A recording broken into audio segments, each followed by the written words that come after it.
5 seconds remaining. Radiant team ban.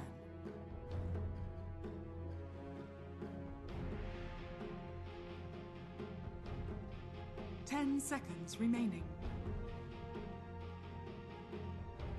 5 seconds remaining.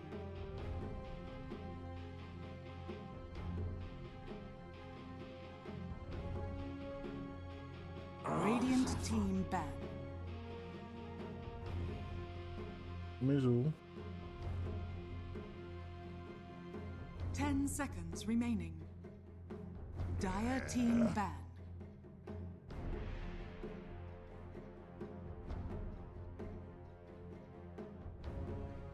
Seconds remaining.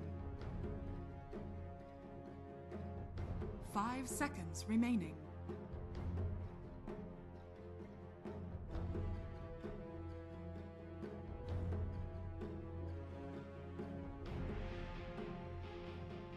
De miben? A kamerákban? Ez ki a faszt érdekel őszint?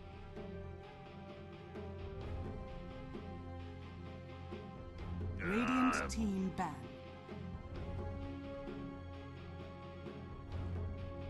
A Discord hibája. 10 seconds remaining. 5 seconds remaining. Radiant team ban.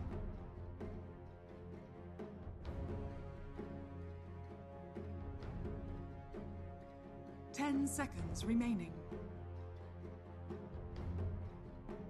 5 seconds remaining. Dire team ban.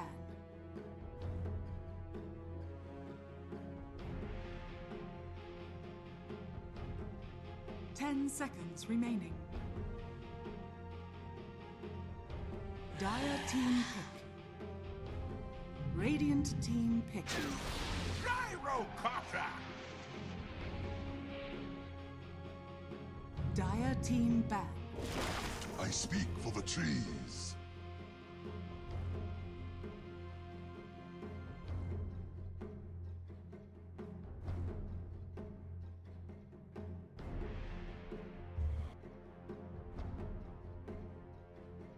Ten seconds remaining. 5 seconds remaining.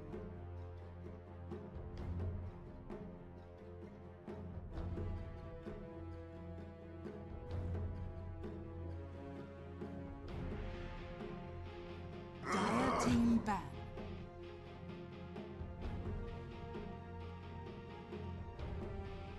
Radiant team ban.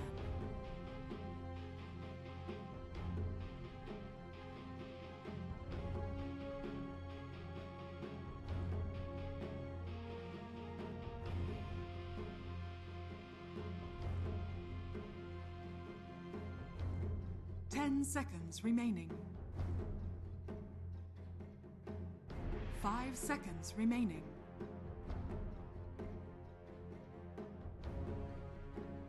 Nem mindig az egy képernyő setupon, vagy? Akkor a Discord legyen nyitva az egyiken, ugye Windows ablak kicsintéssel az USB-vel együtt, OBS-sel együtt, aztán nagy screen-nél meg akkor PS oldalást tolom én. Dire team pick. Lion. Lehet akkor?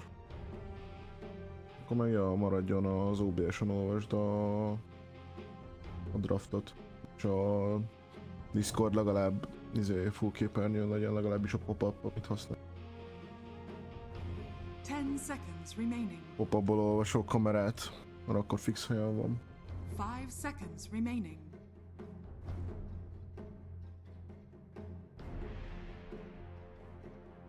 Több fullscreen applikáció, olyankor a videókártyád maga úgy kezeli őket, hogy amelyik van a forefronton, azzal foglalkozik.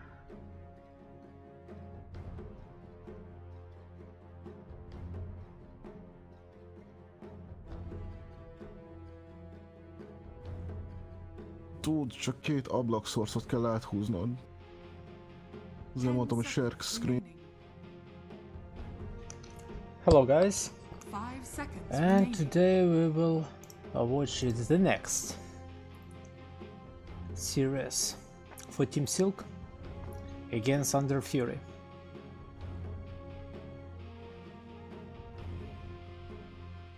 With Nature's Prophet, Lion. Lion position 4, Nature's Prophet position 5. Primal offlane with Gyro. Take his position 5 or vice versa. Gyro can be position 5 and take his position 4 with Primal. I do not believe in Primal mid, but also can be, why not? What about bans? Chen, Pudge, Betrider, Turn Protector, Scaros Mage, Viper, Tusk, Vengeful Spirit, Faceless Void, and Puck. And we will see Templar.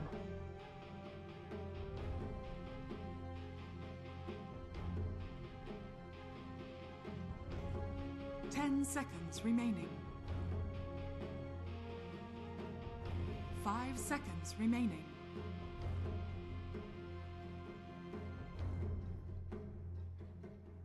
Templar what? Templar mid? Or Templar position 1? And what about offline? Mars available? It will be Doom. And what we will see against this Templar? It can be a hero with Radiance, Abaddon, Alchemist. 10 seconds remaining. 5 seconds remaining.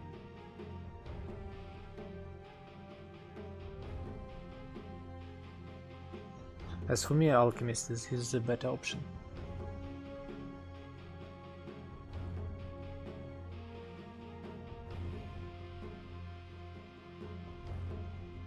Dire team ban. Radiant team Come. ban. Mid.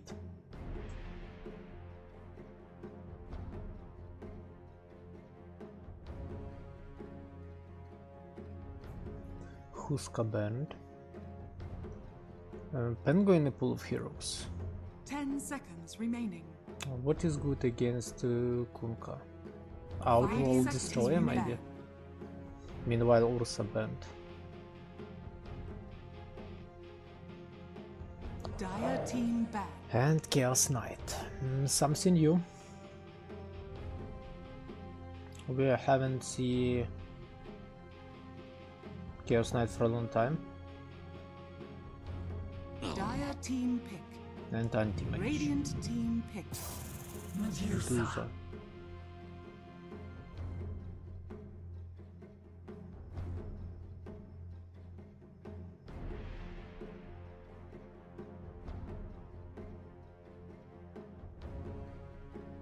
What is this pick about 10 seconds remaining. from Team Silk? 5 seconds remaining.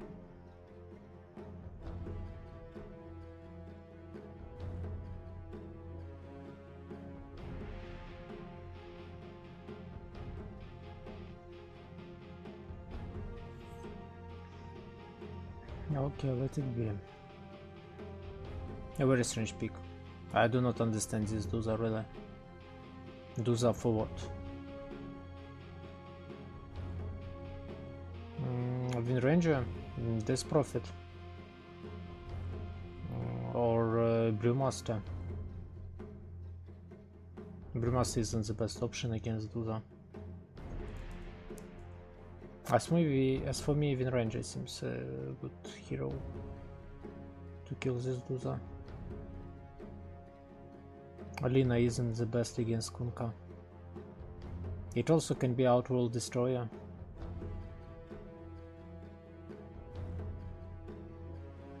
Pango also is not the best.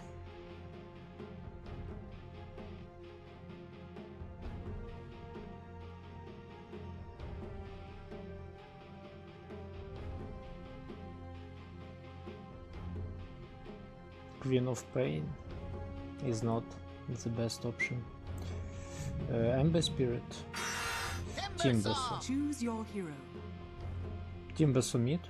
Templar position 1, Doom of lane.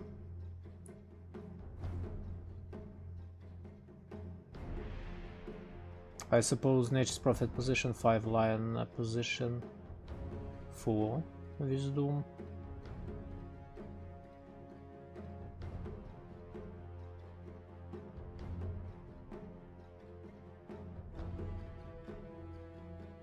Cool commit, Primal of Lane, Duza position 1.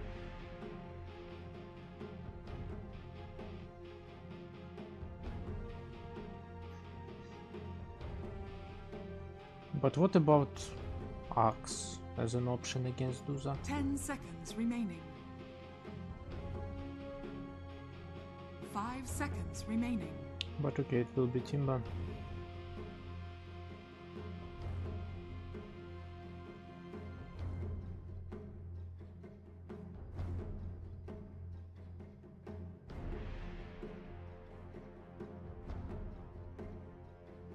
And what, guys, let's believe in Team Thunder Fury or Team Silk? What do you think? What side is better?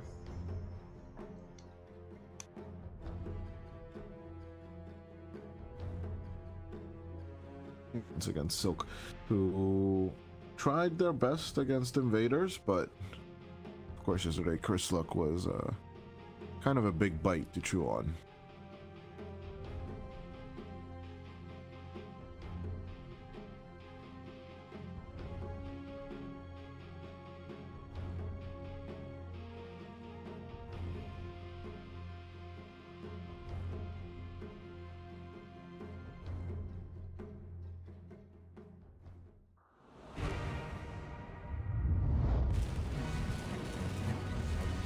Yeah, I'm gonna go Team Silk for this first one. I don't know about you.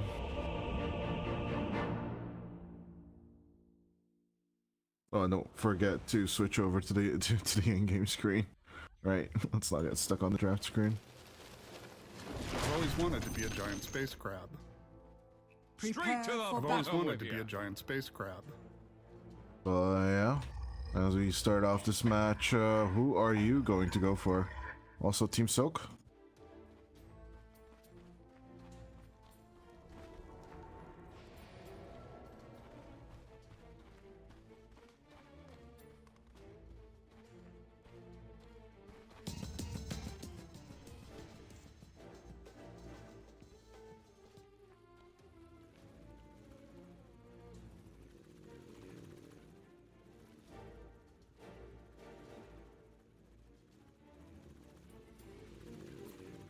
I mean, surprising.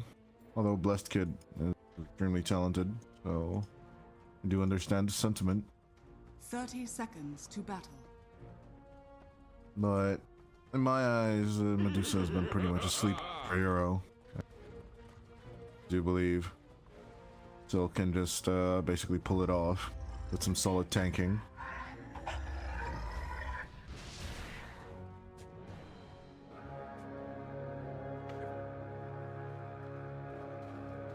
Is Targamon? Oh wait, let me check. We have a stand-in situation here for whoever. It's just an alternative name.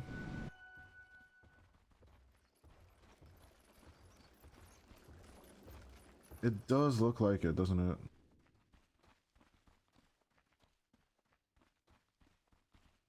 It doesn't seem to be regular old Karhua playing right now. I've always wanted to be a giant space crab. Targamon was officially pulled in to play offlane, and that's his main role.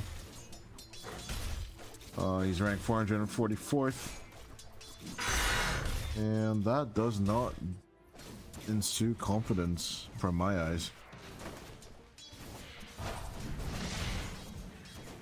So I'm more than curious to see how he will try and force out Arcano from this lane, along with Destroyer's big harassment coming out from the sticky bombs. Kind of spelling trouble for the Thunder Fury's safe lane. You did mention you like the Timber Saw, so what's it gonna be like for him against the Kunkka?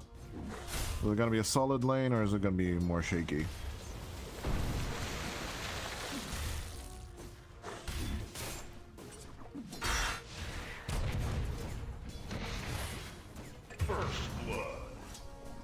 First blood! I'll ask for death!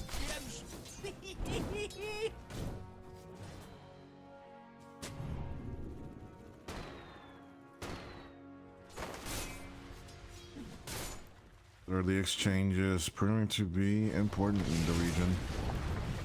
Even though we did mention it's not that important as DCMC getting bursted down slowly but surely. Drakeel just bursting through the Mana Shield, but eventually needs to give up. Everything was used by the Medusa just to survive, and even an Earth Spike puts him down to half HP. The Shaka will sacrifice himself just to save the Queen, the Snake Lady. But yeah, as predicted, the Templar will go down on the bottom. Sacrificing Destroyer for that. It's absolutely worth it for Arcano. Even has Uproar to survive the right clicks coming out from Nature's Prophet.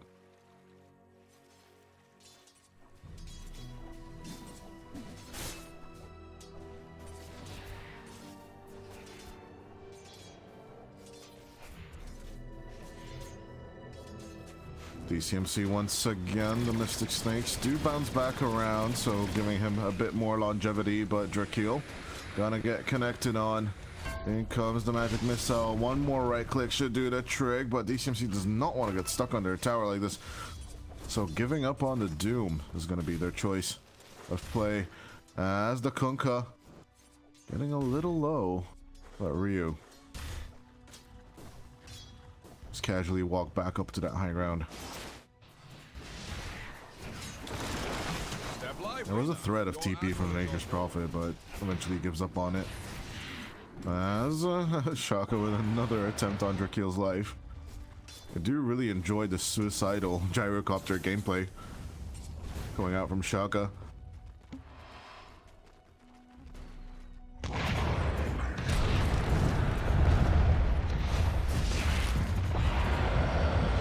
They're going on Targamon as trampling will go through the Sprout. Tower will take the kill on the Primal Beast, but not before Targamon dies. And of course, Braxy once again getting caught out. It's a straight up start for Silk. Although on the mid lane, that Timbersaw is having a wonderful time as you predicted.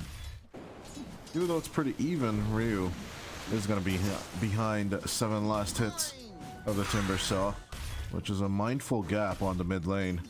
Curious to see when he will start rotating to make the Deuce's life a living hell, along with the Doom. Step lively now. Your admiral is on board.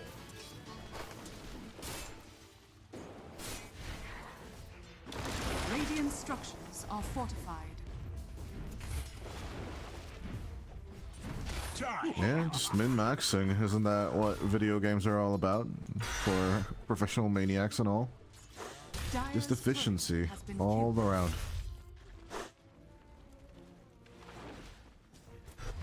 Oh, blessed kid. Ooh, ran all over with the onslaught. Arcano picks up another kill. The Destroyer survives. Up top, we have another chase. Drakeel finally going down for the first time this game. And Shaka taken out by Braxy, getting some revenge on the Lion. I'm guessing he'll be happy with that. What are your thoughts on Gyrocopter position 5 getting back in the mix? Is that... Oh my god, DCMC lost so much HP. That one little Earth Spike, that's not a joke.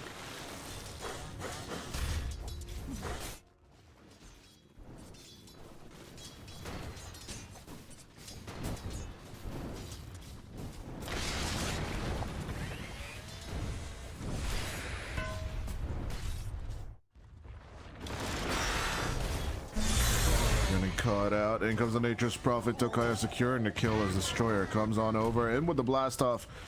And a nice little kill onto the Nature's Prophet, but can't really do anything about Blessed Kid.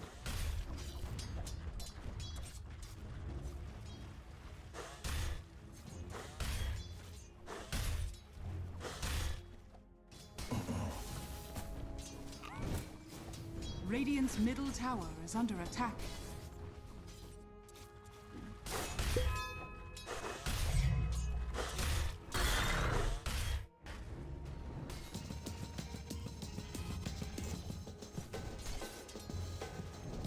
Yeah, getting onto that 7th minute, 37-11 with the Timbersaw.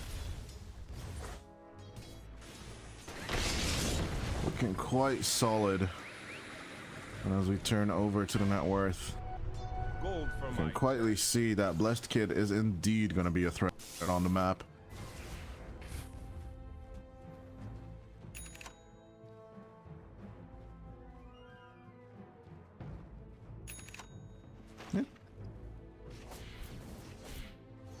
Yeah, not that far behind from the Medusa, and as we know with the side blades, you are going to be farming faster than the Medusa initially. Although split shot overall, I think it is the type of build you go for. For split shot really early, focus that, and then you can recover in terms of the farm speed. But overall, the Templar does reach its power spike a little earlier than the Medusa, right? Shaka getting caught out. In comes Tokaya to secure the kill. New life will make its And stuck inside the Sprout Maverick. Will go down as Ryu getting caught out just as well. Blessed Kid with the haste rune is joining up with the Whirling Death. He needs one more tick of damage, but gets surrounded by 3 and the Torrent and pulverized into the ground. Blessed Kid will finally get taken care of on the Silk side. Dire's top tower is under attack.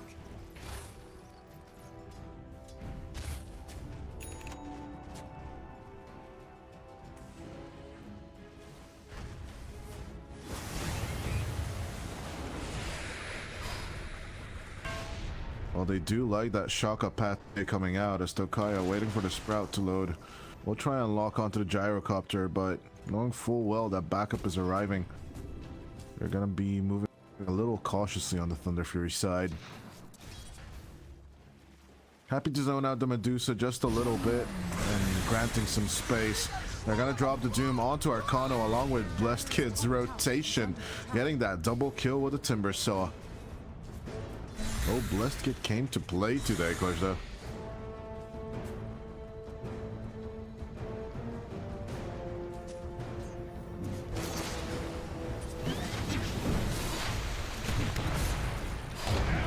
Dire's top tower is under attack. Well, he basically just blew up Tower is under attack. as Blessed Kid. Maybe he was just trying to buy some time for the Timber Saw to come over as on to Ryu. Blessed Kid wants to sit Timber Chain on over to the other side of the tower, but gonna get sticky bombed and he might just get squished like a bug once again. Arcano all over him, and there's the pulverize just before the Ghost Ship arrives. And now with the Rum buff adding insult to injury, they can just push out Dire's bottom mid tower is under once attack. again. A huge disengagement. They're not gonna go for the objective, not just yet. 10 minutes into the game, they want to ensure that the Medusa is safe. As DCMC shoved under the tower, and we'll just, you know, trickle down from the wave. Just playing it as safe as possible.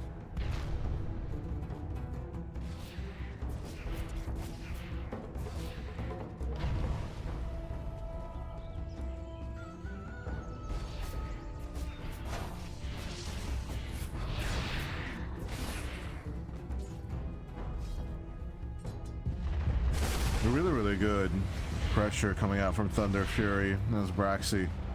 They're moving in once again to Shaka, and the Shaka sandwich is ready for serving.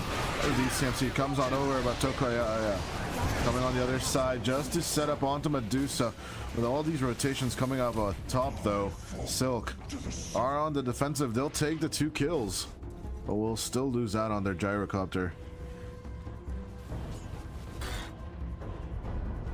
Dire's top tower has been denied. Dire's bottom tower is under attack.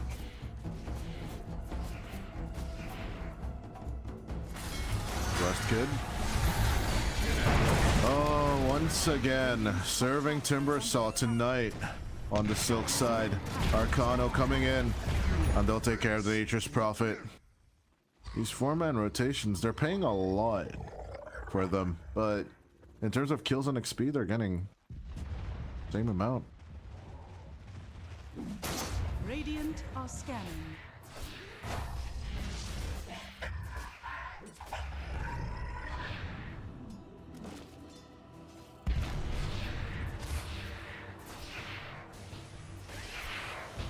Arcano. Arcano? No. Arcano says no. He's just gonna shake off Targamon right now.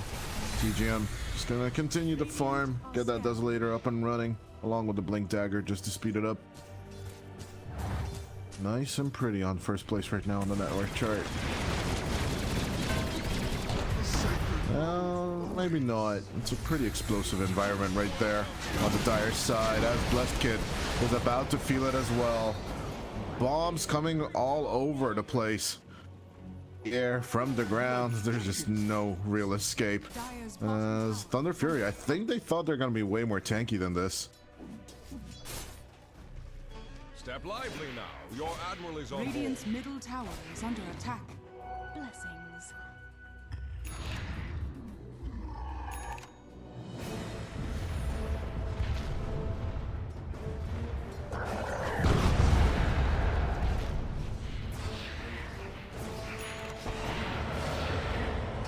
Nah, Uproar just turns around, starts pulverizing the TA into the ground. Nice control with the torrent coming in.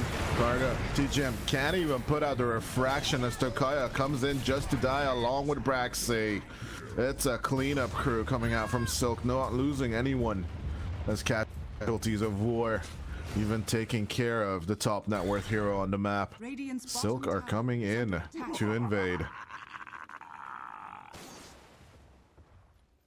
I'm pretty happy with this course now. I don't know if you what you're feeling, but this read coming out from Silk, finally there are 10 kills in front of the enemy, and even though they haven't been aggressive on objectives just yet, I think they're waiting for this aggression to come out from Thunder Fury in order for them to make their moves.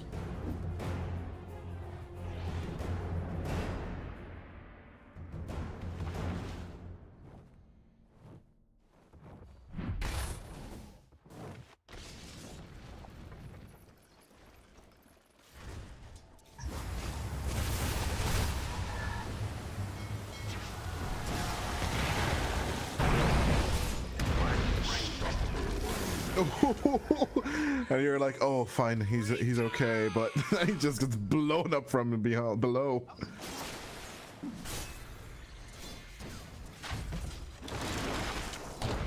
Just so many bombs everywhere right now with Destroyer.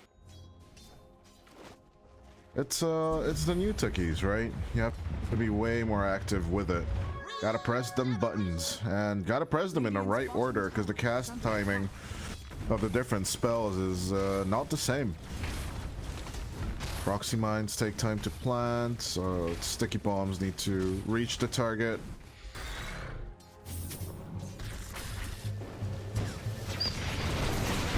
No, but Destroyer makes it look easy as Arcano comes in with the rotation, another pulverize into the Timber Saw, and they're just happy to take this pressure onto the enemy as Braxy rotating him down on bottom, call down onto 2 as Shaka, he's just happy to burn off all the refraction charges with the rocket barrage.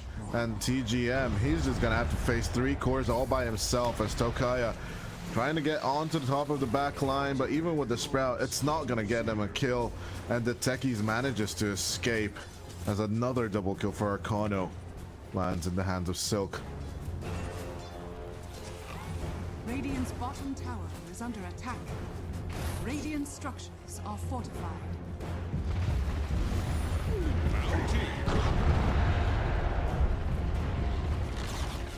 Radiant's bottom tower has fallen.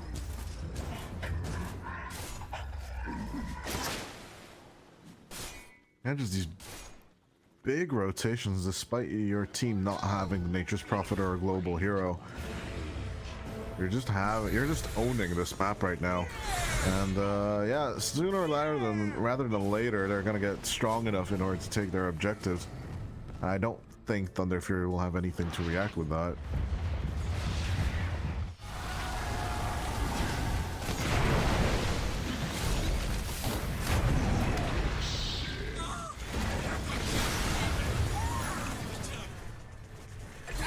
Shaka.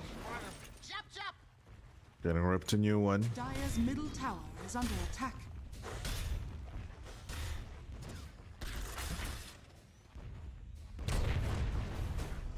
Blessed kid. A little too deep. Now that is the question. As Ryu comes over, Ghost Ship ain't available for 40 seconds, so doesn't want to be super active just yet. Maybe down on bottom, we should have TGM and DCMC do a meetup. Stone Gaze once again ready. But TGM backs off. Are fortified. His refractions are gone for 10 seconds. Arcano's looking in. Traps are bursting through onto the Primal Beast. And Arcano will give up the chase eventually. Although, no, they're going to turn around onto Braxium, Blessed Kid, as Destroyer. Under huge threat now by the two.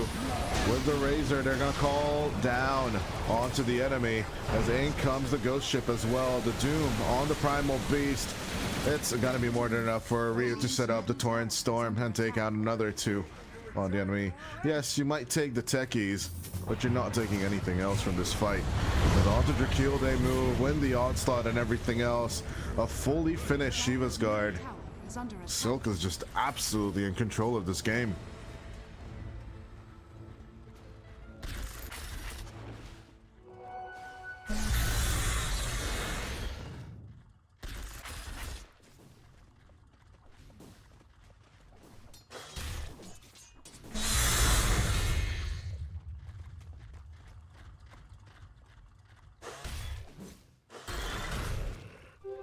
Invisibility. Radiant's middle tower is under attack. Radiant structures are fortified.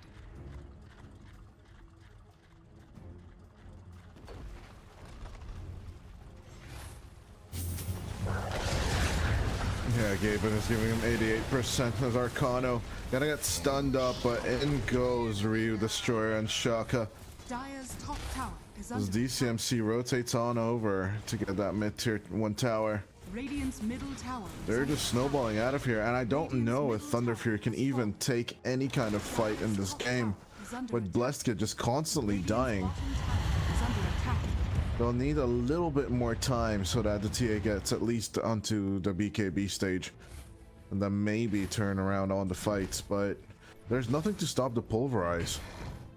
And that's kind of worrisome.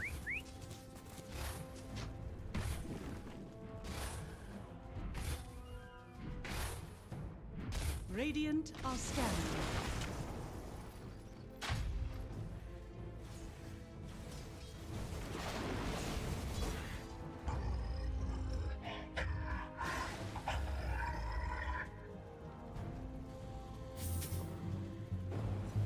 Hydra kill.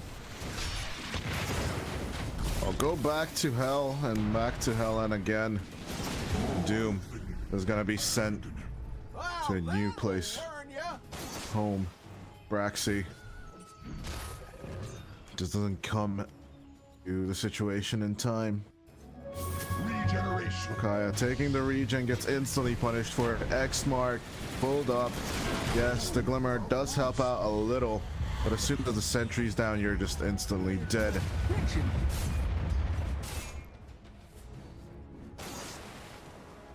Step lively now. Your admiral is on board.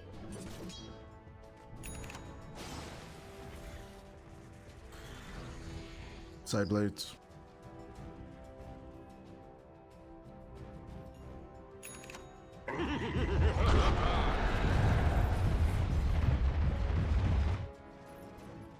They're just doubling down on their advantage, and they're doing well to do so. Obviously.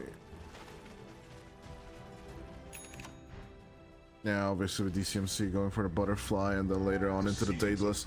They're prepping for high ground in about 10 minutes. And I don't see Thunder Fury reacting to it in any shape or form.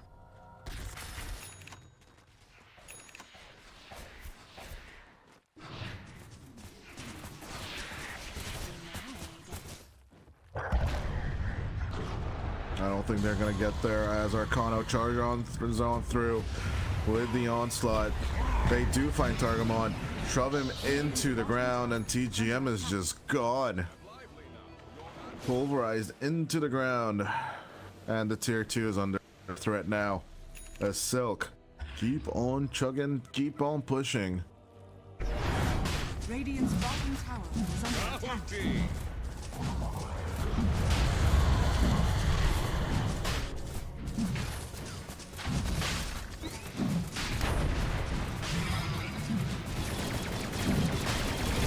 Dire's top tower is under attack. Radiant are scanning. Roshan has fallen to the dark. Dire's top tower is under attack.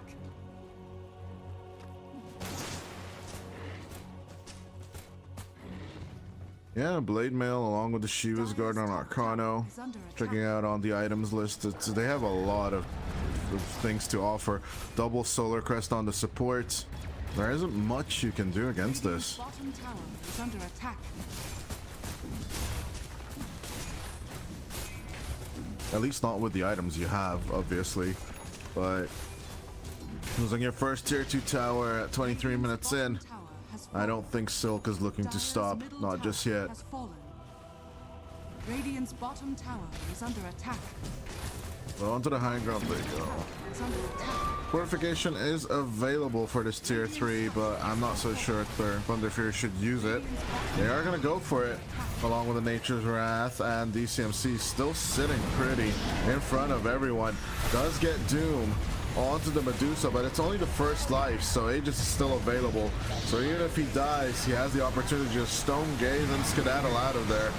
Down goes the Medusa once, but Blessed Kid coming in with the BKB, trying to get on top of Ryu as well, but the right clicks are not going to be enough as Destroyer. They're going to turn in with the Stone Gaze on top of 3. Blessed Kid and Braxy will go, and TGM is the only one left alive. It is going to be a 3v1, as actually it's going to be with a casual 1v1 as DCMC. He's almost going to kill him with only the illusions and the illusions alone. Radiant's bottom tower has The fallen. tier 3 does fall down as no buybacks will be committed by the Radiant. Bottom barracks are under attack. Radiant structures are fortified.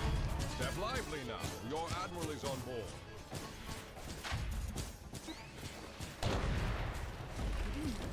Radiant's bottom barracks has fallen. Drakil onto Kaya. Coming around the bend, trying to catch DCMC. Getting the Medusa would be a big juicy kill they're really looking forward to. But the Infernal Blade does not connect. And Drakil needs to back off at the end of all this, although Tokaya still wants to get some information. Will throw out the Sprout, but gets X-Smart pulled back. And I do believe he should be deleted here as the Sticky Bomb connects. Onto the Nature's Prophet they go. Get Drakil as well. And yes, they don't get TGM, but they're going to be happy with another 2 kills as they snowball up all together now. I don't believe this high ground is theirs for the taking, although Arcano wants to go in aggressively along with Shaka. Extremely ballsy moves coming out from Silk, but they're going to go back to the systematic. Finding Blessed Kid though. Now this would be a big one. Arcano still on the search, wants to put out the Pulverize onto Blessed Kid, but will need to give up in the end. Is trampling about with the Torrent Storm. Ryu goes in for the reach, and it'll just ghost ship the crap out of Braxy, taking TGM with him at the same time. Radiant's middle tower. I mean, all he needs is the HP, doesn't he? Is under attack. He's just extremely solid. As the buyback from TGM comes out, DCMC is just not willing to back off. He's got the Stone Gaze. He's more than ballsy enough to keep on holding out here. Meld onto Arcano. Does nothing of the sort of damage. Half HP still on the Primal Beast. Gonna doom him down as Drakil. They'll accept that they'll be losing the Primal, but oh well. They do get the mid-racks along with the mid-tier 2 and tier 3 towers. And just a chain of kills. There's nothing that Thunder Fury can offer in order to shake them off. Braxy will type up the GG 27 minutes in with a 44-15 for this game number 1. Radiant's middle tower is under attack. Victory.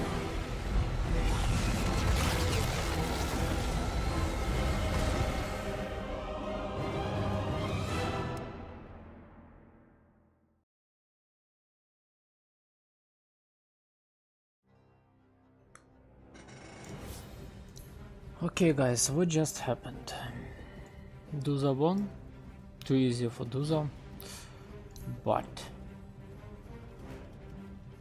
laning stage wasn't terrible at all for Team Thunder Fury. They even got some advantage of maybe 3 or 4,000 of gold. But then minute 16, 15,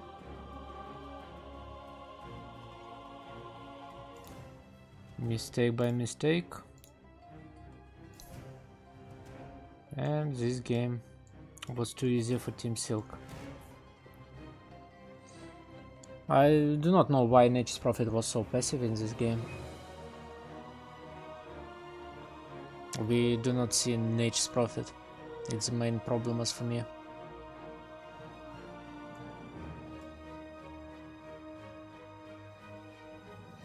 Also Doom.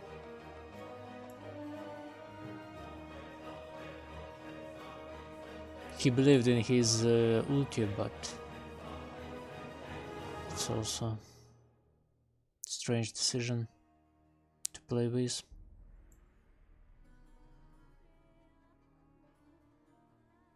And Kunka was good against Timbersaw. Timbersaw was active for some time, but then became useless. And also Timbersaw made a lot of mistakes. Played horrible.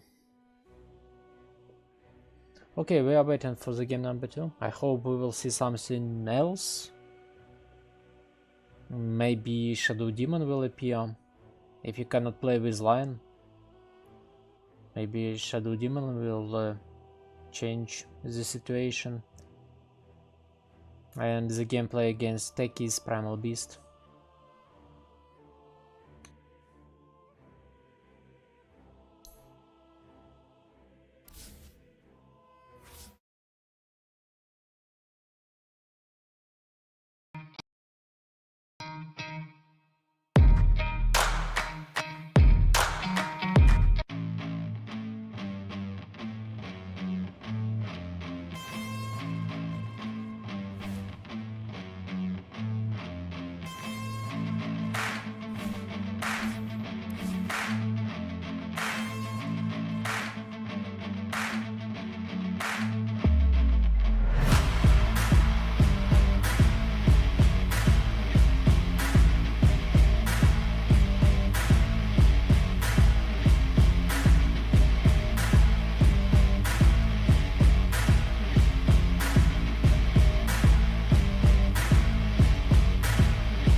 yeah, it's more about that regen rate right now, isn't it? Getting some regen, getting some attack speed, some armor on your allies. Radiant team ban. That big buff to the solar crest with Dire team ban. what is it called? I keep on forgetting the shield. Pavice. It's 10 more Italian. seconds remaining. But yeah, so with the Pavis getting picked up on most heroes, I don't really feel that the Undying is super valuable in this patch. 'Cause yeah, Lion and Venge gonna get banned on Team Silk, from Team Silk, so I'm more than curious to see what Thunder Fury bring out as their support pair. The Aegis Prophet didn't really work out for Tokaya last time. I need him on something more solid. But it's a good question what else he could go for. If you yourself want to, you know, theorize and think about what possible heroes could be coming out for which possible player, we do suggest our partner site cyberscore.live for live stats and hero picks and more. Of course, check out Cyberscore. And yeah, cyberscore.live. We do link it in the description from time to time. Yeah, thank you for joining us for tonight. We hope you enjoy your stay as Batrider makes its appearance for the first time this series. 10 seconds remaining. More Braxy's repertoire, isn't it? In my eyes. Yeah, he's got one game with it last year. He wasn't super active on last year's rosters, but he did play one Batrider in the previous year. As I'm gonna check Tokaya's page as well, just in case. Team's still going back to the basics, lane domination with the Grim. Yeah, there's one Batrider game on Tokaya on the other hand, but I don't know. To me, it does feel that Braxy should be the one playing it. We'll see how it works out in the end.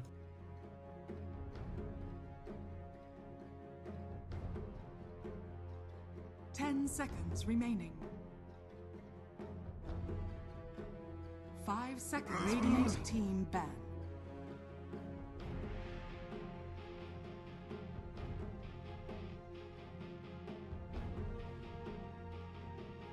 Radiant team pick. Dire team pick. Points away. Ryu going back to what he enjoys, and of course, nice synergy with the Grimstrokes so far. Although I'm kind of worried that they did not address the Bloodseeker. Going in deep like that. 10 seconds remaining. Dire team. I think TGM plays it, and he plays it hard, Radiant so team pick. it's a pretty solid pickup. But for now, we do get Drakeel and Braxy going for the Hoodwink and the Tide, leaving Tokaya with the Batrider.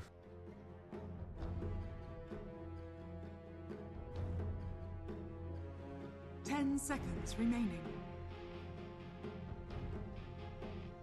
5 seconds remaining.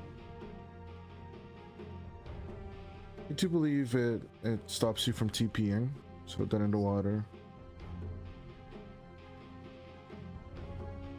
Radiant team pick. Dire team. I think so, because it's a leash. Technically a leash, so you can use Twin Gates, but you can't traditional teleport. You can't use moving spells as far as I'm aware. Although I think you can blink with it, which is weird. So like for example, I've seen it on a Queen of Pain who did manage to blink with it, but I think for Pangolier you can't swashbuckle, maybe, or something like that. Or maybe you can swashbuckle, but you can't Rolling Thunder. It's something of a weird spell. I do need to test out myself, but yeah, like I think it's like a Rod of Atos with HP. And that's how I would describe Dead in the Water to most people.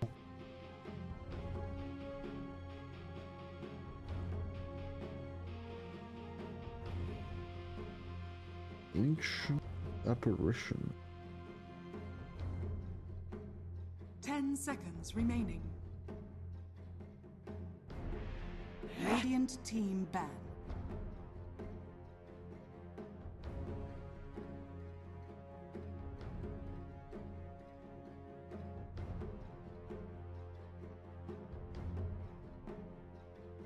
I think they were anticipating the blood, and Bloodseeker does like to heal back up and during fights, so mitigating that is it's kind of like a cover for the Pangolier, so that the enemy doesn't pick Bloodseeker overall, and I think it's more of a countermeasure for all of this. But I like Thunder Fury's reaction, going straight up to the Queen of Pain and giving themselves a bit more time to think about the carry they really want to give TGM, who doesn't have a lot of carries in the repertoire. Of course, I see Pudge, I see Sniper. These aren't super convincing. I would love to see his Luna, as it only has one appearance though. Not that many carry heroes. TGM looks to be more like a stand-in player to whatever position he's needed at.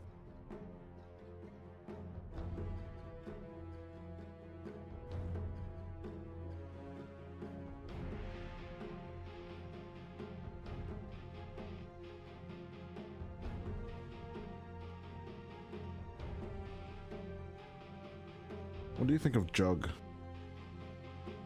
I really think the agility tempo is what dictates games right now, and getting to that level 20, I would have said Monkey King is fine as well, but it's DCMC's main hero, so Silk would have found the countermeasures for it. Bloodseeker. They're gonna stick with the Bloodseeker. Yeah, go. Agreed. I wanted to say the exact same thing. I think Lifestealer just has a great time against the Tide. Overall, you can go for ballsy moves like the Drow Ranger, you know, Gust, and just keep on right-clicking the enemy. That is also an option. But yeah, mitigating all this healing coming out from the Queen of Pains, the Shadow Strike, and of course from the Blood Right and the Blood Rage, coming from the Bloodseeker. The Ancient Apparition is going to be paramount in this game. Choose your hero. Go back to the classic, which I'm not a fan of though, because I would have much rather seen DCMC go for an more active hero, but he does love that Morphling.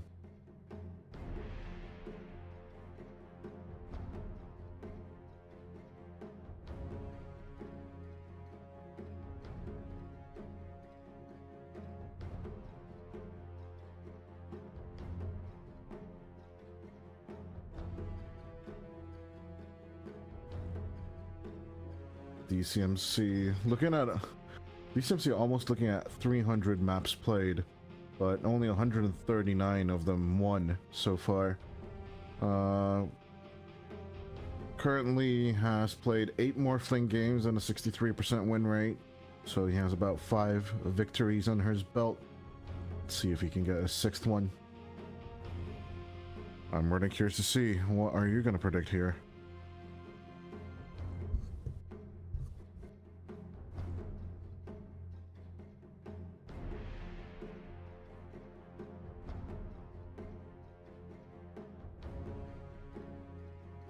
What about we throw it to commercial and then we come back with our thoughts?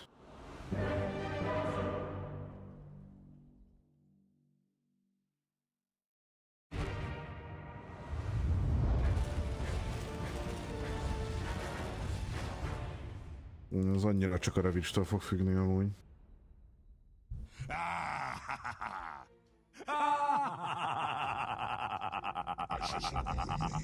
So, this whole mess is all your fault?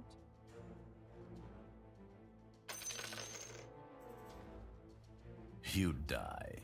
Yet your fate. Nah, you first, so you're the analyst, so hit me. I could eat a walrus. I wanted to go Thunder Fury as well. Okay.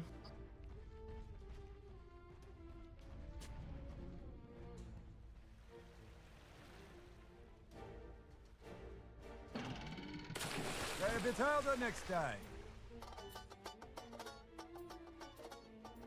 I think I'm gonna go for Thunder Fury. Split one more time today. 30 seconds to battle. It's just not our, how should I say? This series is dividing us. It's like our, you know, cause for divorce between casters. As I'm a big Morphling hater, I do believe. I think some of the regular audience is already aware of that.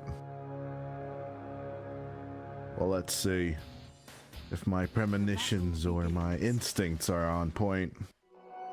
Or is basically the Grimstroke and Centaur are going to be too strong. Arcano, again with the aggression. And with a hoof stomp onto Tokaya. With the Stroke of Fate. A bit of Flame Break, you know, to shake off the little four-hoofed pony. But overall, the Batrider will be okay. Okay, question to you. If the Batrider has the owl skin or the stingray skin, shouldn't it be renamed Stingray Rider or Owl Rider? I mean, but it's not a bat anymore. So that is the reason of the question.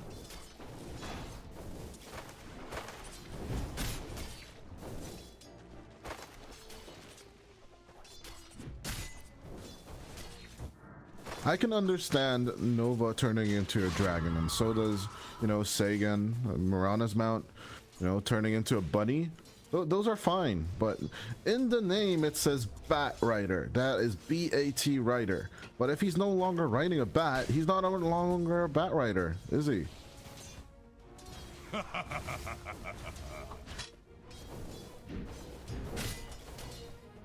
mean, he already did devour or destroy or whatever to the outworld.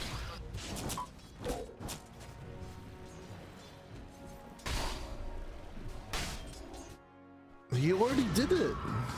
He already did it. That's the theory. As a blessed kid getting caught out with this beautiful Arcana Queen of Pain.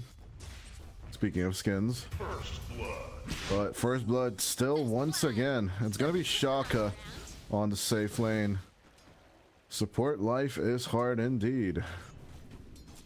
As the Gush, Anchor Smash, and Acorn Shot Bushwhack combo hits on top of the Ancient Apparition.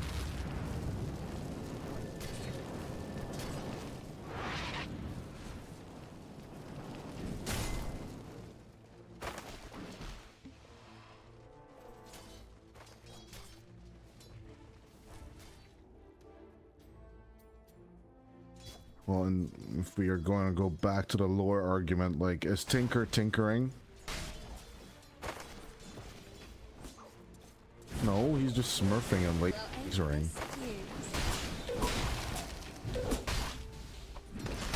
Gonna get caught out once again. Drakeel will be happy to deliver those right clicks as DCMC shooting back some of that damage.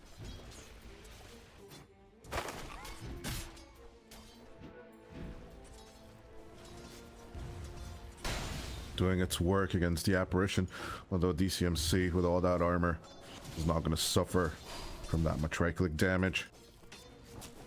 Blessed kid getting some help. Yeah, this is warranted.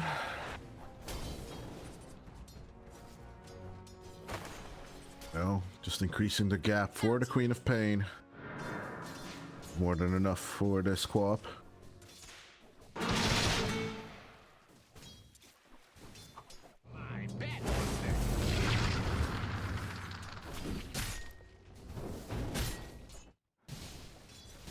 This Centaur's more than fine, already putting a point in Retaliate, so TGM just can't make the right click approach that easily.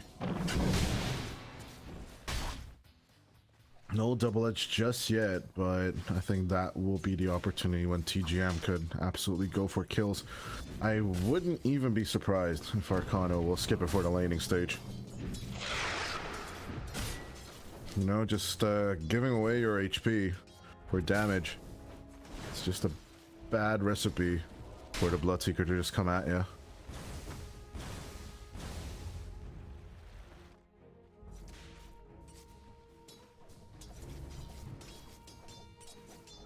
Tokai and Destroyer just waltzing on around each other, but not really going for any kinds of kills as Braxy. Yep. Go for, once again, sabotaging Shaka a little bit, but was seen by the ranged creep, so he didn't manage to get the defensive ward of the Ancient Apparition. A little low on the Batrider up top. Tokaya I just suffer to Arcano. Although he did finally put that one level in double edge. Batrider does manage to escape. So Destroyer is looking for an angle, but he can't really find it. First, already speeding up TGM because of Shaka's death. And yeah, DCM just can't shift that fast as Morphlings usually do, right?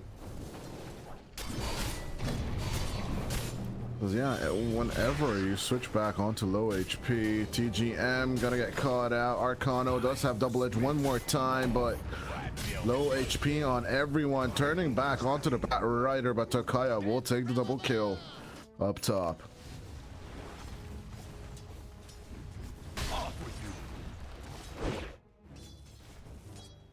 No, maybe not so. The Bloodseeker dying there is not a good option.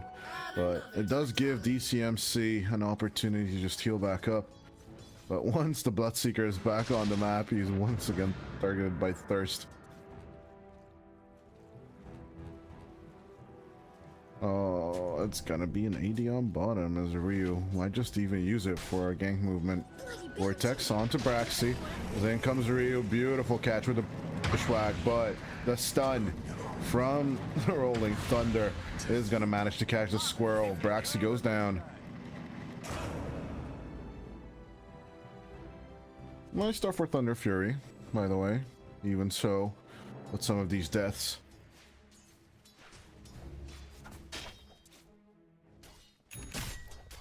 But rolling out from this laning stage, I do have to agree, it's once again Blessed Kid and Drakeel being the winners on the lane.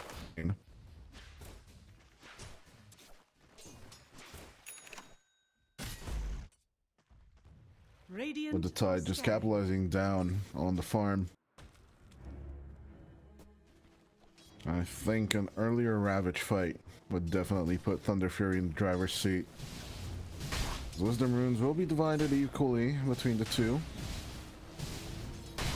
What is the mid game gonna look like for us, Kojda? Denied.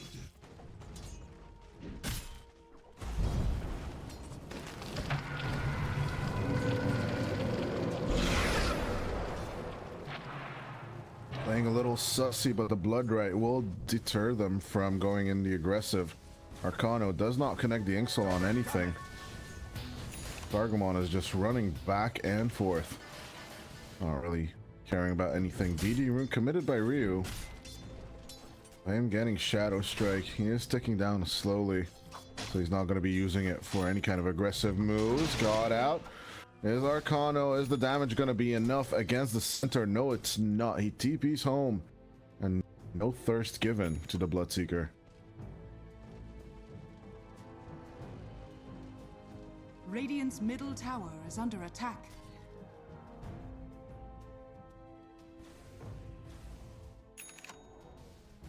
Radiant's top tower is under attack. Dire are scanning. Interesting move from TGM, moving in this deep without Drakeel. Blessed Kid coming on about with the Sonic Wave. Gonna try and go for these kills. As yeah, Rupture not used on Ryu.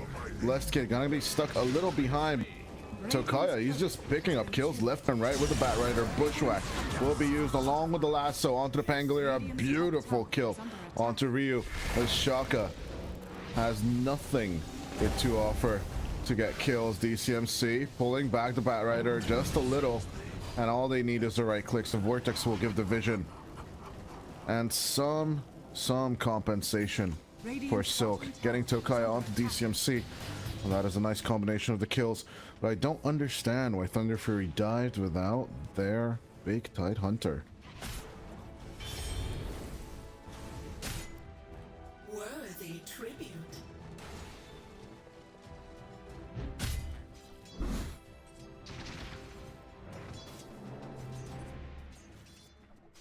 Radiant's bottom tower is under attack. Bounty.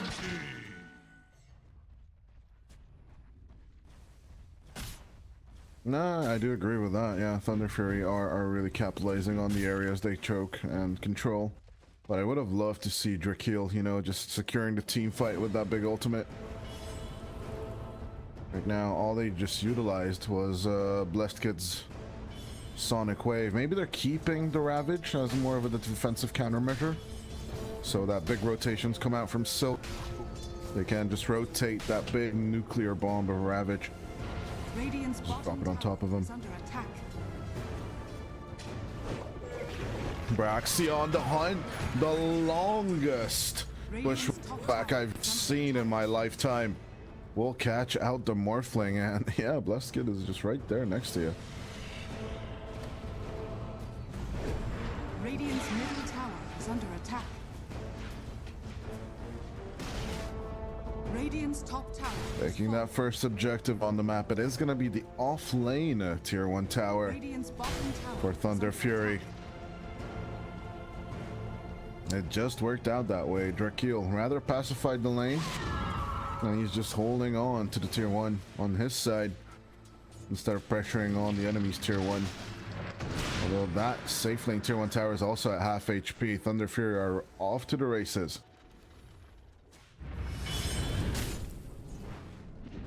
I wanted to see that earlier aggression. I think I'm getting it with the Sonic Wave.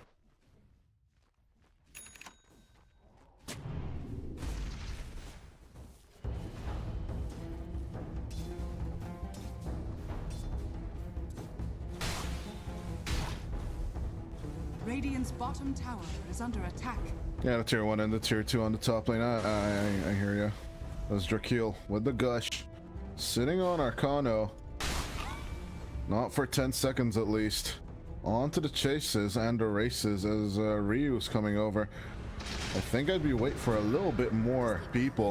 As Ryu comes in, Drakeel in with the apparition. The Ravage will drop, although the Ice Blast comes in with the follow-up. So Kaya and Ryu will fall, but can they get the big Tide Hunter? Yes, they can. As TGM comes on over, Rupture onto the Ancient Apparition as Blessed Kid and TGM will split off to get the support, and they're looking for the last one. Can they get the team wipe? Onto Arcano they go, and it's not actually a team wipe, it's just 4 people for the price of 2. But Thunder Fury once again Dire's top with the better tower team is fight under attack. will take more than they will give. Radiant's bottom tower is under attack.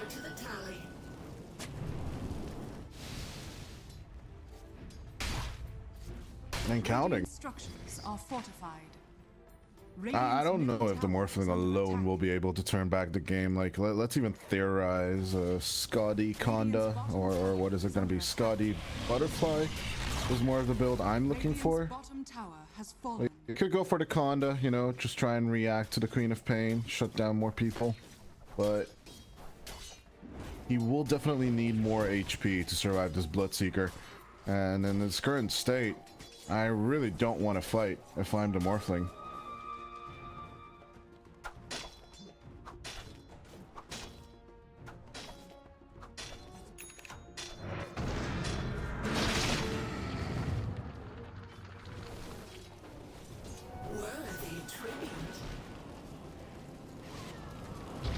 Yeah, because DGM is well on his way to his 2 big items. He's already got the Maelstrom. This is going to go for the traditional Mjolnir into BKB build. He's going to be fast on that speed.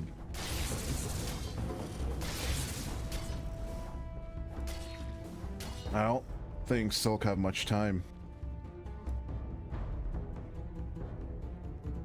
Actually, the total opposite of last game.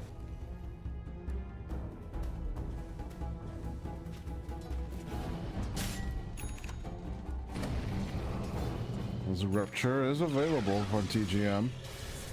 I was thinking of going on to Arcano, but in the end, doesn't commit for it. Does need someone to stop those TPs.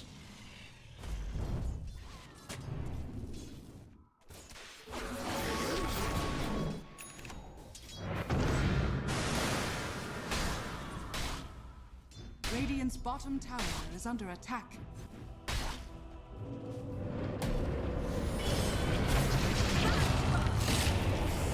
Radiant's middle Arcano jumping in, but gets blood rated and ruptured. The Centaur staying in the same place. Nice Soulbind coming out along with the Stampede, but in comes the Sonic Wave, forcing Arcano to move. TGM wants to join, forcing out the Hoof Stomp, but it does nothing.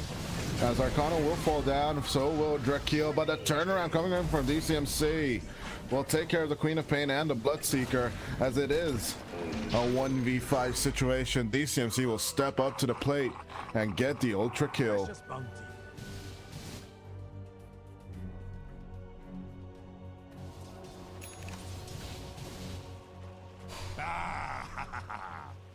Yeah.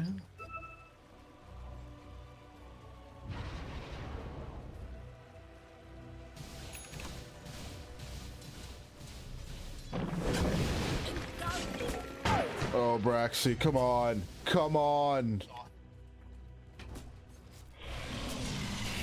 You can't do that. Holy crap. What a ballsy move, and see how much the thirst matters. Target TGM is already here on the bottom lane. As nice catch onto Drakeel. The Ice Blast will hit. Just a little more damage for him to shatter, and Destroyer will gladly take the kill with the Inkswell. Yeah, I think Drakeel, Destroyer throwing out the Soulbind as well was something huge. Does that meant double Shadow Strikes for the Morph? That is something we can't ignore either.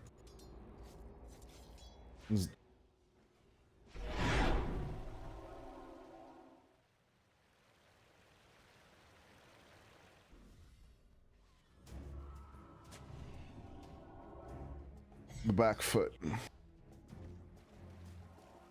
Bit of a back foot situation for Silk, as I would love to see the CMC finish that Lincoln's before the next fight breaks out. Well, let's see if Thunder Fury can push the issue and get back into that control play. As yeah, we did mention Drakeel realizing he doesn't need Blink. I think in that last fight he realized I should have gotten Blink. Get repositioning, controlling that narrative of a fight would have definitely put them back in control. But yeah, alas, the Tidehunter could not reposition, and that kind of screwed him over. Dire's middle tower. As Thunder Fury are getting punished for their mistakes. Dire's middle tower has fallen. Dire is scanning. Radiant's bottom tower is under attack. So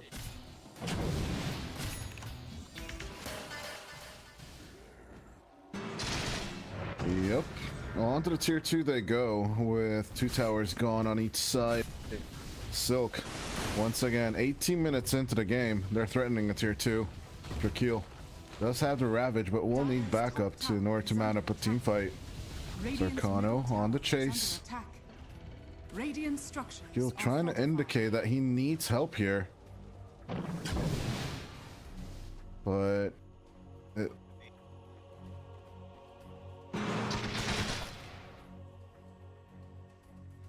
please, still falling onto deaf ears. As Blessed Kid trying to get that third tier 1 tower. Radiant's bottom tower is under attack.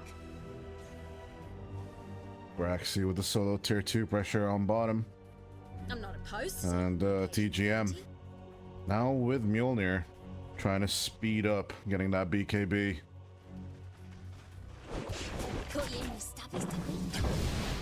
Another potential fight from Arcano and the boys as Drakeel moving in, posturing aggressively, indicating that the cavalry is coming, but it doesn't look like Silk is really buying it. They're not fully backing off, not just yet. Arcano diving forward. Can that big ultimate come out in time? Out goes the Ravage as Drakeel will finally shatter. The ECMC on the back foot will get Blessed Kid as 2 cores will go down on Thunder Fury. A little bit more control onto Tokaya, and the boys should get the team wipe, as good old TGM will not commit to this fight, and 4 will die on the side of Thunder Fury.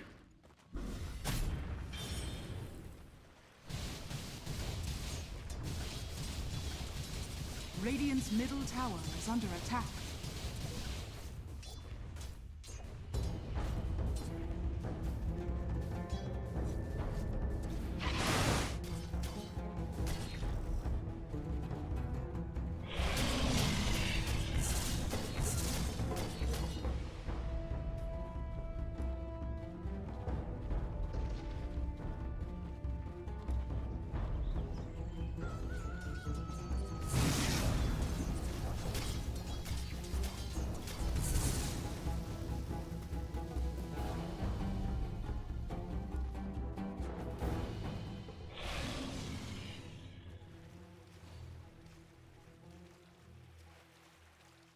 I would have definitely just imagined comms where TGM is saying, "Okay, guys, I'm coming," and yeah, he's still on the mid lane. Radiant are scanning.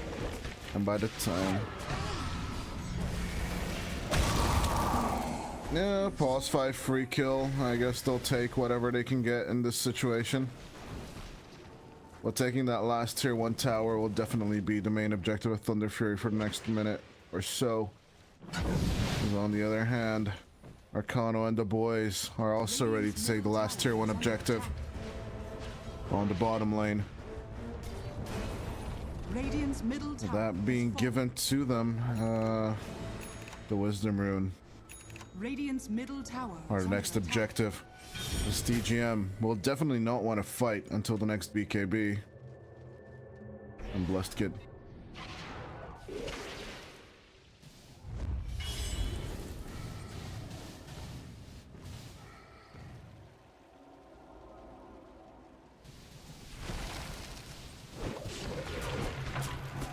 I think Silk is gonna go for it, as on they go to get Braxy. Now with a numbers advantage, they can instantly turn on to Roshan. It is theirs for the taking.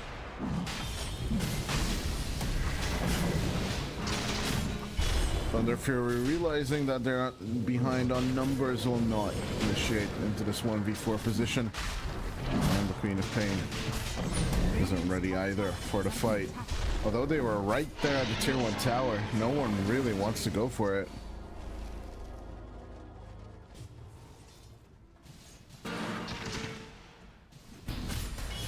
Radiant's courier has been killed. Dire's bottom tower is under attack. Radiant's top tower is under attack.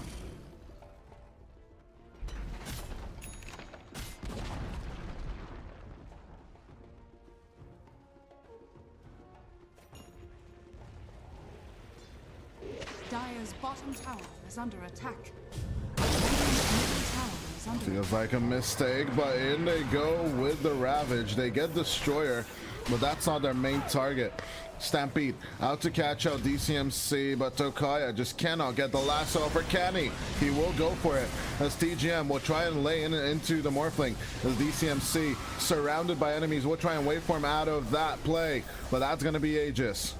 Surrounded by 5, Ryu will not make his way over, as they will manage to catch out onto the Morphling. You just had to say it, that Mate Slayer was the mistake, and I guess Thunder Fury will just compensate. I don't know. He wanted to go for the backline play once again, in my eyes. What he did up top, but I think he bought way more than he can chew.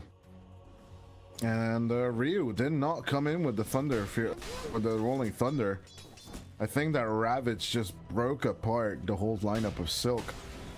And Thunder Fury just picked up the pieces one by one.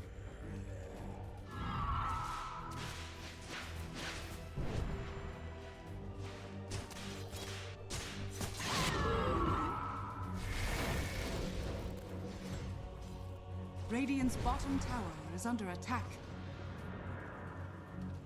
Guess it's my shout. Yeah, it does reset after you die, right?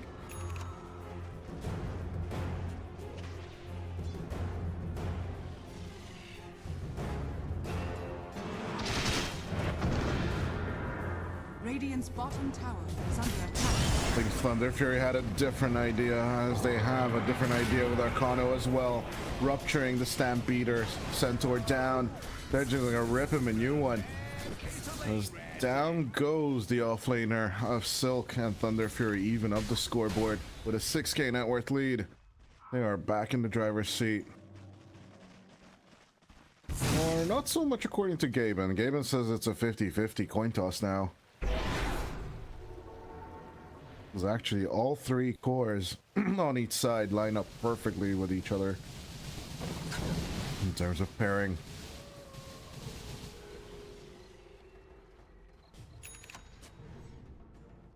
But I'm wondering why Gaben is so biased. Maybe it's the Morphling? Or no, finally, yeah. Gaben turns to 57% on the Dire. And it's a nice little control coming out from Thunder Fury as Sharpshooter on the lookout on Braxy. He doesn't find Destroyer in time. Aim slightly a little off.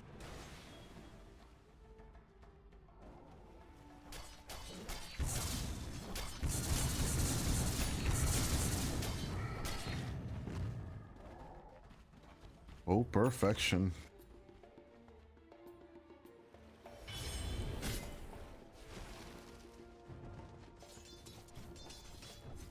See the vortexes, Drakeel. Finally ready with the blink, but gets sawed out by the vortex. Looks fully well that he cannot engage like that.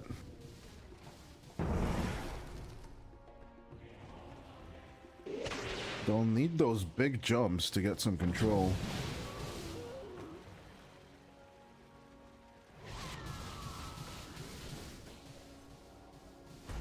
I wouldn't mind a Solar Crest on the Bloodseeker either, honestly.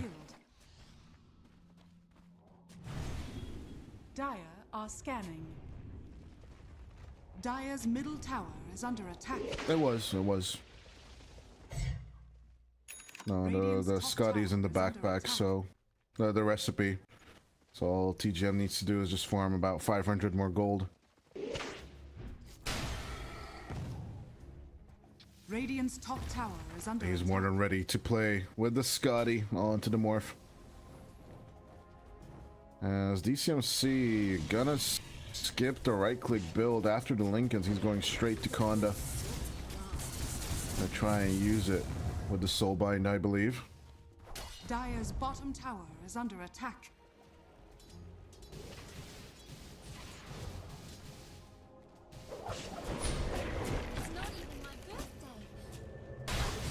Nice Lincoln's break, but that will significantly show DCMC where the enemy is. For my Gathering some information with the Morph.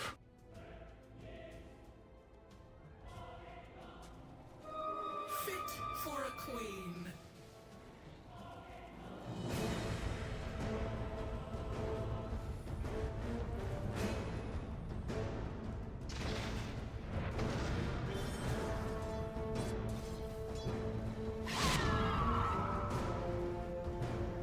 Thunder Fury wanting some, but can they find any? As on to Shaka they go, DD Rune on Blessed Kid. The Ancient Apparition as the Ice Blast only lands on Drakeel. It's not an opportunity Silk can really take. DD Rune, or Amplified Damage Rune, used by Blessed Kid. Oh, well, they find DCMC actually. That's the bigger one. Gushed out, guns out, ravage him down. As Sonic Wave into his ear, DCMC will go down. Tokaya lost as they run interference, but can the two other cores make it down in time? Arcano and Ryu fought out in the triangle. Thought of Atosing the Centaur down. Ryu will try and play a little bit around here, but Arcano going down fast because the BK bead Bloodseeker is on a roll.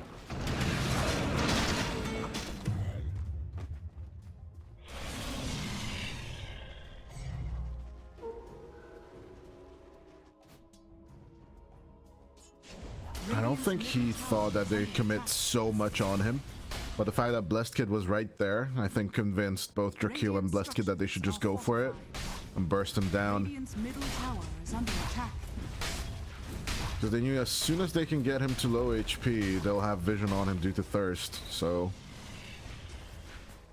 chasing him made sense. Radiant's middle tower has fallen.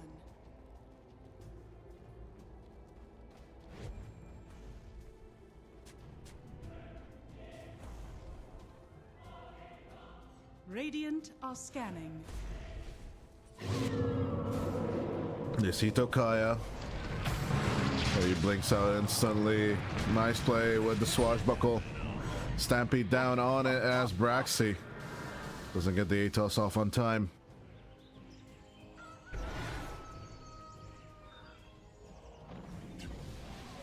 Regeneration.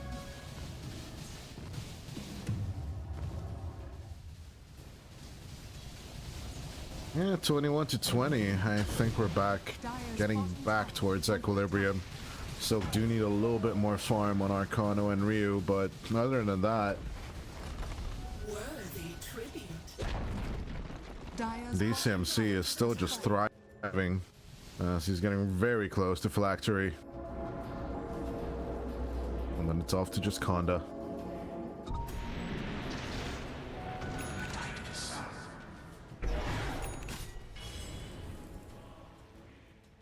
Radiant's top tower I is do under like attack. T-Gem's approach, going for the Disperser next. Dire's middle Taking out the tower is mana under of the attack. morph, or actually anyone. Pretty useful.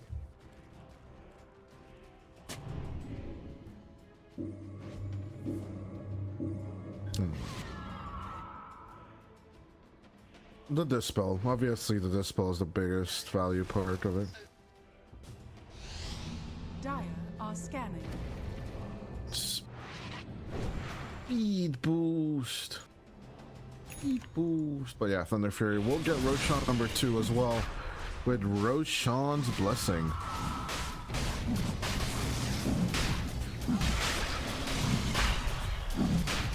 Okay, actually Banner, not Blessing. And goes the Ice Blast, ready for the dive. There is no Universe and no Shriekers, so no one's gonna die.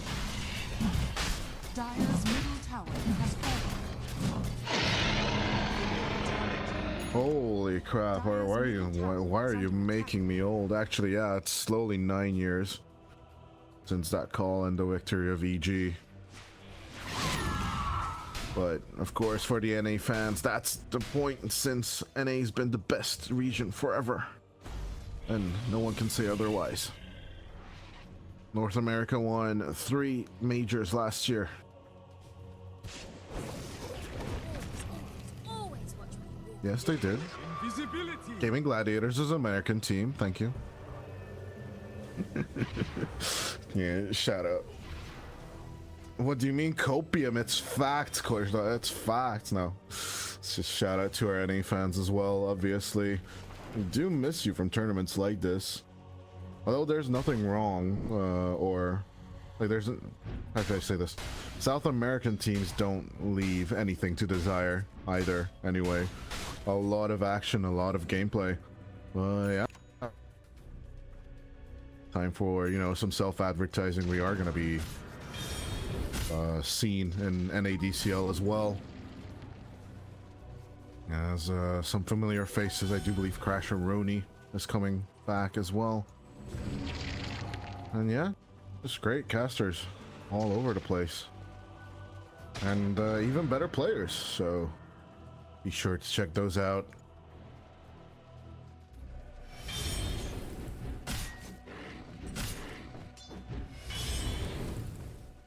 What do you mean, bit more professional? They've got the best team in NADCL. It's Fry Boys, obviously. But yeah, banter aside, Thunder Fury and Silk, they're dying down the gameplay on both sides. It's an arms race on the two teams. As the Morphling has the Conda, they will want DCMC to get a BKB first.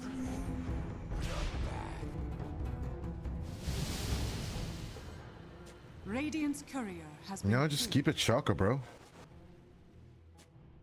Keep it Chuck, bro. Keep that information. As blessed kid. I don't know what he's preparing for He's locked down his Witchblade so he doesn't get Parasma from the Mystic Staff. So he's gonna try and go for the Scythe of Vice straight up. In my eyes, you'd rather go for the Parasma first, just to get that extra burst of damage. But onto the high ground goes Thunder Fury.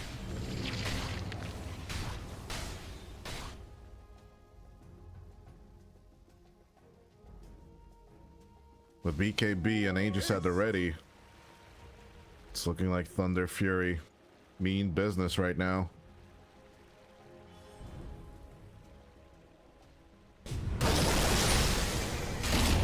Yeah, it looks like it. Ravage on top of him along with the lasso. Just keep on right clicking into the Morphling Rod of Atos him down, and Drakeel will gladly take the kill. Full of tasty fish. Drakeel taking the kill.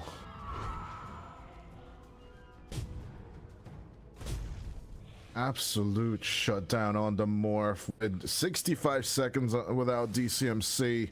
Thunder Fury absolutely confident on this high ground now. Radiant's top tower is under attack. They see Shaka. They see Shaka as Blessed Kid goes forward. Soulbind out as Ryu has nothing to offer here. Despite having the Ice Blast, I don't know if they can find control. They're gonna drop it, but no real kills as Blessed Kid backing off as hard as he can. They will lose Aegis out on TGM, but he's just gonna turn back and start hitting objectives. Oh, that's all you got? Well, great for you. But Arcano diving in once more, trying to right click him down. TGM with the BKB gets forced that forward, and he's gonna dodge out of here, pulling him back from the brink of death. The Bloodseeker does not go down. A perfect save from Totakaya will push him out of the danger. Ah.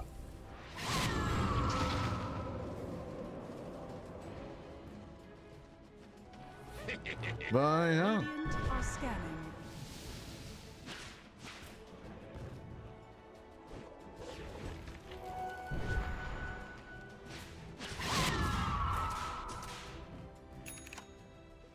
There is the rumor that Capitalist disclosed there is the possibility of Magic Divine Rapier coming up.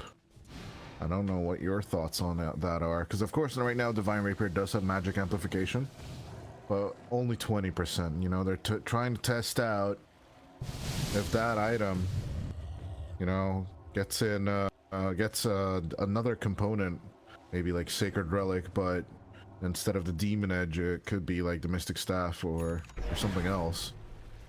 Could be magic based. I don't know. Maybe 50 or 60% on the magic amp. Would still be huge, but you know, you die, you drop it. Same concept. And then what? The agility one with the Eagle Song, what would that be? 70% evasion, and I don't know.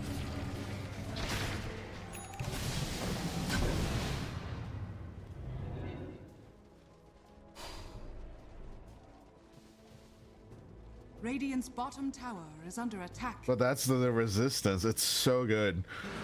I think when the item came out, I tested it in a lobby with a lion. Just put a 1-5 with a Shiva's Guard on a Caudal, and just started spamming like with Solar Bind and Dagon and the Shivas used at the same time. I did about like 200 damage to the lion.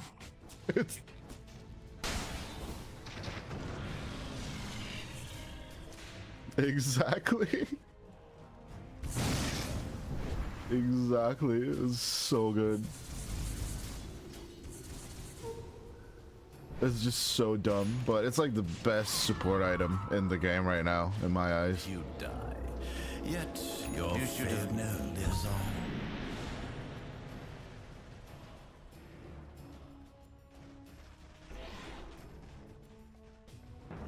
Yeah.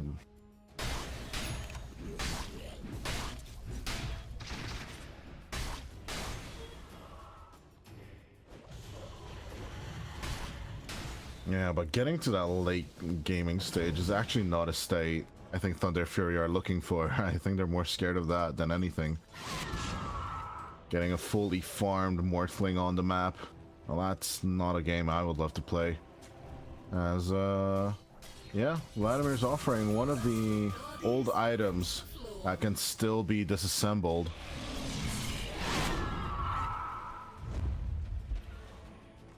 DCMC is looking to pick up his Satanic.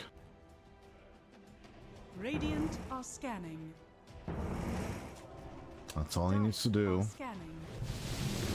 The rest of the team also just waiting about. DCMC seen under vision. Drakeel is thinking about it, but he's not gonna drop the Ravage just yet.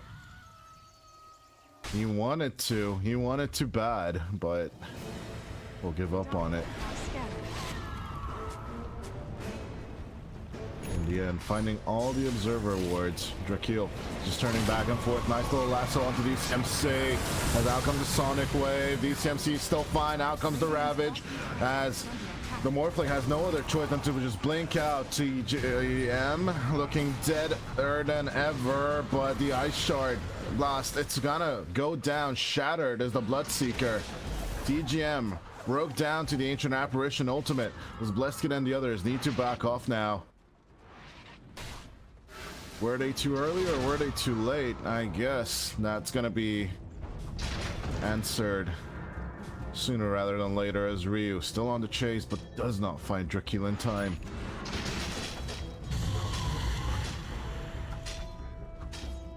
Radiant are scanning. Well, going for the full disperser, he's gonna be happy with the diffusal blade alone. Curious to see if he'll ever finish the disperser. Add another to the tally. Or maybe rotate over to Basher on the Pango. What do you think?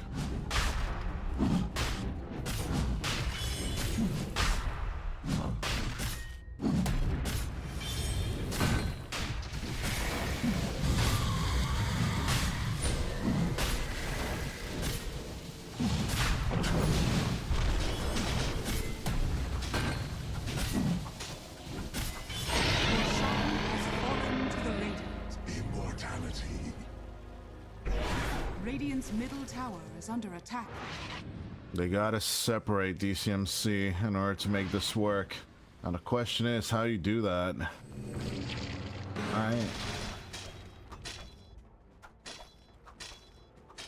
Yeah, that's a problem with besides the lasso, there's a lot of stampede and control coming out from Silk. That's precisely the reason why they can't just all in on the morph. Gold for me.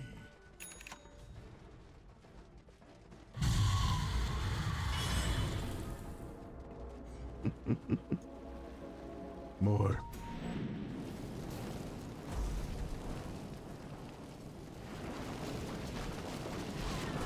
See, doing the big attribute shift trick, picking up that shield rune. Holy crap, 3,000 on that shield rune. Just... Yep.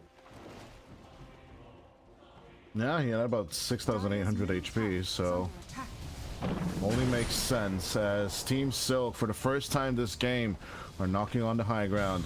Thunder Fury hunting on the backline, trying to find Shaka. They will not get the bushwhack contact, but Tokaya will find him. Oh!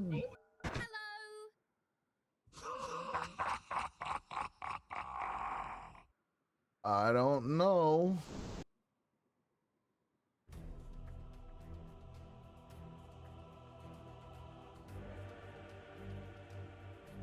They had a huge pink contact on Silk, reportedly, but slightly sus of a pause, if I might add.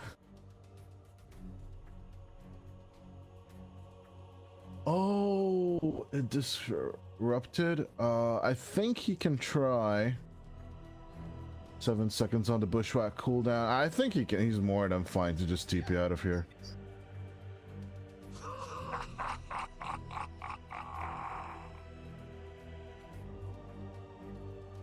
maybe TGM can make it over and then just cut him down in time.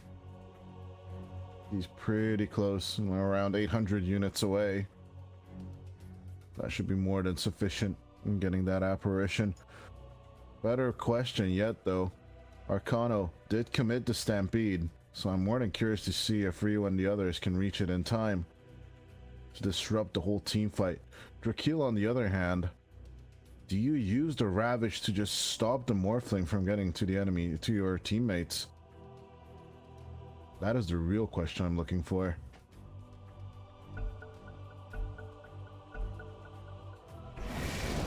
Let's see what it's gonna be. As Shaka gonna disconnect. He's not TPing out of here. He's gonna turn back and fight. Taking care of Tokaya, who does have buyback. Checking out on our buyback board is actually the Bloodseeker, the Queen of Pain, and the Hoodwink. Don't have it to offer. Drakil needing to let go of the mid-range racks, but also the melee. A bit of rat play coming out from TGM and the others. Moving.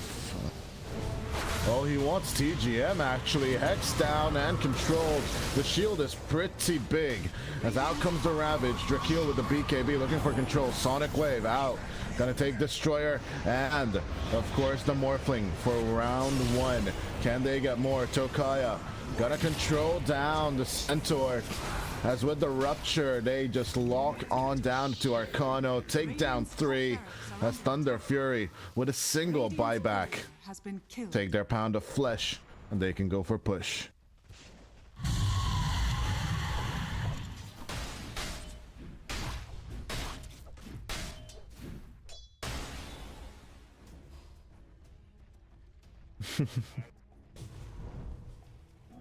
Regeneration. Hex for the control. It's a lot of great tools on Blessed Kid. And they're marching on downtown to the high ground. Yeah, no buyback, 800 gold short. But Ryu and Arcano have it, so they can just throw people into these fights. But Thunder Fury pushing on all 3 fronts of the map as they're looking to control it. A bit of fortification coming out from Silk, trying to mitigate this high ground push.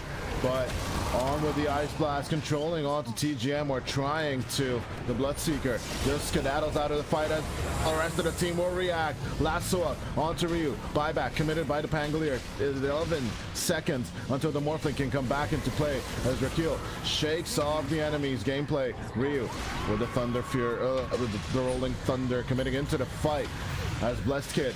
I get caught out here, but he will BKB on time as Arcana will miss out on the blink forward. Blessed Kid will fall as he gets ripped apart by DCMC. TGM also low on HP. That's not the play you really want on a Bloodseeker, but he'll just hide and seek in the trees. Swashbuckle close, but not the angle you want. TP home it is. Roxy. We'll try and scurry out of here and he'll be successful with the Bushwhack distraction. It's not. But yeah, Silk losing plenty of their objectives in this engagement. The whole top racks along with a tier 3 tower on the bottom. All Thunder Fury need to do is just reset.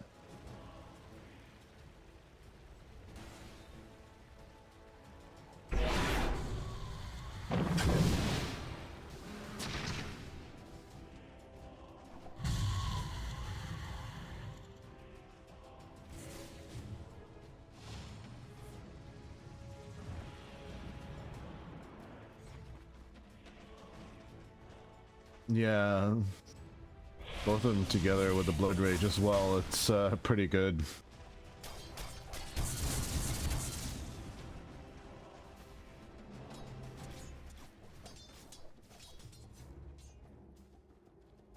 Yeah, it's basically the level 25 of Darkseer, you know?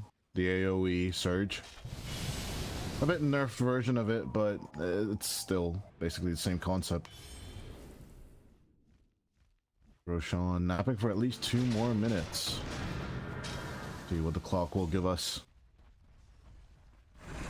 It's a minute and a half left until another Wizard Moon is spawned to Kyle. We're trying to lasso onto Arcano, but he's running interference.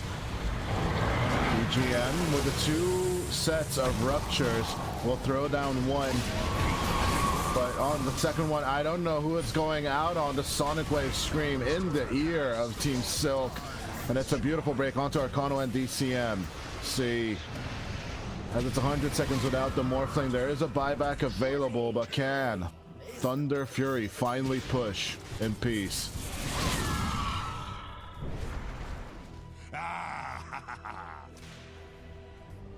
Great control coming out. I counted 3, but my math might be off. Radiant's middle tower is under attack. Only, you know. Oh, 3 people, it's fine. Oh, yeah, Broken Arcano gets control. DCMC with a buyback. Thunder Fury instantly backing off, respecting the Morphling. And backing off they will. Playing it safe and playing it cool. TGM will be happy to pick up all this farm at their doorstep. Dire's middle tower is under attack. Nah, just usual. Getting stuck in trees. Worthy tribute. Dire's middle tower is under attack.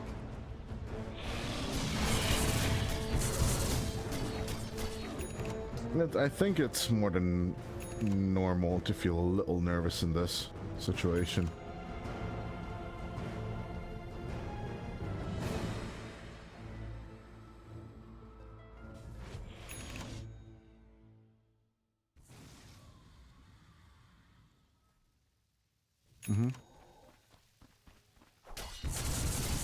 I don't know why that would be a thing though.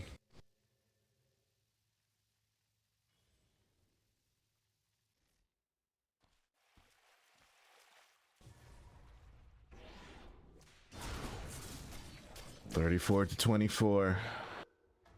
The Morphling's buyback is out. I do believe Thunder Fury will just want to casually wait for Roshan number 4.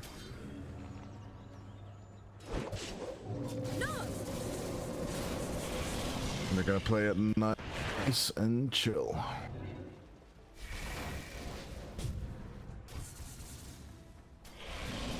Calm approach.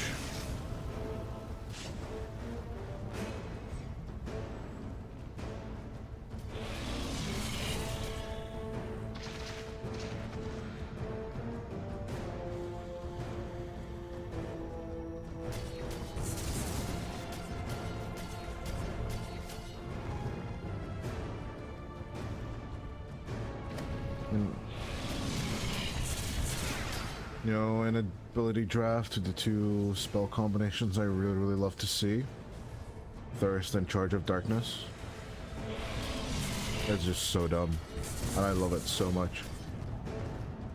You know, you move faster and faster towards your target. You have constant vision to your teammates, and then they get it low, and then you're just impacting so fast into someone, they just instantly die. It's not okay, it shouldn't be a thing, but yeah, there's a reason why the Bloodseeker hero in itself is just special. Oh, hero with no movement speed limits. Extremely unique to everyone else. 10 more seconds until Roshan will grace us with his presence.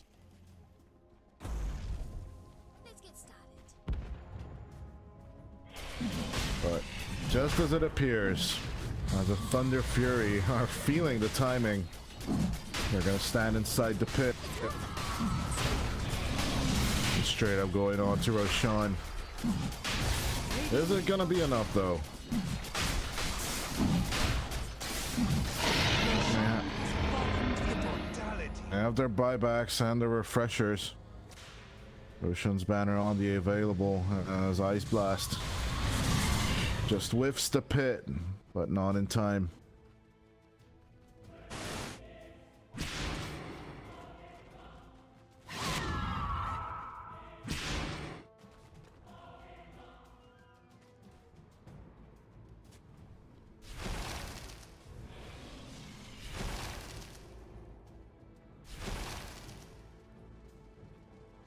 Let me check. But yeah, it kind of looks like it. And it's actually up top. Top wave in front of the tier 3. Arcana. Oh. It's casual gush coming out from Drakeel. He will try and stand up to the high ground, but oh, the damage coming out from the vortex and the double edge as TGM lays straight up into the centaur. Overall, it's not going to be enough damage as TGM about to lose his full life. One more right click would have been needed from DCMC, but he can't put it out there in time. Lassoed up and controlled. They will help him out, but the damage coming out from TGM is just too much. So binded, the Bloodseeker does not care as the Aviana Feather gets controlled down. Ryu will die. No buyback on the Pangolier or the Morphling, as Arcano wants to hold out for one more fight. Maybe they can control onto TGM. Just an Ice Blast. Get them out of here somehow. Anyhow, they will lose Drakeel on Thunder Fury. Can the 3 of them do it? It's a 3v4, but a risky one at that. That's TGM. They're gonna go for the Megas at least, but super low on the Bloodseeker. Can they find the control at least once? It's still Aegis. One life down. Arcano. All eyes on the Centaur as the Eternal Shroud. It's helping him a lot, but he doesn't get the hoof stop off correctly anymore, and that should be the GG as Shaka types it out. 40-25 Thunder Fury. A 51k net worth lead along with the 40-20 advantage on kills, and they'll take game number 2.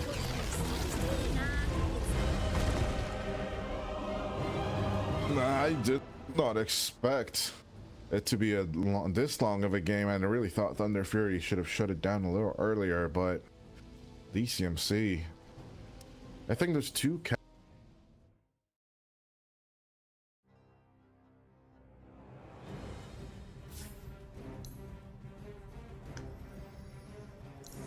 And what we saw, guys. Terrible pick from Team Silk. Pango against Bloodseeker. No hero against Tidehunter. No Rubik. Ancient Operation for what? What was the purpose of this hero? And we saw the result.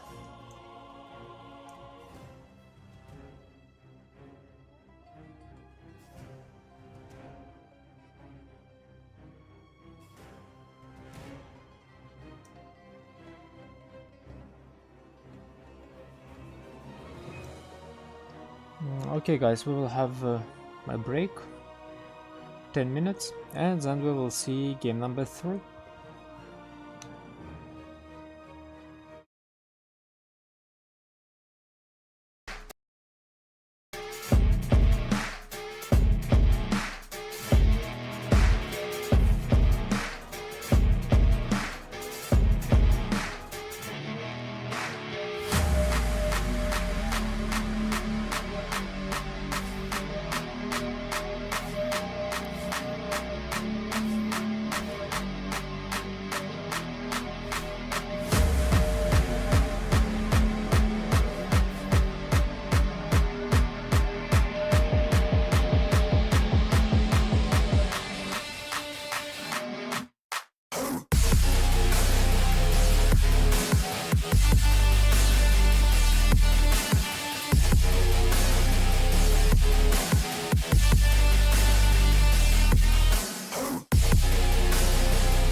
conclusions accordingly. The execution's always up to the players, right? But I think Thunder Fury had the better plan overall. And this time they got Blessed Kid, the more active hero. Bit of a double edge, you know, with the Queen of Pain, but it pays off in the end. And even though they went for the more solid pick in game number 1,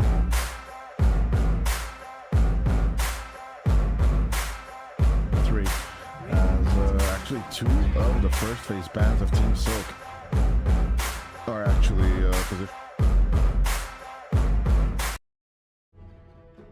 That's what they're going for, but overall, why the hell not, right? 10 seconds remaining. 5 seconds remaining. 7 in the beginning.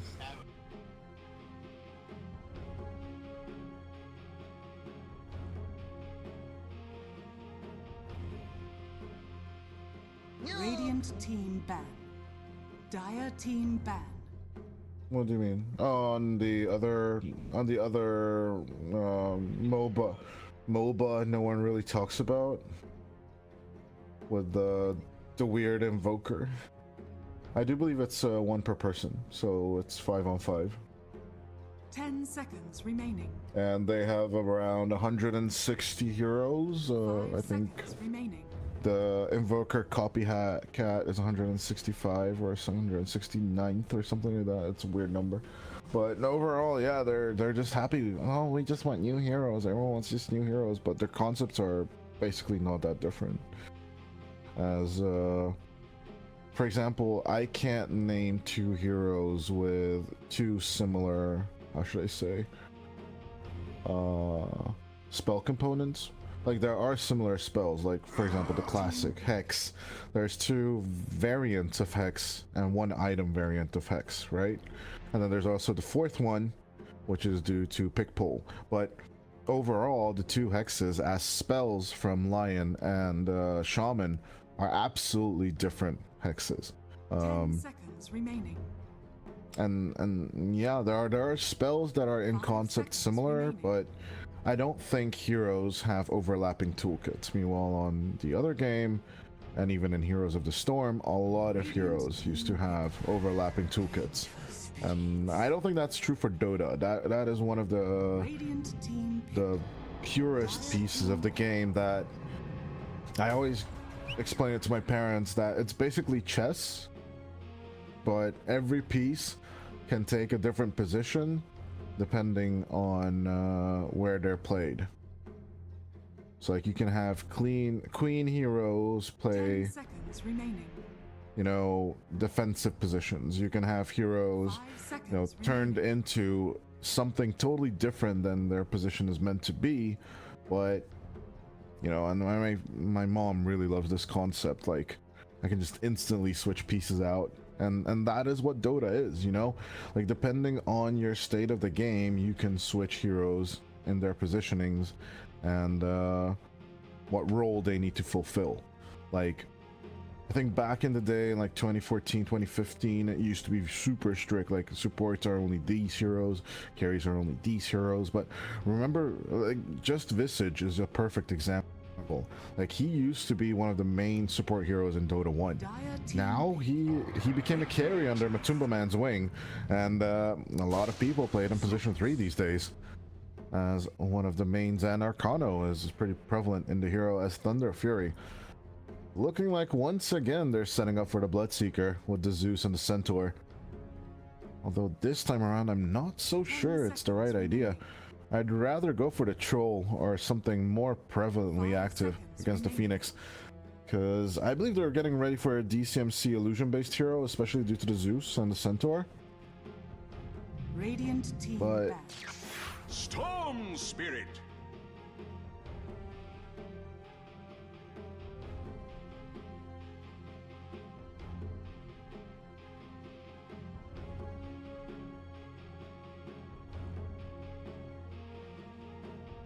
Seconds remaining. 5 seconds remaining.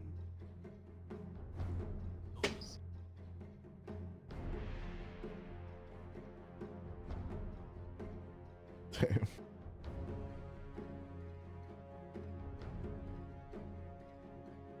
I think I remember, I think I still remember my first rampage. I think I got most of mine in Guardian and Herald rank, because I spent like a year just playing that rank and having a lot of fun, because games were relatively easy for me, and it's still on my profile. Every time I meet someone, I usually have higher number of rampages than the other people. Because I used to play a lot of carry in lower ranks. And yeah, I collected most of them with my CK. Really enjoy rampages. But yeah, I'm just not a core player anymore.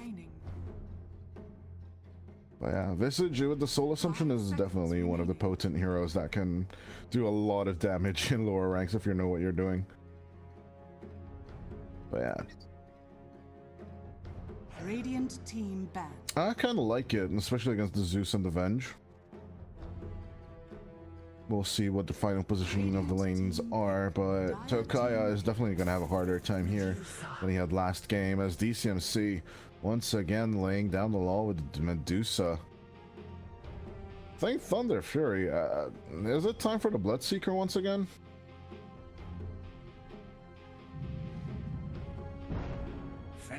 You may now select your heroes. We talked about it game one.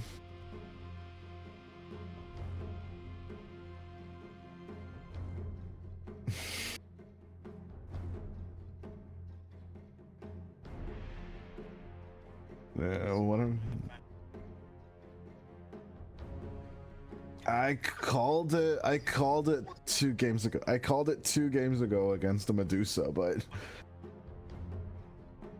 it's the Medusa. It makes sense, you know, the Fusel Blade eventually, although PL this time around usually starts off with the Aghanim Scepter, if I'm right, after the laning stage.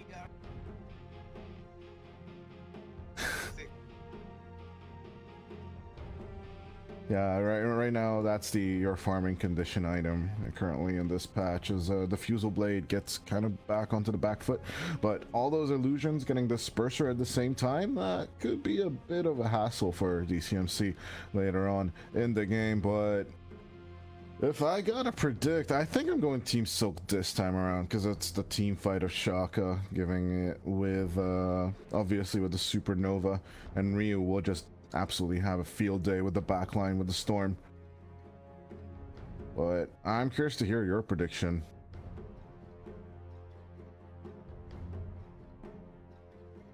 Sure.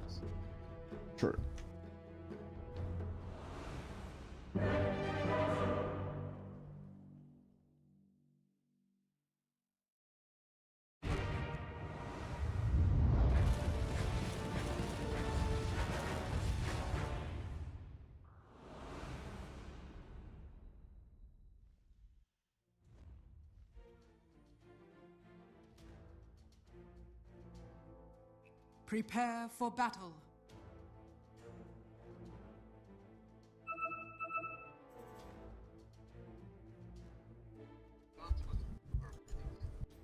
Oh, I want Silk. Split once again. So are you ready to be 0% right on our first series of the day? Gotta start somewhere, right? That's Team Silk ripping out this draft. But actually, I think the 2 drafts have never been tighter than these 2 right now. They do love focusing a lot of attention onto good old Blessed Kid. His Zeus is definitely gonna have a hard time. Shaka goes in for the pause. 0-minute mark.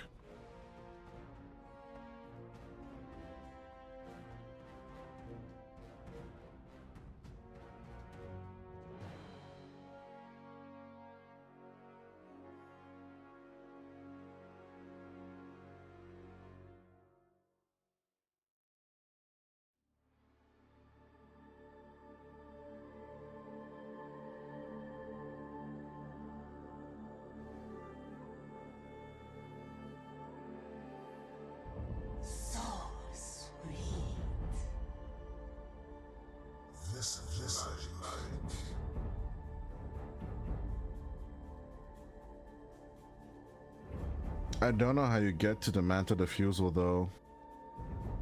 I'm gonna be honest with you. I think it's just better to get, like, you know, 1k, 1k, 1k and get to that Aghanim Scepter rather than try and gun for the Diffusal and try and aim for kills. Because Visage is not the type of Broodmother hero that will just sit your lane. Oh, as we're getting the discussions over and over again.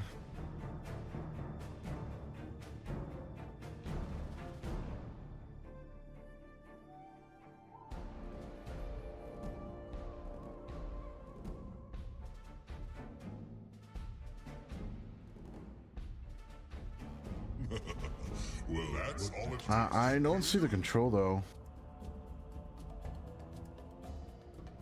Gonna be tough on the side of Thunder Fury in my eyes. Yes, you do have Stampede to just jump on point, but no true counter to the Phoenix Egg either. It's gonna be tough.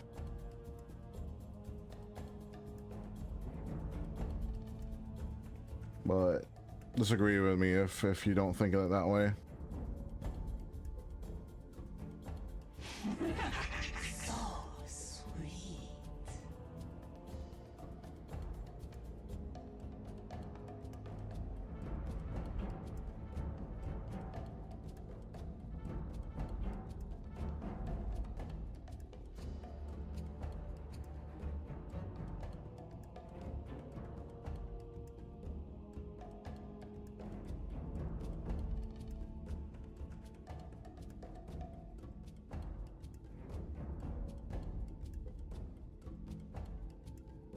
Same here. Good throw it to a break.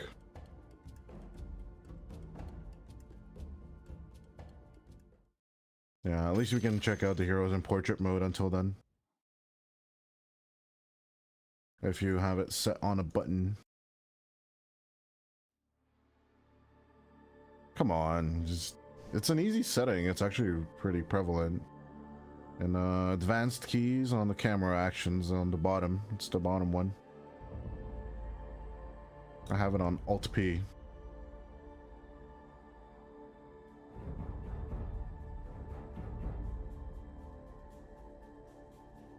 I never used that combination, so.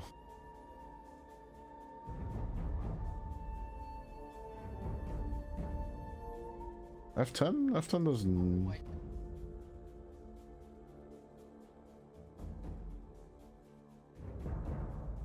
Oh, I never use toasts.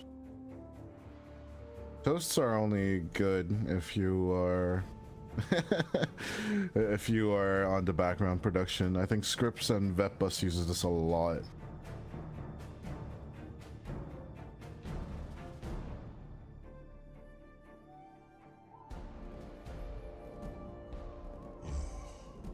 This can't be good.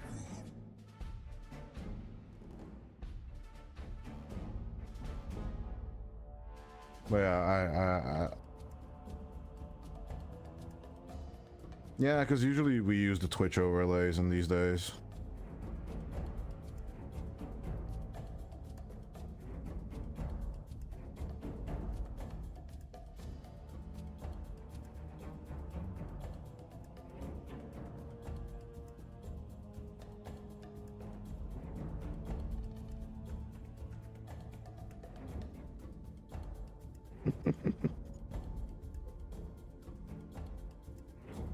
I like displaying stuff like that, but I don't think I've ever seen it ever since beginner TI broadcast hasn't been a thing.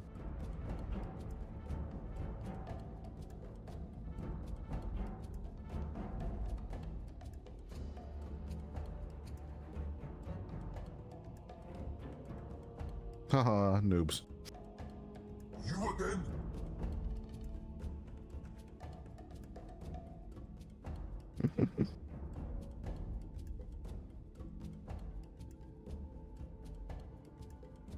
To ever be invited by a Valve event?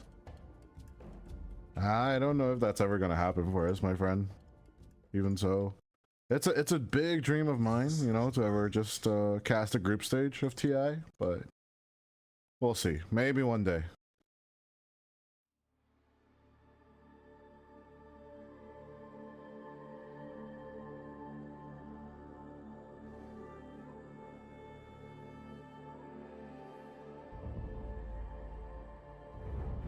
Yeah, that has been taken away for like 5 years now.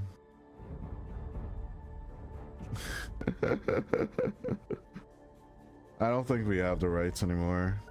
Because usually it used to be that broadcasters were also the referees of matches. So it used to be a thing, but not anymore. Admins can just watch the game easily from the lobby itself.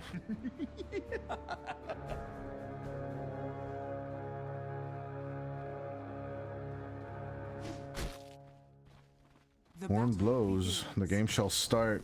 Destroyer trying to run interference onto Takai and the boys. A nice steal of the rune will even it up to 2-2 on both sides.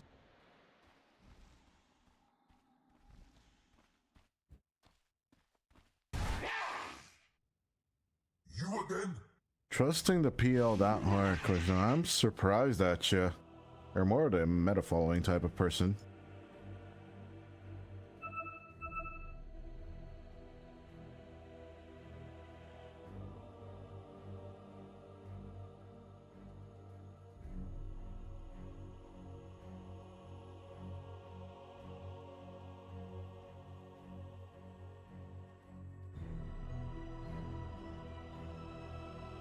Yeah, one Wraith Band straight to Ags in my eyes after a PT, but we'll see which one of us is right, because after all, it's up to TGM to decide what he really wants. But at the same time, Braxy and Shaka gonna start off with a nice little trade back and forth. Pretty burning situation for Braxy due to the fire spirits.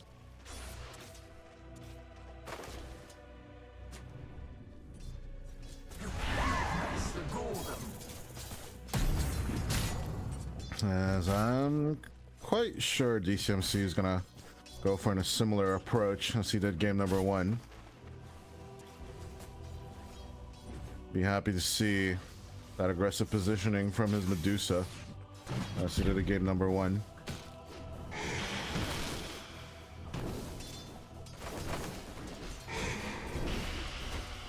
More impossible, but nah, he just misses out on the very last second destroyer.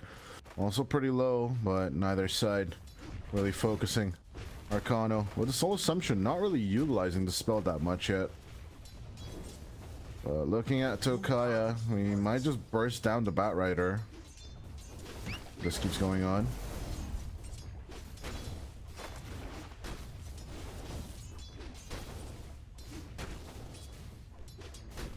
Finally gets one. 4-0 so far on the chart. But still keeping up pace with the Visage, that's not bad. And to be fair, DCMC doesn't have much more either.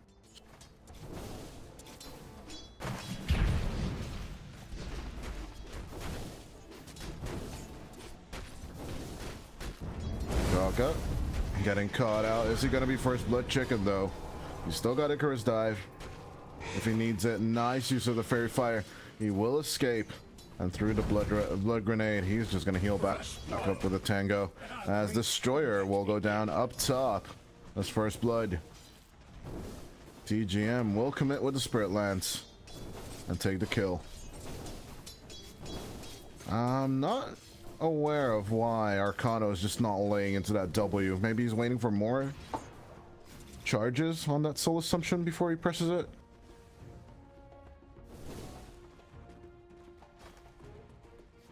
Same.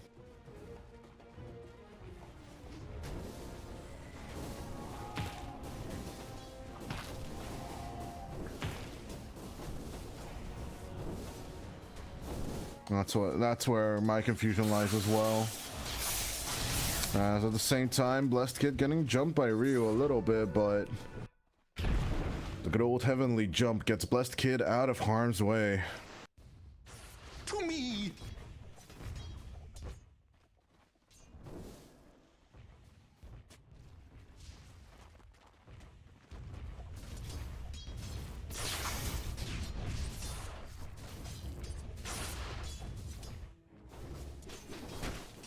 It's so freaking unreal how popular Dota is in China.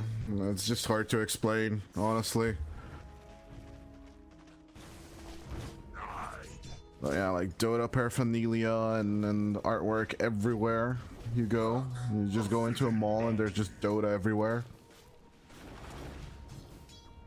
It's hard to explain to people who are not aware of how prevalent it is in that culture. As Destroyer with a toss back onto Tokaya. A nice little approach onto Destroyer, gets a little bit of the Marcy's HP down. Targaman once again left alone in the lane due to the threat of the Visage. We'll finish off the PT on the PL. Are fortified.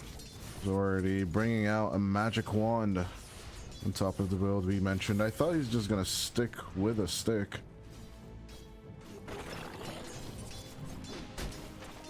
Right now, trying to make a move on.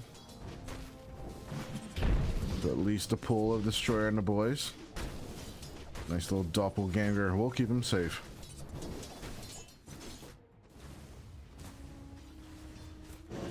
Rebound, Destroyer. Doesn't have dispose anymore, but the Grave Chill. Nice contact onto Targaman. Will get the kill onto the PL, but Creep will get it. This is going to be 1-on-1.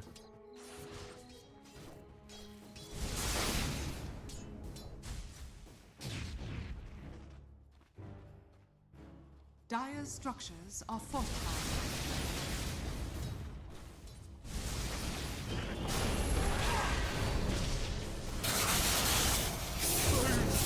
Braxy will sacrifice himself to get that kill, or he might not even die. Nice little dodge out as Blessed Kid will survive as well. That rotation is absolutely worth it for Braxy. Radiant's bottom tower With the Thunder God's Wrath, DCMC is just gone. Dracul gets his HP down, and with that Thunder God's Wrath used, an easy kill onto the Medusa. Radiant's bottom tower is under attack. Radiant are scanning.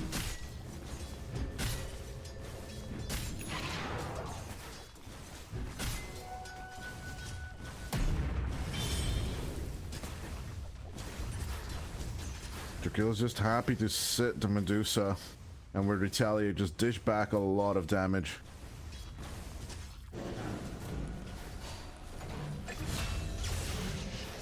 Is he? The Destroyer gets punished for the play, but Soul Assumption, it looks like Arcano finally found the W. He's just dishing out the damage onto the PL.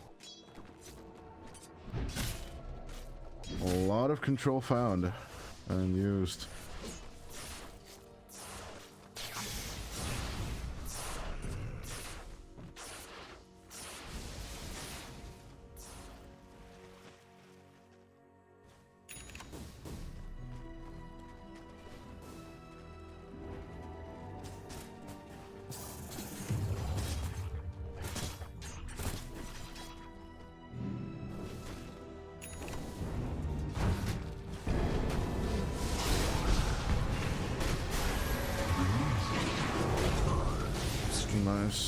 Nice dive by TGM, but Blessed Kid could be in trouble here.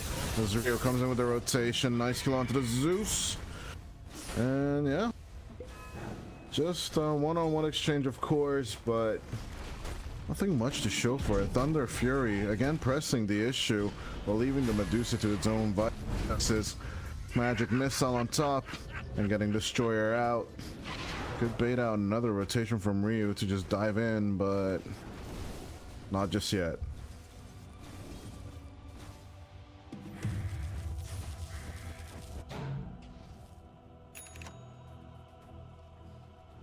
Radiant's bottom tower is under attack. Scanning.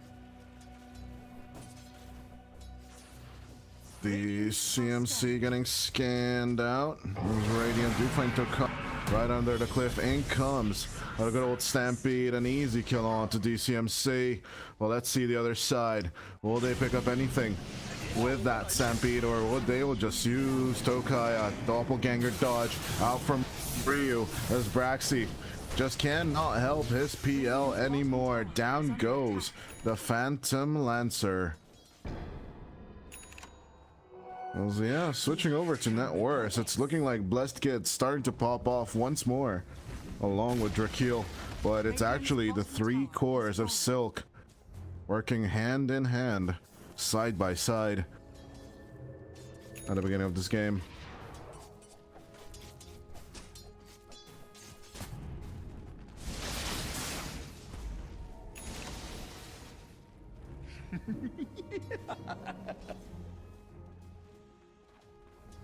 Radiant's bottom I don't think so. It's a creep hero, isn't it? Creep unit or something. Or hero unit. Because there's difference of heroes summon, like for example the wolves or the boars. But hero units such as the bear, such as the familiars, they don't count as those like creep units or stuff like that. Like that is the reason why you can't Midas these units and stuff like that, right? Dire's top tower is under attack. They're classified as hero units.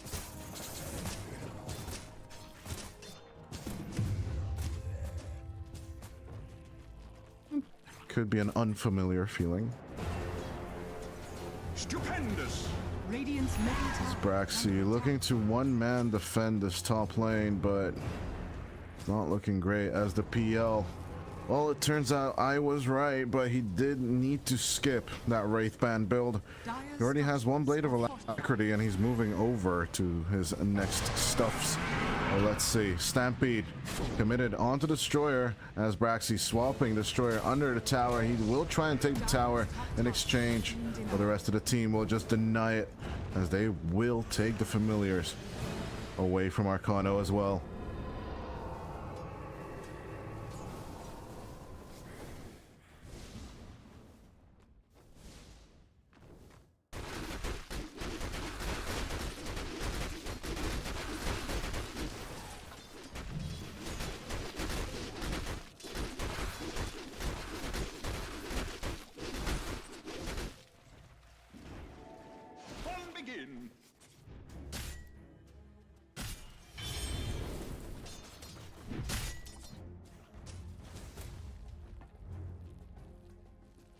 Things are dying down a little in 12 minutes of the game as, okay, I just needed to say it. Braxy getting caught out by Ryu as in comes the laser. Shock will help burn down the Vengeful Spirit and even take the kill.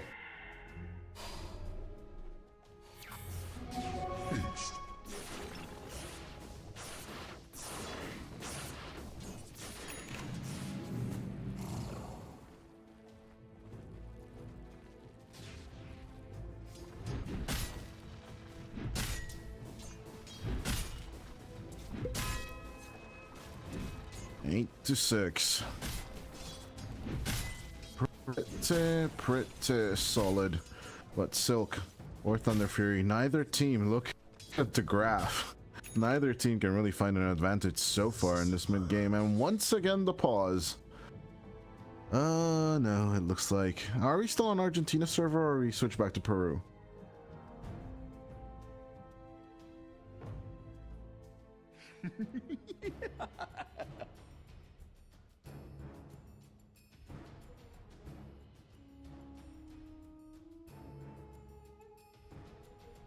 Targamon getting closer and closer to the Nags. But yeah, popping off on that on time is going to be the crucial play for Silk. That Silk get DCMC on top of the network chart. He's working on it. Manta is pretty close. And similar to a Luna, that's when his farming time is going to hit. We'll see. And pause coming in as a triple smoke for Thunder Fury. Let's see if the 2 supports and Blessed Kid can pick up anything on this map. That's exactly what I was looking at, but no, they're looking at Arcano on this Visage with his familiars. Tokaya moving in, a bit of napalm thrown out onto the Visage and take him down. Leave his familiars be, but take the hero for a prize.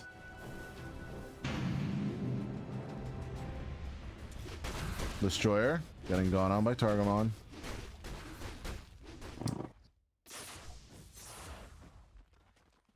Still not much farm on the PL. I'm kind of worried for the Thunder Fury cyclers though.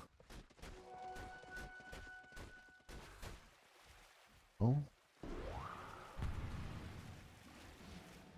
Or just to move on to Targamon with the juxtaposition out.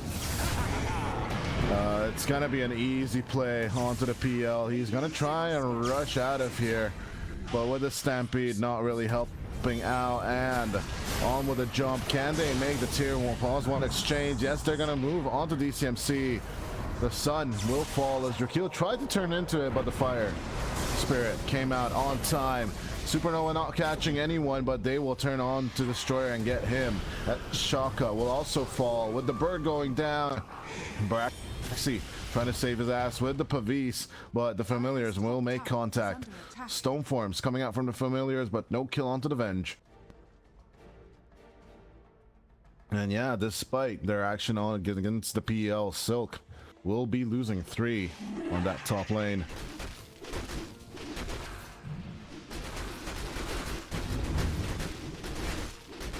Dire's middle tower is under attack.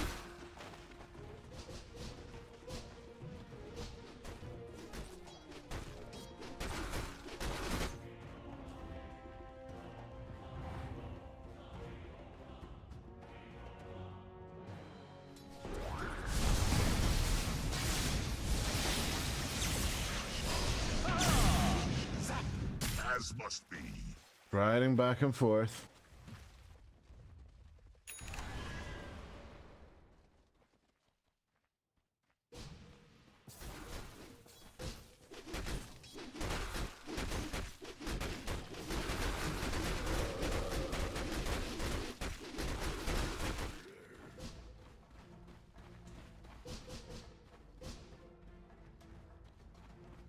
Dire are scanning. Dire's structures are fortified.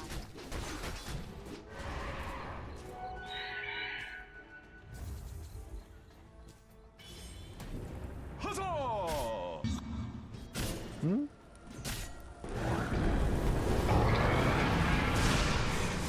And with a catch onto the raid, as with the Thunder God's Wrath, they're going to look for a turn. They catch Arcano, but Ryu is coming in with the long ball lightning. In comes the Supernova. As the sun will fall, Silk make the turn and get 3 kills. On top of all that, the PL cannot join as Braxy will slowly get burnt down by the laser. And on for Destroyer, they will get the 4 kills, as mentioned. Aghanim Scepter at the ready, and onto the Diffusal Blade we go. Oh, TGM, super behind. 60 minutes into the game. Radiant's bottom tower But is under actually, attack. correction, it's not that hard behind, right? Like, he's hitting a good timing with the Aghanim Scepter. It's just that the Medusa is online a little faster.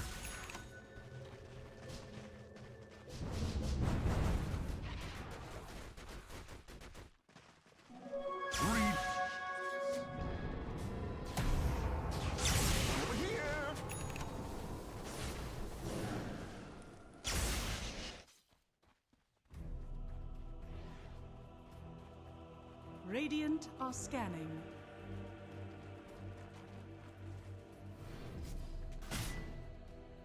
Yeah, even like the Diffusal Blade should rather be more of a slowdown item onto every other target, and then try and gun for the Disperser, shaking off all the negative effects like good old Grave Chill and I don't know what else. You know, the slowdown coming out from the Storm, from the Overload, all Radiant's that middle tower should be is shaken under off. attack.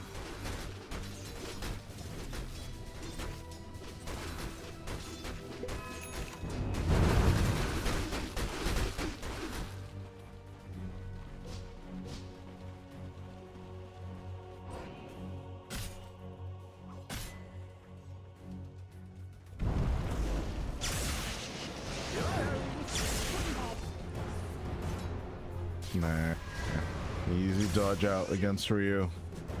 Is Ryu trying to copy down Chris Luck's build? Let's see how successful he'll be with it as Drakeel. Gonna commit to Stampede and run the hell out of there. Saving his ass? I'd agree. Radiant's bottom tower is under attack. It's a bit of pressure onto the tier 2 on the bottom, but Thunder Fury, it's a contention plan as Drakeel making the jump onto Ryu the swoop stomp. I didn't even use it a little earlier. I'm guessing the players are having an extremely high ping if that's the case. Nice lasso play onto Ryu. They do get the storm as DCMC rotating around here. Blessed Kid will be saved out as Destroyer gets swapped in. Braxy saving his teammates as TGM moving in onto Arcano. The Stone Gaze though, it's slowing down the illusions and slowing down TGM as well. An easy turnaround from Arcano onto the PL. Evening up the scoreboard here. Silk are picking up 3 more.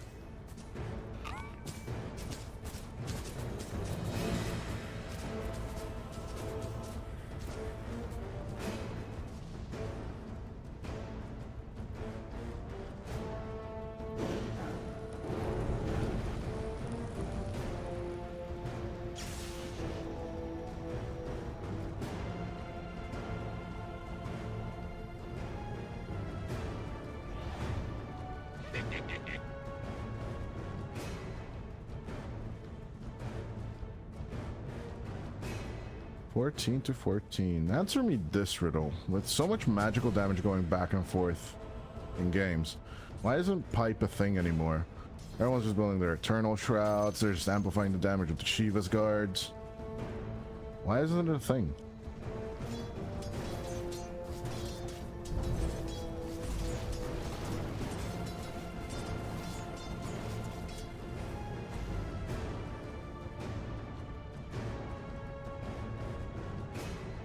Tiny fun interaction between Braxy and Shaka as Braxy finds the Observer word placements of Shaka. Braxy just throws out a tip. 14 to 14. Keeping it pure and simple.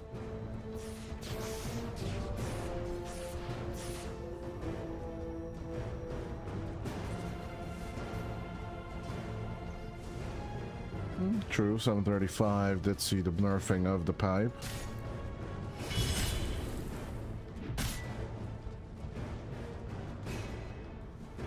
Yeah, I'm still more of... Personally, I'm more of an Aura fan.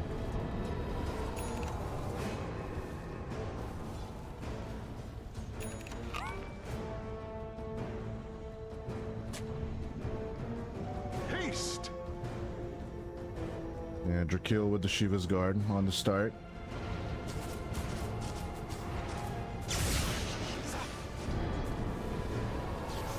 Yeah, taking these objectives is not hard at all. The support's also getting ready for it. Shaka going for the greedy build. Straight up Shivas. As I kind of am missing a Solar Crest on DCMC's Medusa from Destroyer or Shaka. But overall, I don't mind their approach to the game because it's working out for them really well.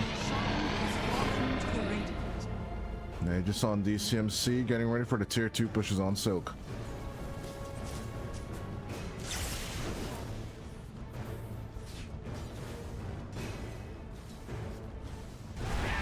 Radiant's middle tower is under attack. Dire's bottom tower is under attack. Dire's bottom tower. Easy control after the magic missile. Blessed Kid with his magic combinations.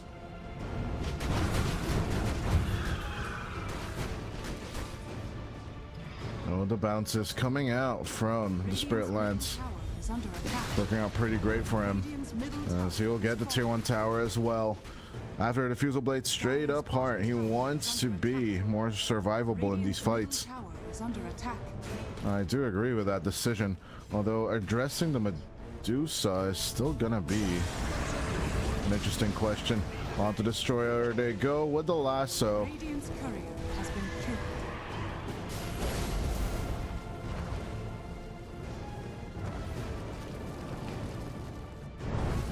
Yeah, absolute control coming out from Thunder Fury. Despite not having the Aegis, they're finding targets because Silk split up to farm. Yeah, Thunder Fury at the same time, they're not farming while this is going on. Dire's middle tower is under attack. Lightning hands. Radiant's top tower is under attack. Dendi would be proud. Dire's structures are fortified. As Drakeel and Shaka and Ryu meeting up onto the mid lane. The laser doing its job. Percentage base damage, ladies and gentlemen, as Ryu swap back. Braxy stuck under the egg, and he'll get ripped a new one. But through all of this, the only thing they can be happy about is that TGM is farming at least. Tower is under attack. Both teams are exchanging a lot of heroes back and forth, and the graph is going nuts all over this. Radiant's courier has been killed. Radiant's top tower is under Another long range. Tokaya doing his best to cut off the wave, but it's got to be at the cost of his life. He is trying to pull out Mr. Storm Spirit away from the wave as much as possible, and he did get the wave, to be fair for him. Radiant's top tower is under attack. It's pretty bonkers right now, Kushna. 17 to 17. It's like the last 5 minutes didn't even happen in the game.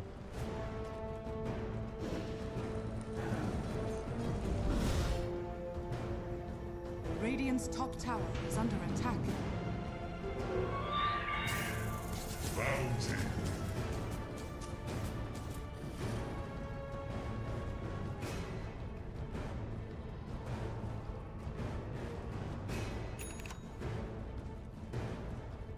Radiant are scanning.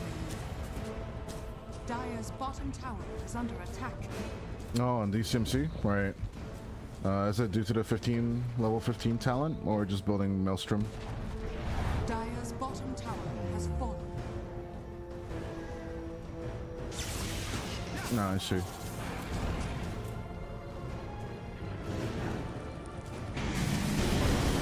Right, and just having constant Mjolnir proc is pretty good as Drakeel diving deep inside the whole team. Thunder God's Wrath used just to get the vision as the stunned up PL. TGM needs to reset this fight. The newly found heart, it's not really working out for the PL as the Thunder in their hands aren't working either. DCMC finally using the Aegis, but Doppelganger back and forth. TGM will just still burn due to the Sunray. Losing Destroyer, but at the same time taking out 2 cores. I do believe Silk are really happy with that exchange. What a goddamn chaotic fight there, though.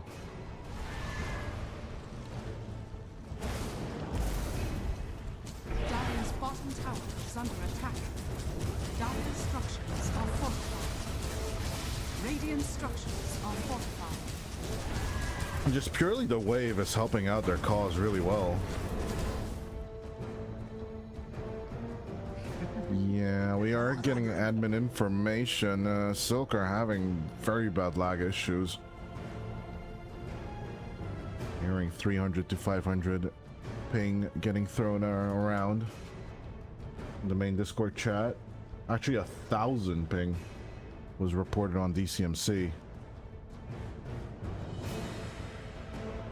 That is interesting. What kind of ping rate is that? Because actually, even us as casters, we are having 250 ping, but you know, in observing, at least the server compensates, right, for the data packets. So at least we don't see heroes stuttering, but I have seen some weird movements from DCMC, and that is most likely due to the ping issues.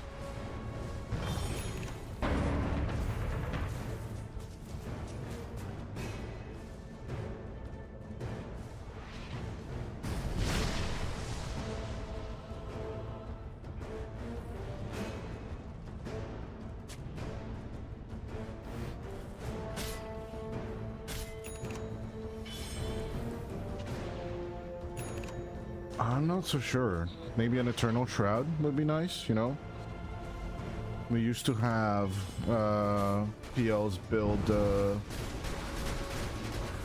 the Pipe of Insight component. What was it? Foot of Defiance, right. And I think Eternal Shroud would just be great on the hero. A gift from the goddess. Yeah, no. Not a bad idea. Although Drakil is already addressing the issue. He's the one building a pipe for his team. But that alone might not be enough, if you ask me. Radiant's middle tower is under attack. It is getting spicy, of course. 19 to 18. A lot of control coming out from Silk.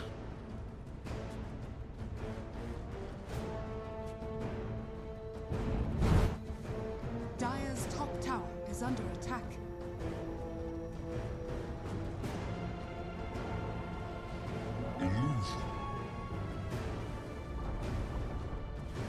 Radiant's middle tower is under attack.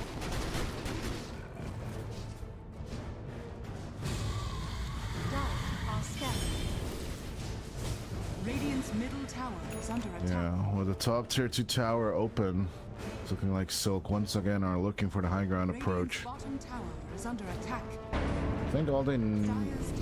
I think all they need to keep attention to is that they have Stone Gaze and Supernova before they take fights.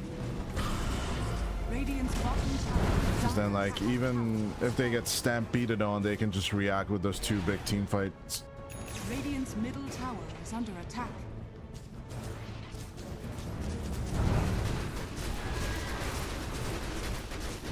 This DCMC actually going for the ballsy item. He goes for the Nemesis Curse.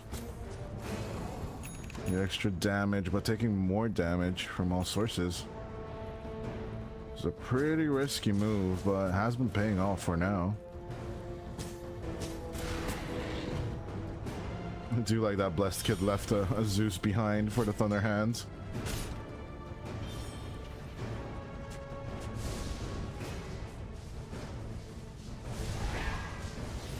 I guess. Even faster Lightning Hands, I guess. Why the hell not? I would finish the Conda if I were him, but I don't like that either. I'd much rather see him on Conda. Or even Parasma, actually.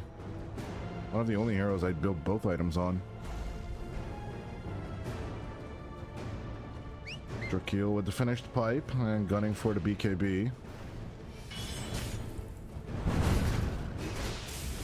TGM. What is he going for? Oh, it is actually the Disperser, because he needs an eagle song, and the recipe's already on his donkey.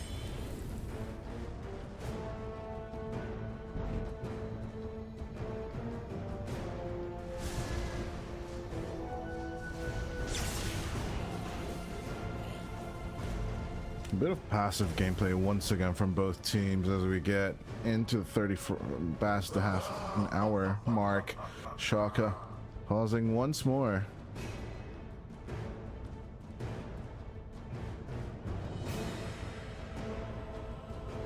Ooh, Shaka with a bit of an aggressive answer, and Drakil just instantly unpausing. Radiant's bottom tower is under attack. I mean, it's for the rules, right? According to the rulebook, I do believe in Fast Invitational you only have 5 minutes of break time, is it? Or is it the traditional 10? Radiant's bottom tower has fallen. Dire's top barracks are under attack. Right, that is true. But it does depend on, Top barracks has I fallen. believe, the nature of the pause.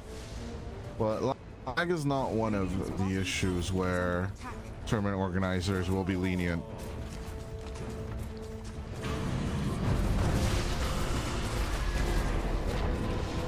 Dire's No, they just needed. The pipe is more than enough for them. As a huge lasso pull onto DCMC. Can they destroy the Medusa on time? The Stone Gaze is going to mitigate them. The EGM will do it. Down goes the Snake Lady as onto the Destroyer he goes as well. Can he get more? It's gonna be a rush onto the Chicken as Shaka. The Supernova is way too behind. And they could not defend the Snake Lady in time. I mean,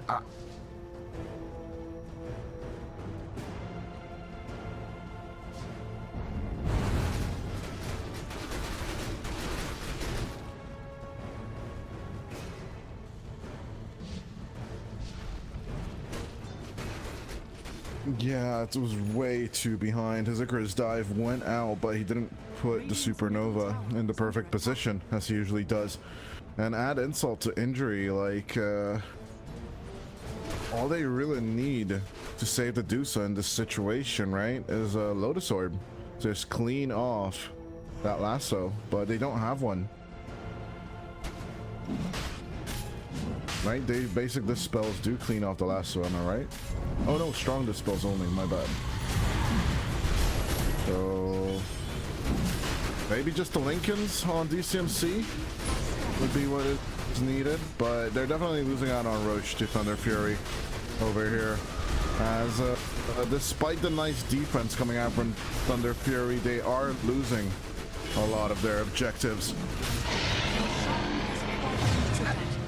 It's a tough situation, right? Elimination on the line. And at the same time, the enemy team is just unwilling to wait for you.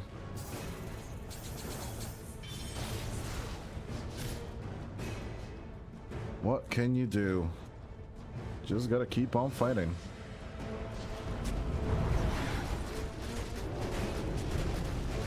One-man smoke up coming out for Thunder Fury. A deep dive. Ryu looking for targets. Will find Takoya.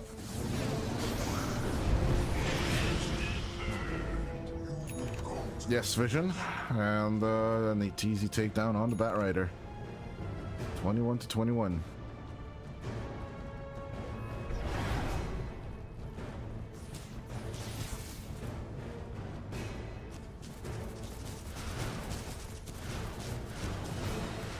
Actually, let's check on levels and builds. He is actually quite forward, almost matching TGM in terms of the levels. A little bit more is all he needs.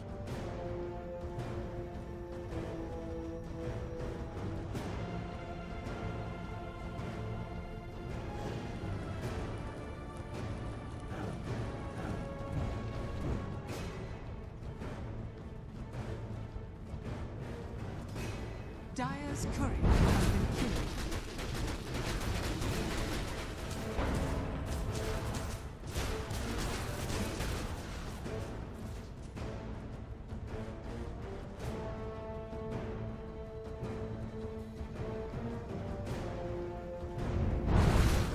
$19.95.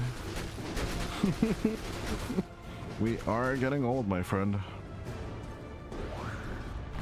But no, not really. I think Fear on S4 and Puppy, they're still proving that the older generation has something to offer. But you know, as it was mentioned in Free to Play, the TI1 documentary, which is basically mandatory for everyone to watch, the younger kids, they do click faster.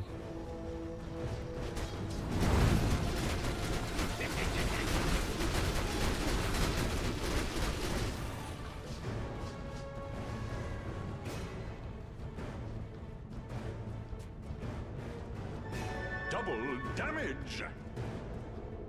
No, players don't have ages. Players have levels. Come on.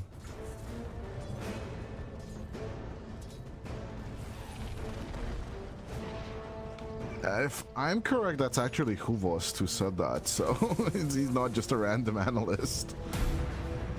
Oh, DCMC force-staffed. He's trying to save it, and he's gonna turn around with the Stone Gaze. Oh, I'm getting the lags now, as the Supernova will save the Medusa. And DCMC is just backing off with a rebound. They're just trying to save him as much as possible, but Shaka trying to disengage will not get Hoopstorm. Drakeel messes up the order. I guess he's lagging as well. Lassoed up. Destroyer gets pulled back. At least they got something for their troubles on Thunder Fury. And they'll look for the second tier 2 as well. Arcano with the rat play.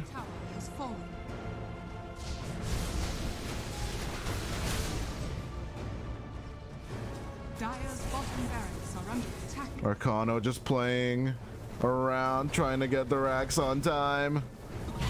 Oh yeah, that is irreversible as well. The range racks going down fast. They only get one because of the resummoning of the familiars, but Arcano can only play that every 2 minutes or so.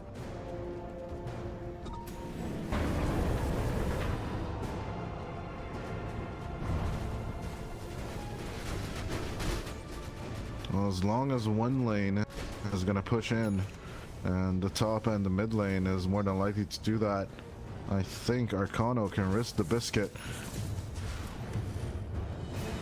And honestly, I don't mind it. I really enjoy this pressure coming out from the boys. Middle tower is under attack.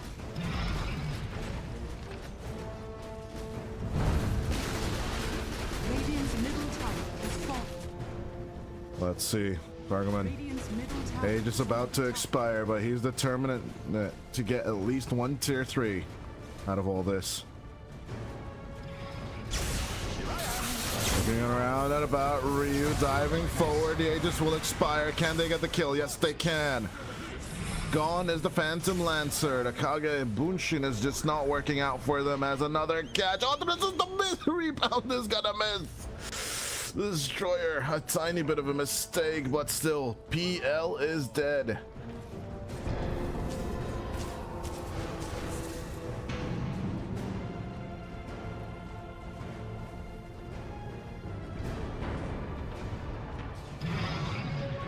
At least Megas, I guess, is the aim of the game right now. DCMC finally getting that Solar Crest. Look at the speed of that objective going down. Give him that Solar Crest once again, Destroyer. Come on, I dare ya. He wants to give it to the Illusion just for the speed. Tier 4s in their target eye. 36 seconds until the PL can be back. Buyback ain't available. It is so much gold away from that. Arcano resummoning his familiars. In they go. One tier 4 gone. The Zeus can't really do much. Drakeel. They want to wait until the PL, but Drakeel moves in, trying to dive in with a hoof stomp, but he's losing HP fast. Braxy gone as well. Buybacks are on. Those heroes are available though. 7 seconds until the PL is back online as Drakeel. The pause coming out from the Venge this time. They're the ones disconnected as the Phoenix will unpause. They're just dropping the Supernova and just unpausing the game and ending it.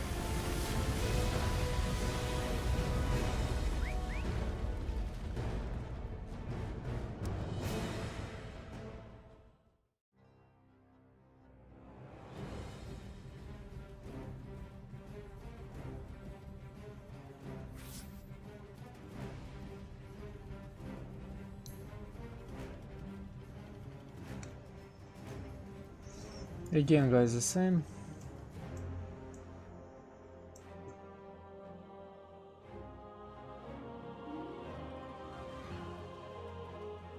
Not often we can see such games.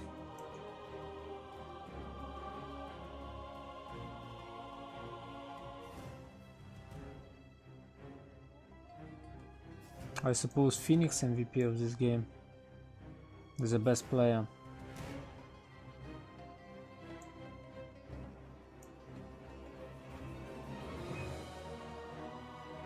Not the best Zeus.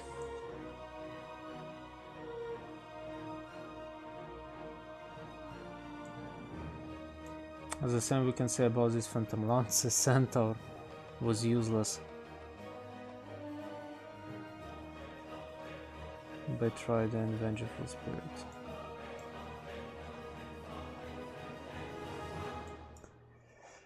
Let's look on graphs.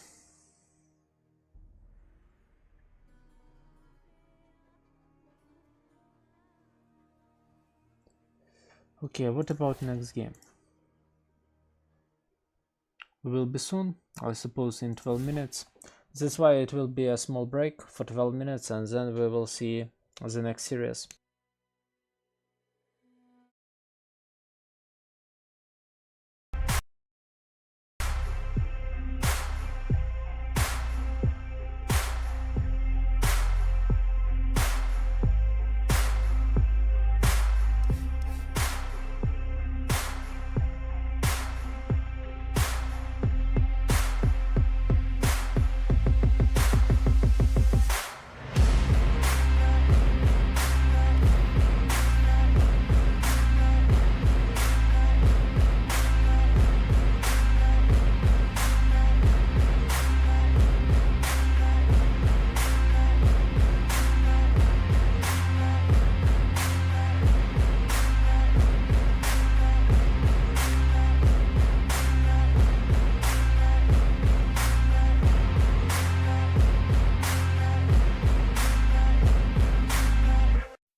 over to the Invader side. And yeah, it's X5 Gaming having a lot of roster changes if you check the Wikipedia page. That is something of an interesting thing to look at. But overall, it's still a good question. The mounting up arms or golem on their side, how much that will work out for them on their set. Actually, no, it's not arms. Arms and golem are two different people as well. Just a lot of roster changes all around then, I guess. Yeah. Basically.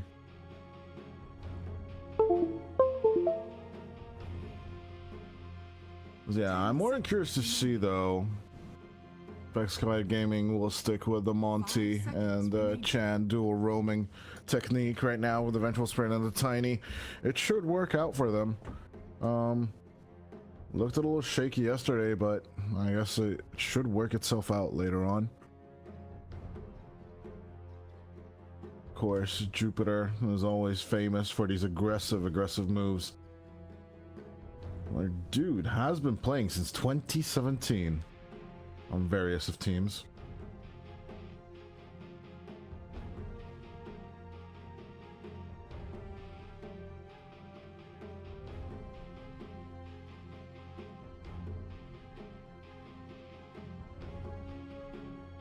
Good old GRPX, but we'll see how much he can utilize from that knowledge.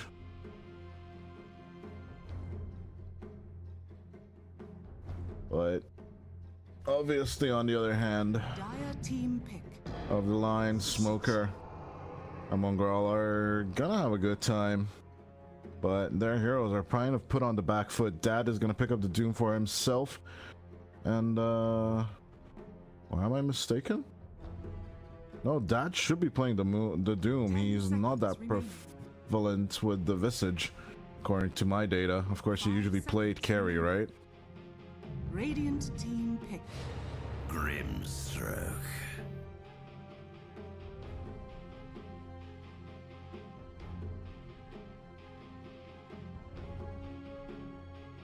I would say Doom Grimstroke is the better lane of choice, and then Visage. 10 seconds. Where the hell is the Visage gonna go, though?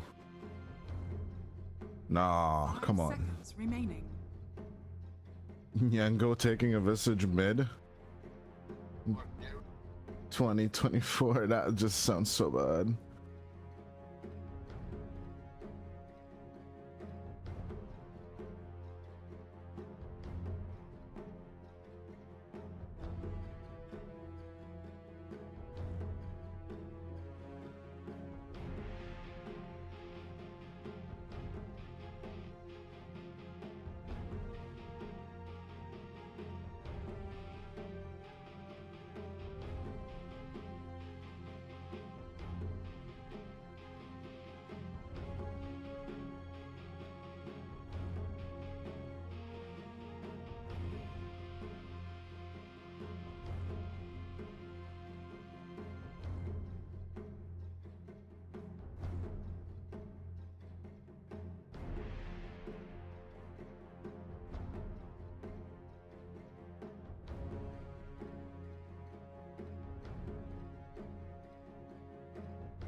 I'm thinking. Radiant team pick. No, but Centaur's banned. I'm thinking more of Tide.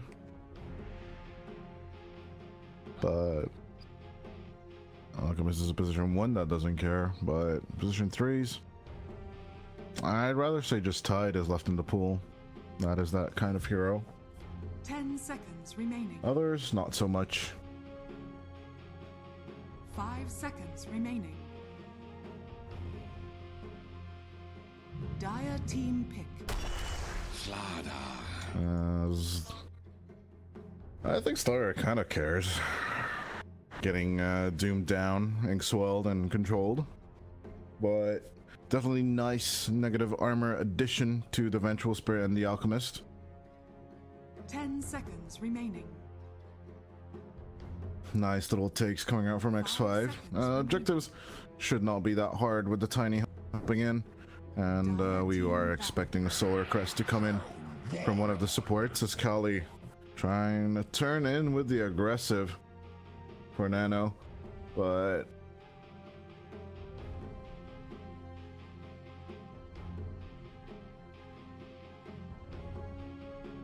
seconds remaining. I don't know if Sebas plays it. 5 seconds remaining. That's my biggest question.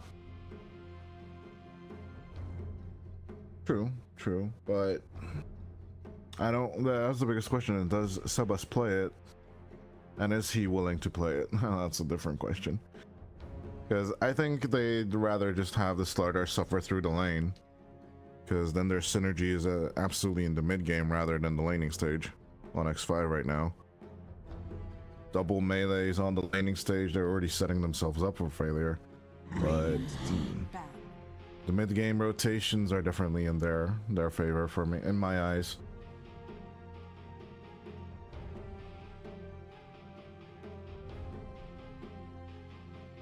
Yeah. Beautiful setup coming out from the board. 10 seconds. Radiant team ban.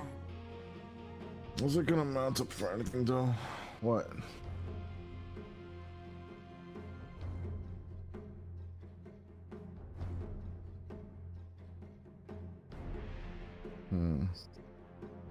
Let's see if we get the Spirit Dance on the mid lane. I'd quite enjoy it, I'm not gonna lie.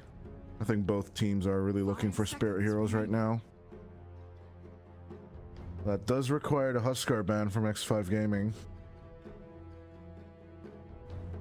Because if not, that does leave an opening for the Queen of Pain pickup. And yeah, no, that's actually the two heroes that I need to be gone in order for this to work out. They go for the Invoker instead, kind of indicating that they want the Storm. Let's see if X5, what they go for. Banning out the Huskar and taking the Ember, or taking the Storm themselves. Storm is not that great though for Qhali. They ban the Ember and go for the Coddle. I think Huskar is still looking okay here, despite the Doom and the Troll. But more than likely I'd go for the Storm and go for the greedy play if I'm X5 Gaming. 5 seconds remaining.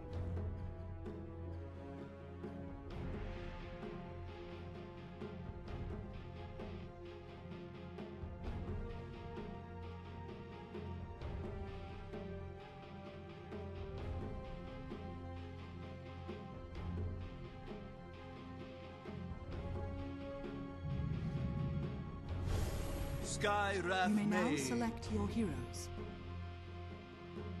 They are gonna go for the mid Tiny.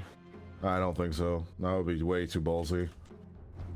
Let's see it. Yeah, Jupiter will take it. And they're actually putting the Slider on the mid lane. They're gonna heed your calls.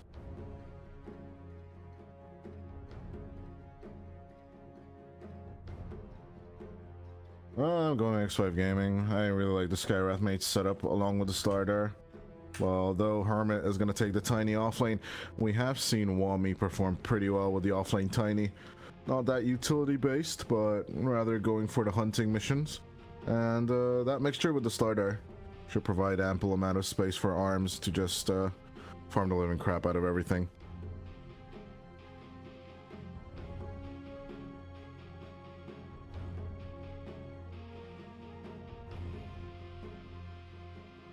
Yeah, I don't like the position for Doom and all these weird switcheroonies coming out from Qhali. I don't feel that there is a good synergy between their lineup. Everything is just hitting their power spike at different times, and Euphoria will never get off the ground.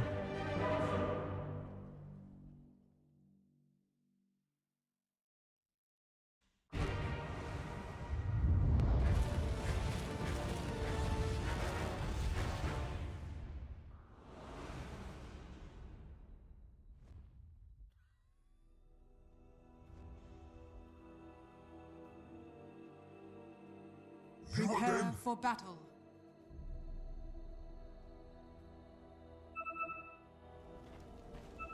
Yeah, match number 2. Elimination on the line. The Jupiter. It's him, and I don't know who else does this color typing kind of thing. It's May the light keep you. May the light. honestly, do you want to make this at all? It just looks so confusing. I do prefer the white or writing like this.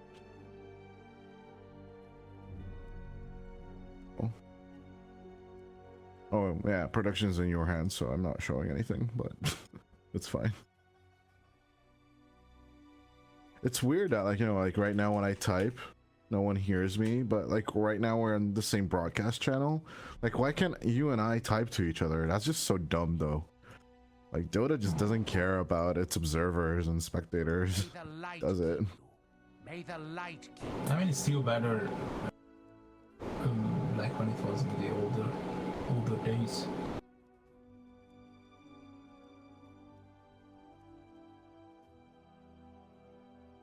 That is true, though.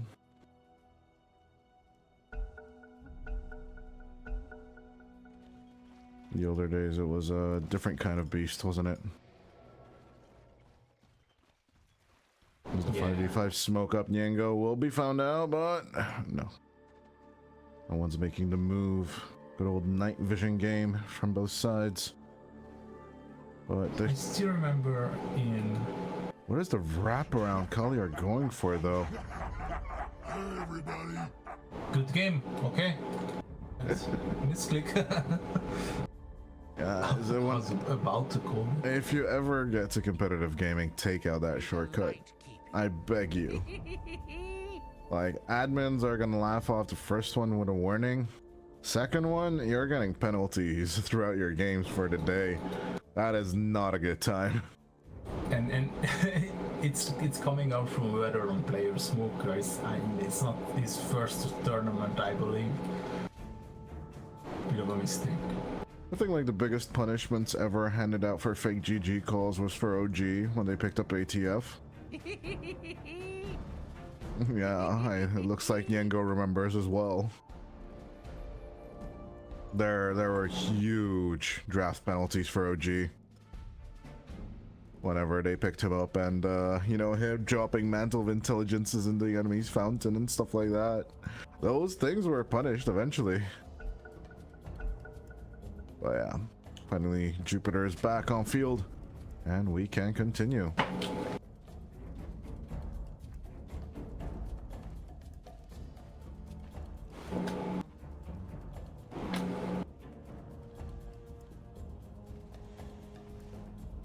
Actually, we should just start, right? Because we're still at the 0-minute mark. Neither side really looking for the extra aggressive approach. I'm just gonna go for the chill gaming right now.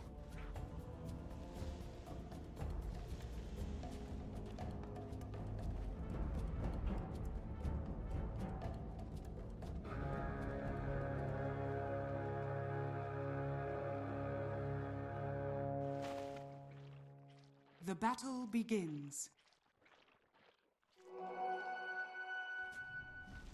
Yeah.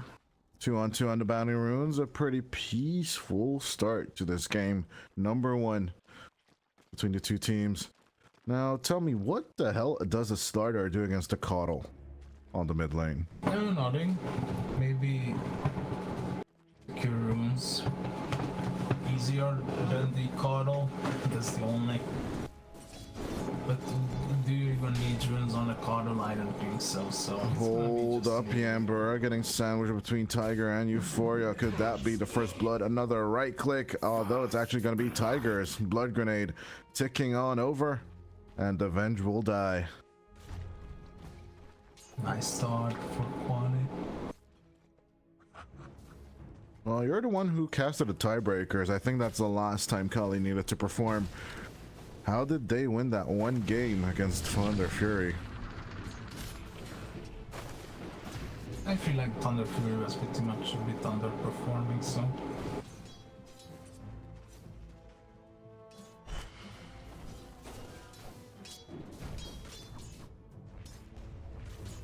So that's it? That's the only reason you're giving? Yeah. Dang. Poor guys.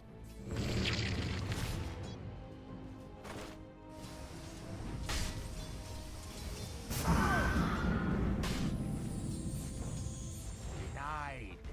Well, X5 Gaming, the survivors of the tiebreaker day. Let's see if they can perform once again against Qhali, or are they gonna have their knife break on the back of the Qhali horse? Smoker, you are in a interesting position here. You might go down. Nah, it's gonna be Amber first as the Doom. He's just gonna escape. Oh, or not. What? What? Oh, the range creep from above. Yeah, Takes the the range kill. creep and the fact that he threw the blood grenade. On top though, we have a similar situation. Euphoria is gonna get killed. So can they exchange? No, there's nothing. Hermit does nothing to exchange for that. Level 2, a bit early on the aggression. But what do you do when Tiger's coming at you with that ink swell? Not much, I tell you. Throw him back. Toss him back. But you don't have toss. So. No, Hermit's not a tosser, not just yet. Not a tosser. Do you remember paper toss? Oh, One of the yeah. first games for Yep.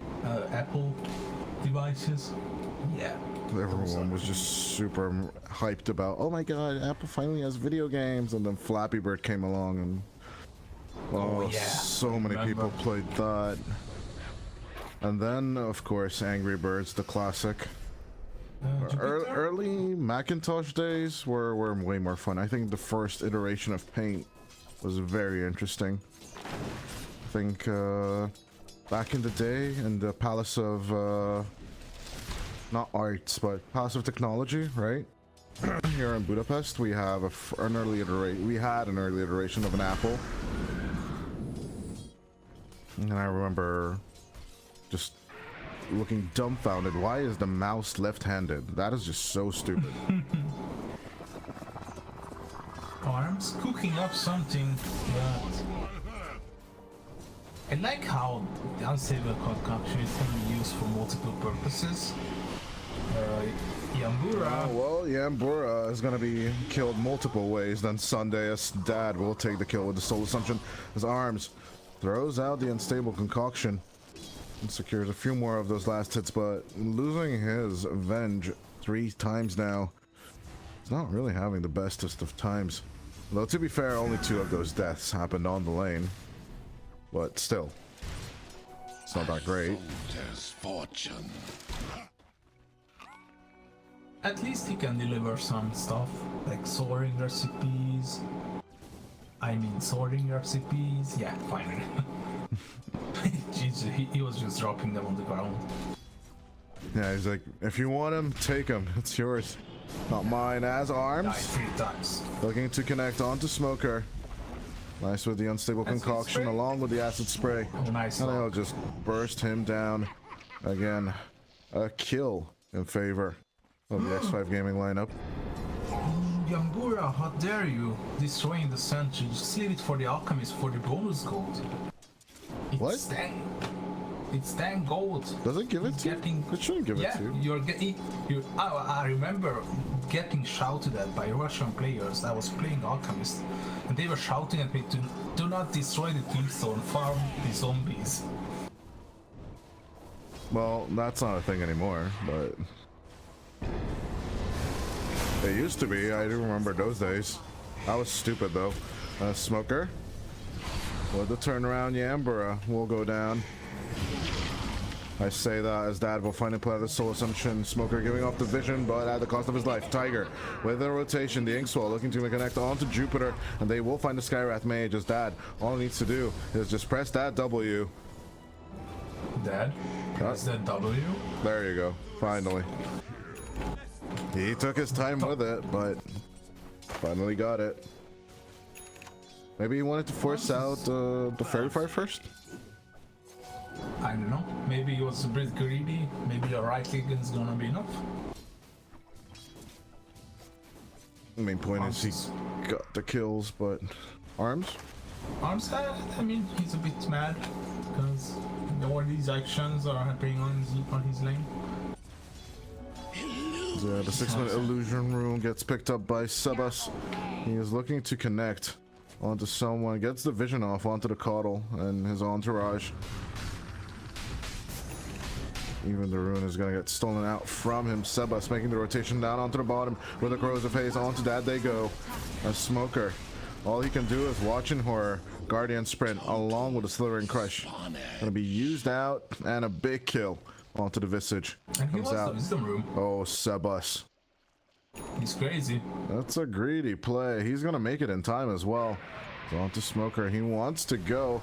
Nice little tornado play, but Sebas sitting on the rune, dodging the Illuminate, and he gets the wisdom rune on top of that and the kill onto Smoker. It's easy for him, and he's just gonna disengage no TP, out of here. No TP, but he's got Guardian Sprint. He doesn't need the TP, my friend. That's true.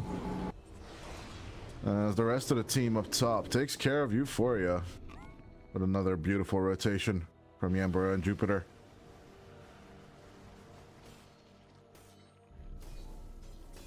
It's looking like X5 are coming back into this game. Switching over to Net Wars Arms, looking for another hunt with the unstable concoction. So it's Sebas here. They're not focusing the same target, so the play is not going to be as easy as expected. And the double stone form also will mitigate the dive. As unstable concoction's ready for the turn, in comes Nyengo with the spirit form. Can he pick up anything? Solar Bind onto Arms. There's Nyengo. They're throwing out the Illuminate on to the Slardar and get that kill with the help of Dad. Arms will be the bigger target as Nyengo will find him. Oh, the vision. Chemical Regime free. I don't think it will be enough though, even if he uses it. Infernal Blade out as Nyengo looking to chase it out. Nice Solar Bind once again. The Urn doing the damage, and Tiger will take it with the Inkswell. Oh, Nyengo. Looking to pop off here and help Euphoria on this top lane as well. He doesn't want to stop. Immediately he goes stop. These early rotations of a Qhali, just so impactful if you play it right. Krista got the vessel. And Krista proved as much yesterday, so if Nyengo keeps it up like that, it could be a domination in the early game for Qhali. A lot of ifs to be answered in the next few minutes. The next 5 Arms queuing up for my coffin. The good old Radiance. Dire's top tower is under attack. Arms. Tiger on the search. Doesn't find him in time. He doesn't put out Division. That aggressively is up top. We actually have Dad and Smoker coming in with the approach. Level 4 on the Doom. So I guess all he's coming for is the XP. Not really the kills. Here comes Django though. They are disengaging quite nicely. Yeah, I do love Hermit and Sebas just backing off. Oh, concentrating on the side lanes as Jupiter. They're trying to get him to get to level 6 as fast as possible. With that getting ready, I want to see some Mystic Flare combinations come out from X5. But finding those targets is not going to be easy for them, as it sounds. They are smoking up, so they might want to repel this section of the Dire, or just catch Tiger. That's a huge prize. I mean, Yambura kill him, maybe. Finds the Wave of Terror and the Magic Missile. There is the Mystic Flare doing its work, and Yambura will snatch the kill. As Nyengo and Smoker turning on to the Vengeful Spirit. The Illuminate. It will hit, and it will hit hard. Avatos combination onto the Doom, and it's going to be a support exchange as Euphoria. You want it to go in, but the team ain't ready for that just yet. Solar Bind along with that Vessel doing so much damage on its own. Holy crap. There's another Solar Bind out onto Sebas. He might be if he connects with the Inkswell, but Nyengo doesn't really care. It's gonna be the Illuminate that takes him as Nyengo He's just gonna skedaddle out of here. The tree toss will connect. Jupiter. 10 more seconds until the Mystic Flare, but the conclusive shot is gonna connect onto Smoker instead. Finally, Arms will take the kill onto Yengo with the unstable concoction. 11-9 as X5.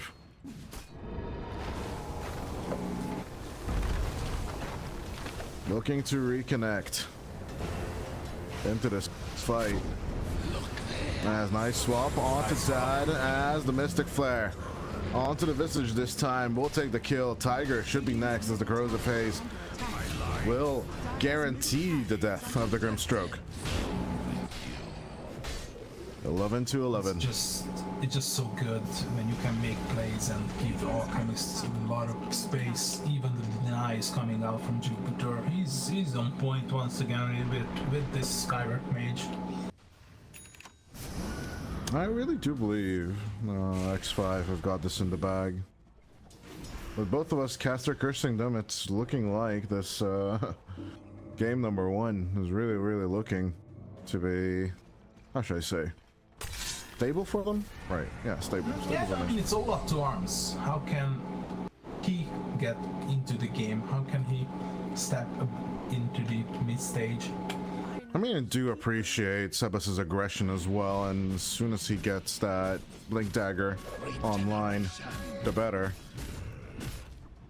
And all he needs is just one more goddamn creep to get it, and then they can turn on to the aggressive. Just, you know, chain stunning the troll and then forcing him at least to use the battle trance or just killing him outright. Just such high value right now for the X5 gaming lineup. Looks like he can't get smoked. This Hermit dives in onto Yengo. They're just gonna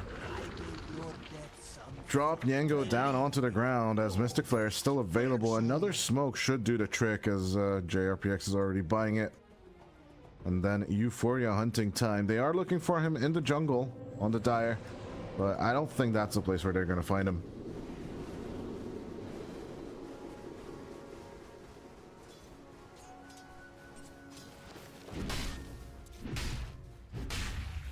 Radiant are scanning.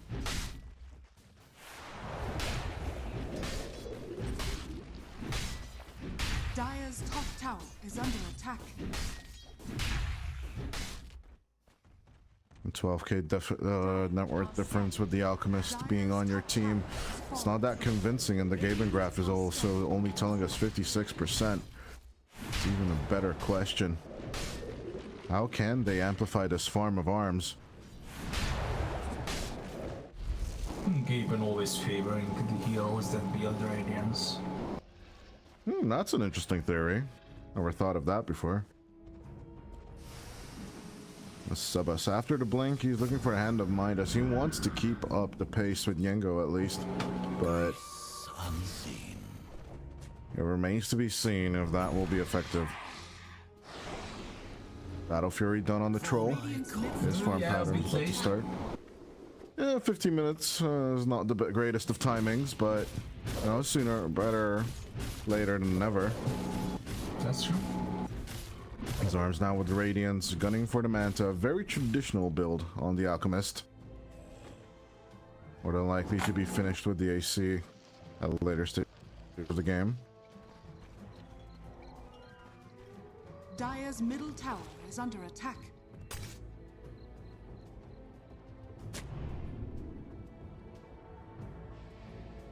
As the rest of the team of X5 on the hunt in the enemy outskirts. Will they find a hero? A soldier's fortune. Maybe not that likely.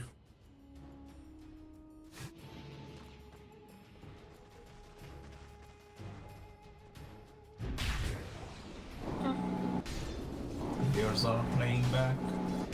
Well, not really that much action happening around the map. So good for Arms though. He can continue farming. JRPX, on they go, and Yengo in the air. Well, he is on a Pegasus. I guess Hermit's trying to teach him how to fly. Nice little rotations coming out from X5. I'm curious to see why they're not including Sebas in these plays, but mostly due to the fact that he's just trying to farm his Midas, I guess, is the reason. But now that he has the Blink, he has the Midas, I think he'll just be joining these rotations of the other three. And taking out this tier 1 tower on the mid lane. We'll take some precedent. They're setting up for Smoker. It really looks like it. Sebas with the connection. Actually setting up the bash with already 3 hits in. He's just going to turn in on to the Doom and take him out easily. The toss on to the tower. This Hermit not really have true gap anymore, but he just needs one more right click onto the tower and they'll grant him that.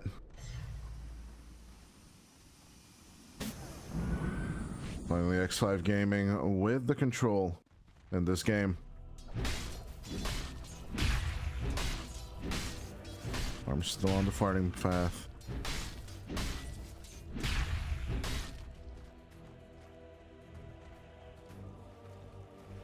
X5, you're looking confident. I think the network chart not really reliable source of information, just because of it's a bit misleading when it comes to Alchemist's gameplays or repos. But yeah, they are in fact leading for now. Looks like it for now, at least. But let's see how much cash Arms can still infuse into this game, as Qhali will be taking Roche number 1. This is quite usual for Trolls and Ursas. Not surprised by any of this, but the rotation. I want to see this rotation work out for Qhali if they want any kind of success. They have the defensive board. This might be wonderful. Might be something that Qhali was hoping for. They go onto Hermit, Doom the Tiny instantly. Glimmer Cape onto the Tiny, swap out as well. As the pile of rocks is just doing so much work. Mystic Flare out onto the Doom, but the kill is not going to happen. Yengo with a beautiful Illuminate heal. They'll just take care of Sebas like he's nothing. 1 casualty only from Qhali's huge rotation, but they're going to be happy with that one solo rotation. The Ancient almost killing Smoker, by the way. Oh, with the kobolds. Nah, kobolds are friendly now. Yeah, it's ridiculous. Well, that would have been funny, you know. He still puts out the kobold and then it's just he's like, "Hi there." I think he could have reacted like with Devour to it. That would have been funny as well. Just eat the kobold. And you get the GPM. It's just so good. So Euphoria, he actually showed up to the fight and he was the difference maker. Even ready to fight with just the Battle Fury. Looking good, Qhali. I think this is an even game. Let's see what Gamer says. He agrees. Kind of agrees. Like, yeah, that one first Roshan take is kind of a deal maker for him.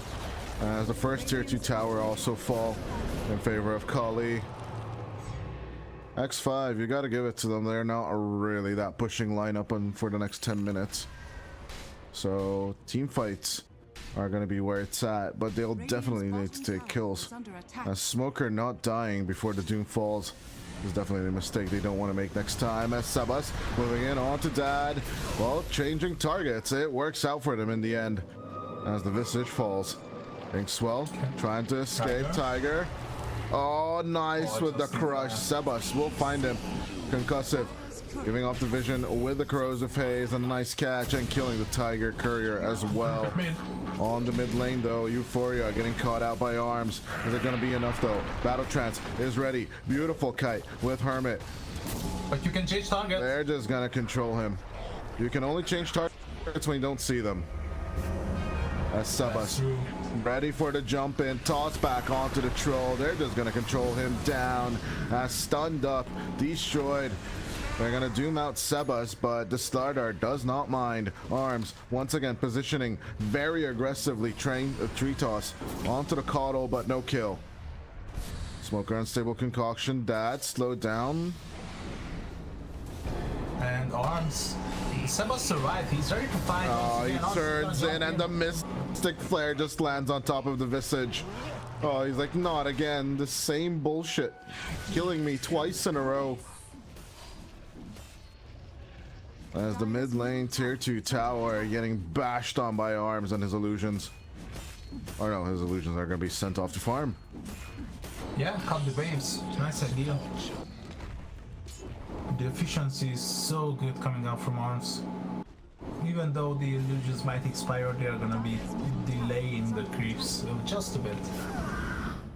Sets them up for the bottom tier push. This position 3 tiny is actually not that bad. I think it's something we saw in Southeast Asia a lot on Wami. I do believe it was a mag Indonesia. Sable Concoction jump up onto Euphoria. Nice stun play. As with the magic missile as well. I don't think they even want to swap him. They finally do with the ancient seal. He's just silenced up and he's just gone. The leashed up pair. Oh, the triple It's just an easy kill coming out. As Arms just keeps on walking up on that high ground. Sebas in the lead. Yengo finally pushing them back with the blinding light, but they're not blinded at all. Dire's bottom tower has fallen. X5 Gaming with a convincing gameplay. They're just sweeping back and forth on this lane.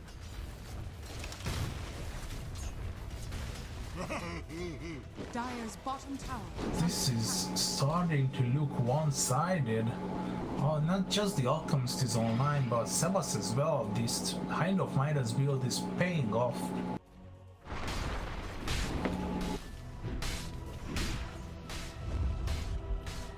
They are smoking, they just don't want to stop though, right? They want every last bit of this map left for Qhali. And let's see what they're gonna be finding. Easy kill on Dad once again. I think they're conditioning him with the Mystic Flare. Look at Euphoria. He has no DP. Oh. He has no X, he has no Manta. Corrosive Haste, he's gonna battle trance, attempt and turn, but the bashes, the stuns, it's doing the work as Hermit from the other side is approaching, toss him up in the air and destroy him back to oblivion. The negative armor crew is just doing so much work on X5 Gaming. There's no reaction coming out from Qhali. No Solar Crest, no AC. There's nothing they can do about this. Yeah, and you just have this weird feeling that even if they might have the tools, they might not be able to execute them. They don't have enough time for it. All they need is a plate. Blow up people in like 1 and 1.5 seconds. All they need is a plate mail on arms, and then they're just ready to end the game. A smoker gets ripped a new one. And Tiger just calls the GG. There's nothing they can do about this. We mentioned it. Goodness me. 24-12 with a 17k net worth lead. Qhali throwing the towel. What a performance for X5 Gaming. I think that.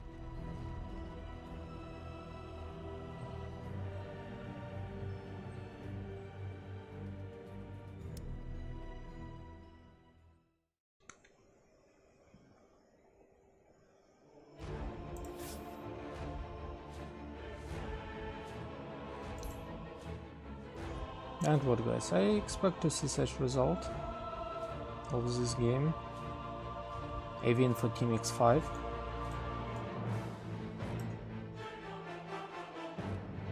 Alchemist MVP.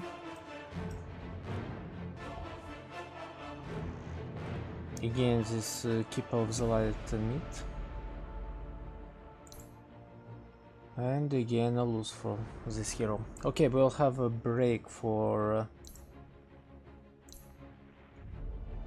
10 minutes and then we will see game number 2.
Radiant team ban.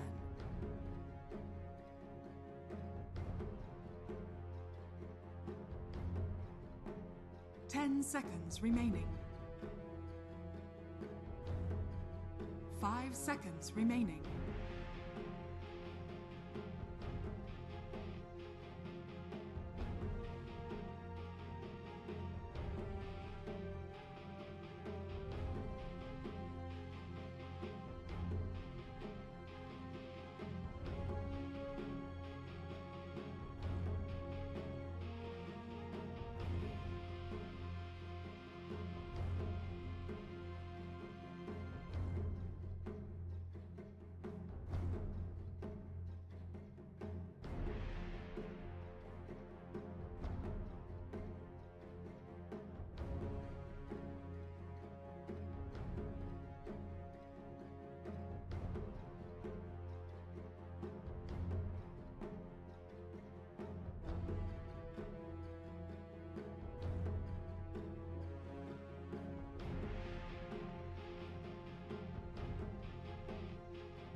Itt.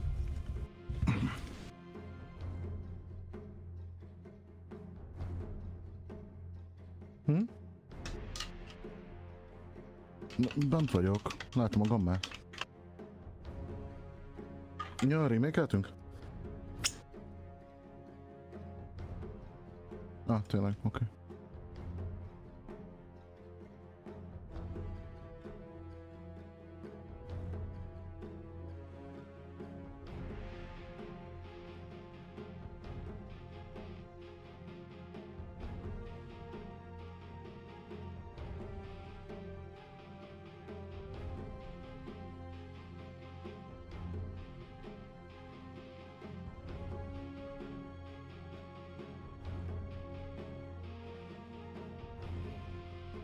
Radiant team ban.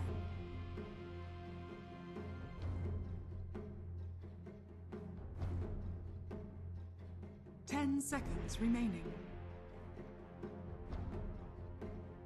5 seconds remaining. Dire team ban.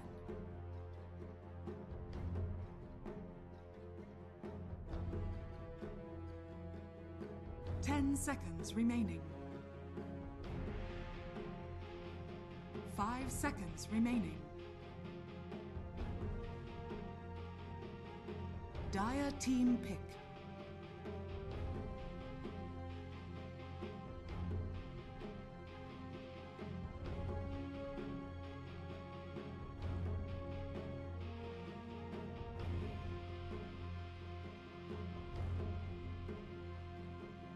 Seconds remaining. 5 seconds remaining. Radiant team pick. Arc Warden.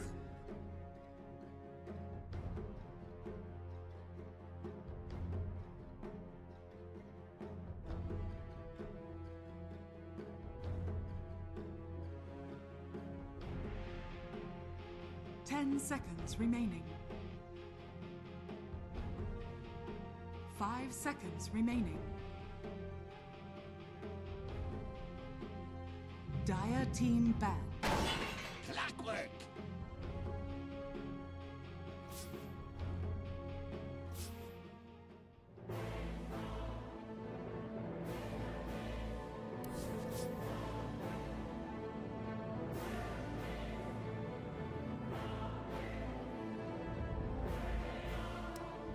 Team ban.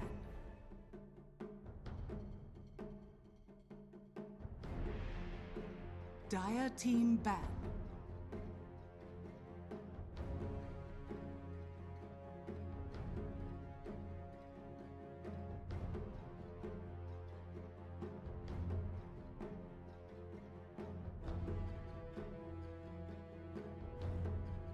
10 seconds remaining. Okay guys, 5 again something seconds wrong is remaining. happening with Dota 2. You see. Radiant team ban.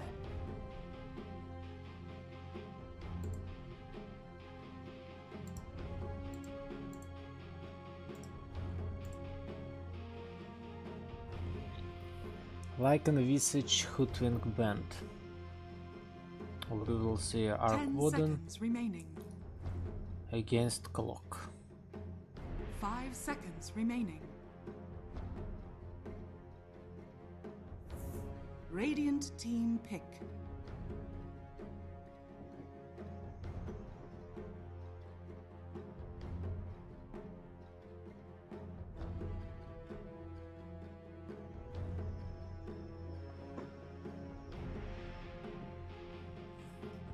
Ten seconds remaining. 5 seconds remaining. Dire team pick.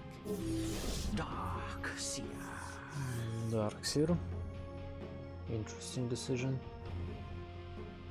Against Arc Warden.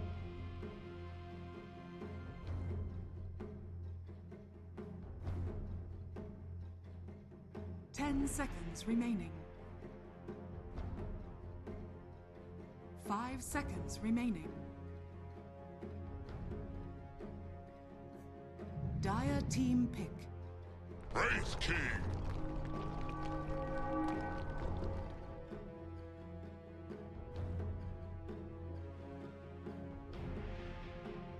Do not forget guys that we saw Arc offlane and even support. That's why it will be interesting to see where will be this Arc playing. Radiant team pick. Riki.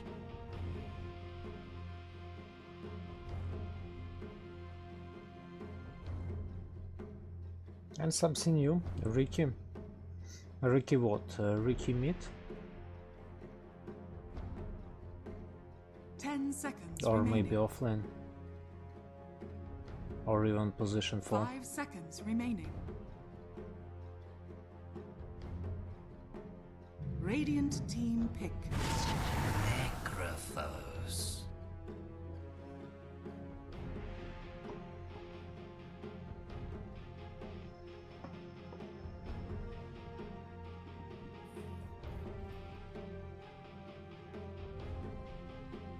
Seconds remaining.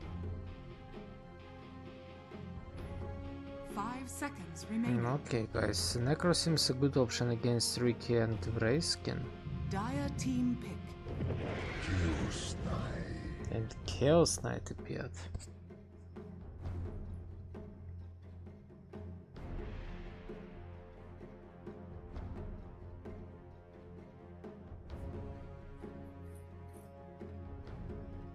Seconds remaining.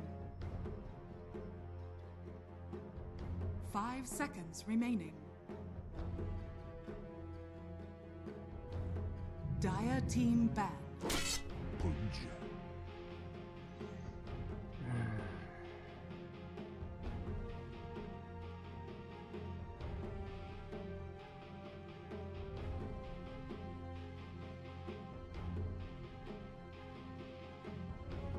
10 seconds remaining.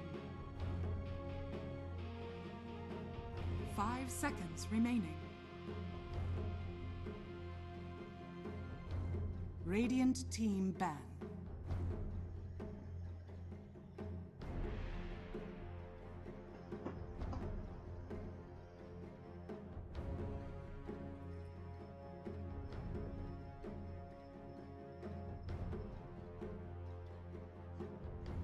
Seconds remaining. 5 seconds remaining. It's really a very strange pick. Radiant team Arc Warden, Vrayskin, Riki, Pudge. Riki what? Riki position 4? It seems. Arc Warden mid, Vrayskin offlane, Pudge position 1. 10 seconds remaining. 5 seconds And what, we are remaining. waiting for position 5? Dire team ban. We do not see bans. I suppose it's the main problem. What can be a good position 5 with patch? 10 Maybe seconds remaining. Dark Willow? 5 seconds remaining. Dire team pick. Something with control.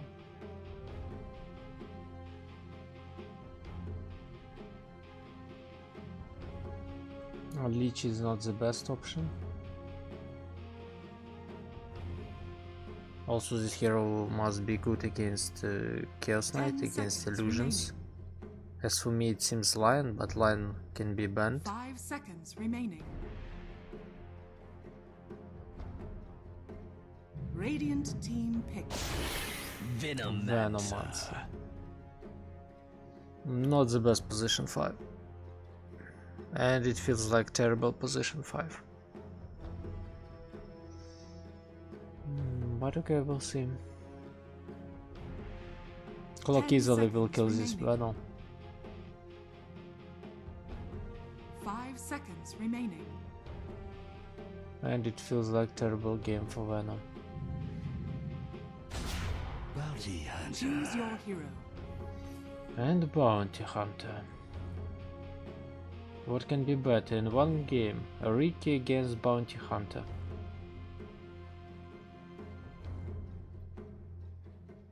Necro against Arc Warden.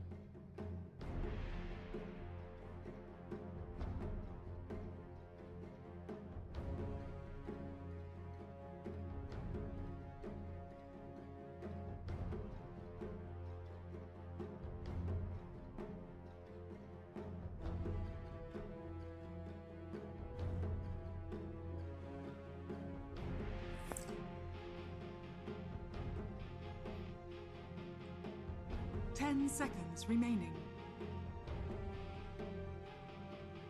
5 seconds remaining.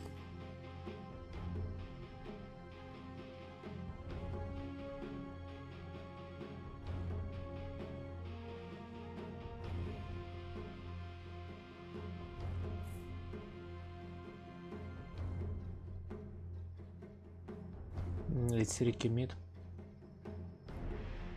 Arc position 1. Race offlane.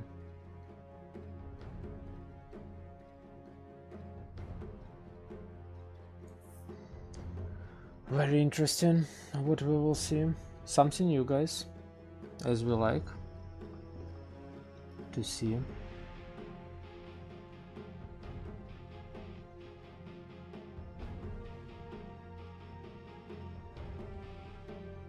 I don't know really, I believe in Bounty Hunter in this matchup.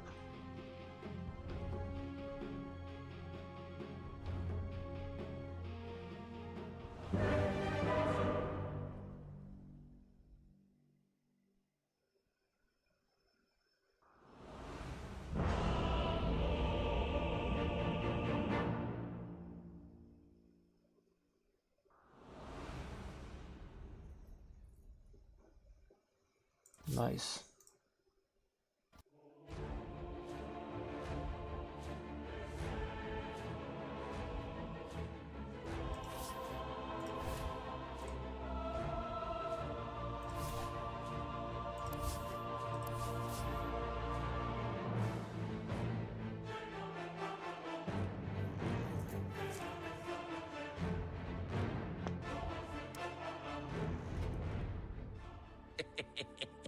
Making mistakes. And we see another game. What can be better? For battle. So, game number 2, this is a Qhali versus X5. And first game going in favor of X5 with very convincing gameplay. Can Qhali stand up from a 1-0 game being that they are smoking up and missing out basically all on all of these heroes. Maybe someone will go back to the jungle. Opposite of what the signs usually say on cigarette packets, smoking does not kill this time around. Oh, nice play. The Hermit threw the T, and I think it gave vision of the Watcher being lit by the enemy team, so that was a nice play. What do you think of this triangled ward? I really don't like this one.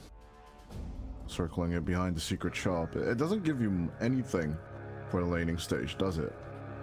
Sniping couriers? I don't know. The battle begins. Nah, it's not even in range to see that. Keeping track of stacks, I mean, who's gonna be taking stacks? I agree with you, like, that ward is not really making any sense. Doesn't give you much. And who would stack on this lineup? I don't know. Whatever. I don't know. Let's just forget it. Early smoke gone awry. Actually, both teams. No, it's actually going to be the Dire picking up 3 bounty runes. And so advantage at X5. We did not mention it's gonna be the Abadian support. Actually, Euphoria taking the gyrocopter into carry. I didn't even see that. Now I'm even more confident in my prediction. Although I do give Tiger that his set is quite beautiful with the dragon that he's riding. Quite a nice Warcraft 3 reference, you know, to Deathwing.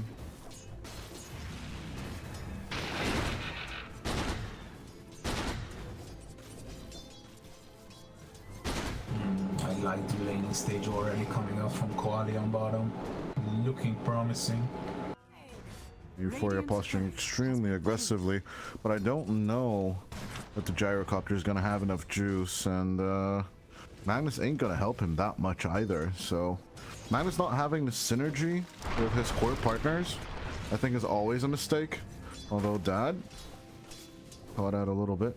Although the empowered damage is going to come through, but you know, that melee cleave is just so useful in the long run.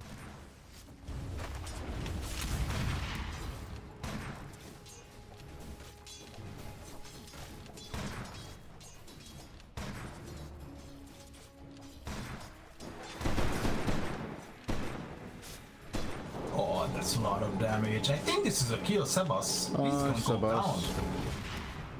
He's gonna wait with the scatter blast. Fairy fire was used, and Sebas. No. One more slide of fist. Oh, they both died! The creep turns back to kill the Snapfire. An even exchange. Slightly favoring Nango a bit because of the more gold and the experience gain. Nah, balance. Balance in all things as it should be. I guess the Ember Spirit learned a lesson, right? According to the lore, he is a teacher. Yeah. Attack is the best defense. Balance in all things. More than interested to see how he'll handle Nyengo. Nyengo is just being such a little bastard, but a little shredder. And he's maxing the little shredder. Yeah, that's what I'm looking at, as well as arms. Hex down, controlled up. Bad with the skewer pulling in arms and his legs, but overall just can't really find the grip on the Slark. He doesn't even have pounce yet, so the fact that he can just escape like that is quite shameful.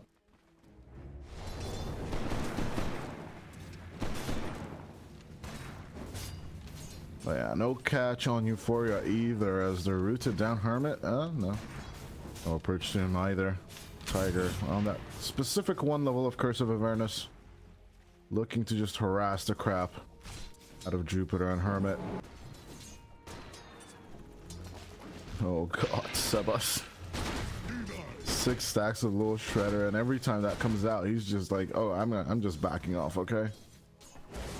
Fine. Oh, 2 last hit. 2 high ground misses. onto the creep from Yengo. A bit of passive laning despite that one kill on the mid lane. Making mistakes is the path to wisdom. Smoker, 1 versus 1 with Yambura. Yeah, on either side, really getting a grip on either. And the same thing with Jupiter and of course Tiger. They're just avoiding each other back and forth. Who is here on mid? Smoker. He has arrived. And with the gang, Sebas will die, but can Jupiter punish this?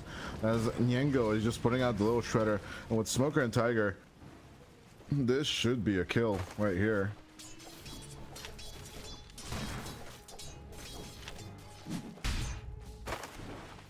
Balance in all things. We do have to mention that Chan was switched over for Tiger this game, by the way. So Qhali bringing in some backup.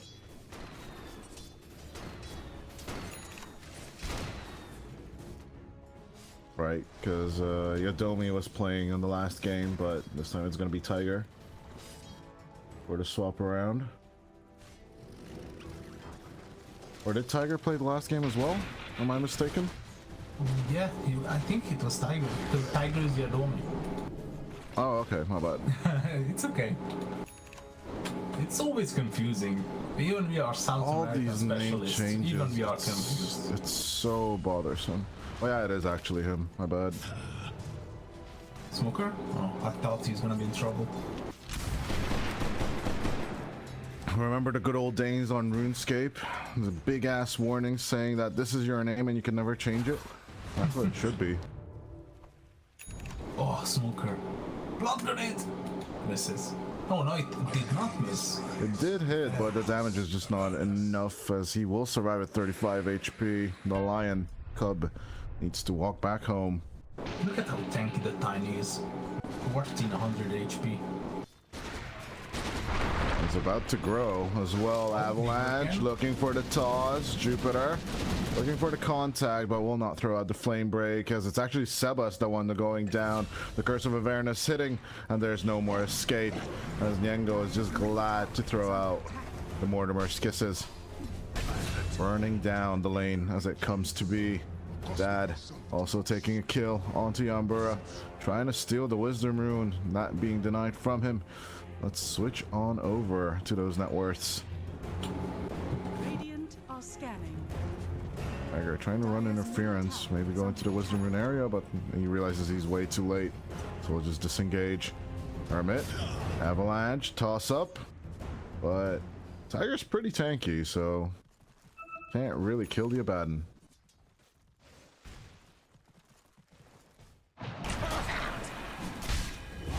Arms. I mean, he's a tough hero to deal with, but I feel like he's not unkillable by any means. Oh my god, the damage is just crazy by the Leo Shredder. That being maxed out with a bonus range and everything. I mean, it's a fixed damage per shot, but it's so freaking effective. And the bonus range as well. I mean, it's 1,800 damage just coming out, right? I don't know, my bad. It's just fixed 525 on the damage rate, but it's so effective. Along with the fact that he's got Blightstone with it. And Javelin. And no, the Javelin doesn't proc, right? Because you need... It procs, it procs. It procs as well? Yeah. Oh yeah, it is a 30% chancer, so it should proc through. But I thought it's a modifier, so it shouldn't proc through, but I guess since it's attack, basically an effect. But like, for example, like Maelstrom doesn't proc through, right? It procs as well. Everything procs. Oh, look at the stack though. Tiger. Oh. Can't really do anything about this as Jupiter and Ember are trying to rotate on over. Flamebreak trying to put Tiger on the weird cliff next to the stairs, but it doesn't happen as Yengo just turns in with a little shredder and cleans house. Beautiful triple avalanche as on with the catch. They'll get 3 kills in exchange for the Bat Rider. This was scary, and not only that you lose 3 heroes, you lose them to benefit the Tiny. Look at him having 2,000 gold and almost on the verge of purchasing a blink. This is gonna be scary for Qhali. Okay, so everything proc, the passive effects proc, but the attack damage doesn't proc, right? Because the little shredder itself is fixed damage, but the effects go through.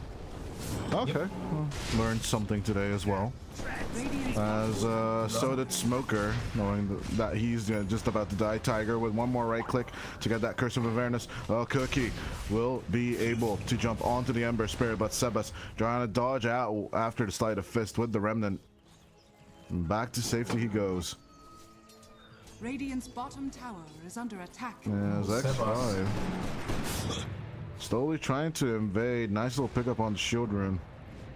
And the Ember Spirit will be able to TP home.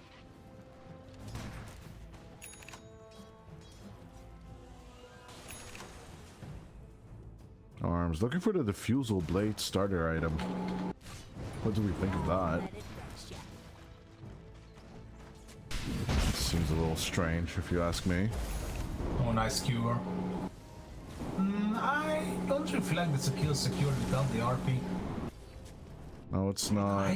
Tiger just gonna go down to the Avatos combo from Hermit. That's the blink revealed.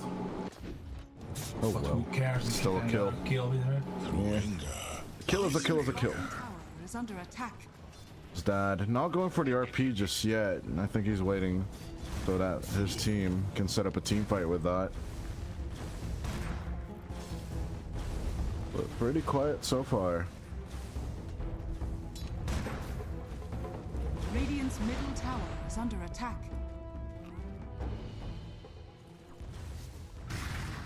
"11 kills on the board in 12 minutes. No true fights forming and no objectives taken by either side. Not the typical pushing lineups, right? on either team. No DPs, no meme hammers, no nothing. That's true. I mean, and also meme hammer was nerfed to oblivion in 735. So yeah, I haven't even get to see it for the past 3 months, or maybe it's even more. Nah, I don't think it has been 3. It has been 3 months already. No. 735 came out in December, so yeah, it's been a month. I mean, we have had 3 tournaments since, so I do kind of understand why it would be 3 months in your eyes. A Smoker once again going down. Hermit looking for a catch as Arms in with a pounce catch. They'll get Yengo out of here. As goodness me.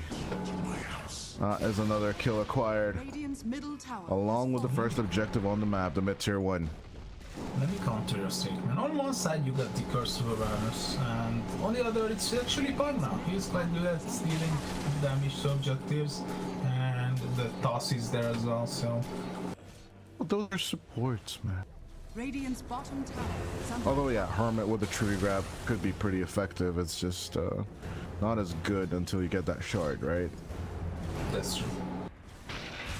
So neither side really pushing their agendas to take those objectives. I think all their cores really need to just keep on farming. Especially Euphoria with this gyrocopter was after the Falcon Blade going for the Aghanim Scepter, which we have seen as an approach from the PL last time around. But is that farm effectiveness as important as trying to take control of areas as X5 is doing right now? It really feels like Dota has become like this, you know, there's this Hungarian game, obviously. How would we translate that? Yeah. House occupation? I don't know what we would call that. But yeah, it's basically like territory farming right now on each side. That's what Dota feels like to me right now. You control the areas, you control the farm and the resources, you get everything from that. This Hermit gonna be tossed back. Jupiter forward under the tower, but the RP, it's catching nothing but illusions.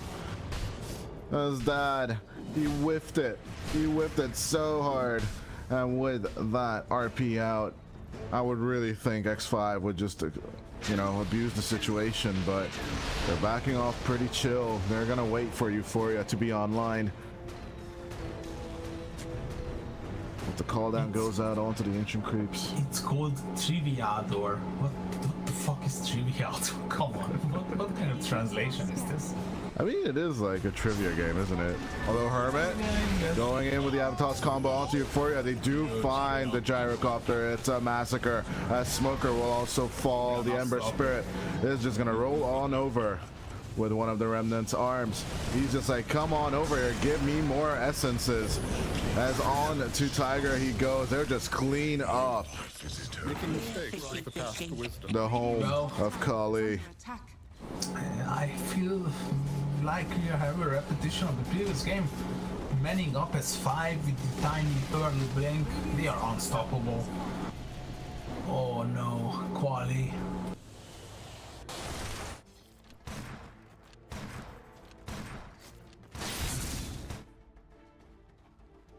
$12-5 with a 5K solid net worth lead. X5 Gaming in the driver's seat and in control. Kind of an interesting question. What does Qhali want to do? I'm gonna be a bit rude. Maybe hit their spells. Because that RPO top. Or just let Smoker die one more time. I think that's an option as well. Hit your spells. Cast your spells. Even if it means just bringing down a support, just do it, because you are way too far behind in my eyes. Well, their control of the laning stage was pretty okay, but ever since the 10-minute mark, it's been going downhill ever since. As the smoke wraparound, they see Euphoria, they want Euphoria, and they're diving down onto the gyrocopter. Arms is like, hi there, how's it going? Eat my diffusal blade.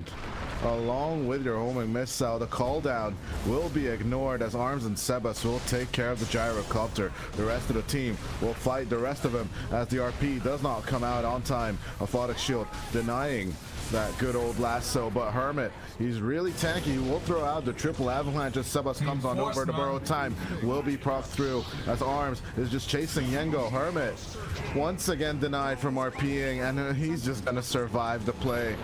Hermit just cannot die as Arms and Sebas clean up the team. Tiger surrounded. One all over. They're just gonna offer the Abaddon to Arms. Get him more essence shifts. Dude, I love South American Dota. This is so good. Just offer the Abaddon on the plate. Body block the crap out of him. Radiant's middle tower is under attack. Echo Saber and Diffusal on Arms. Over onto Silver Edge he goes, which is quite strange in my eyes, but I guess he's got something to break. I don't know what, but it's something. I mean, it used to be the casual build for Slark's Echo into Silver Edge.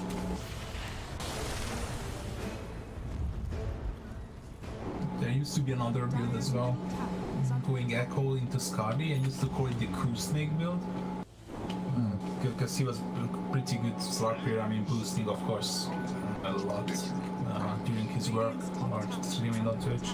But he was a very prominent, he really is a highly skilled Slark player. With all the Smurf accounts banned now. That's true. It's gonna be interesting.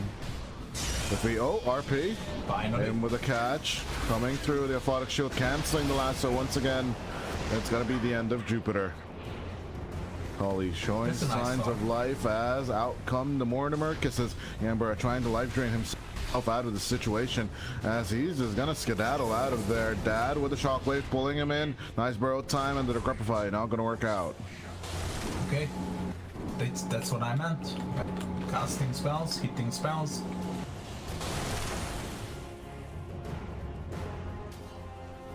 Making them plays all over the place.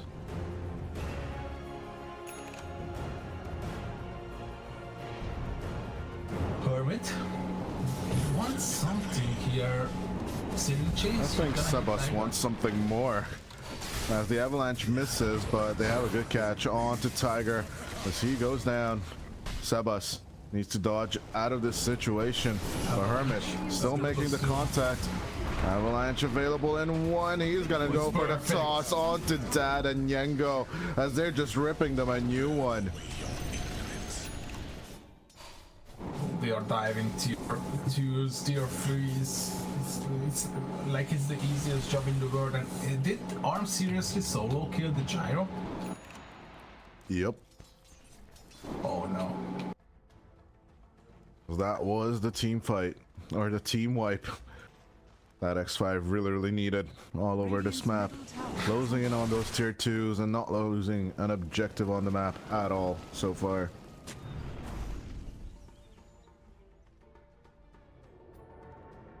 This is looking good if you're X5.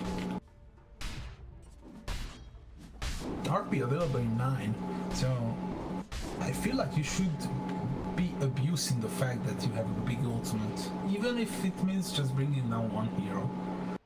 It's better than not sitting on your.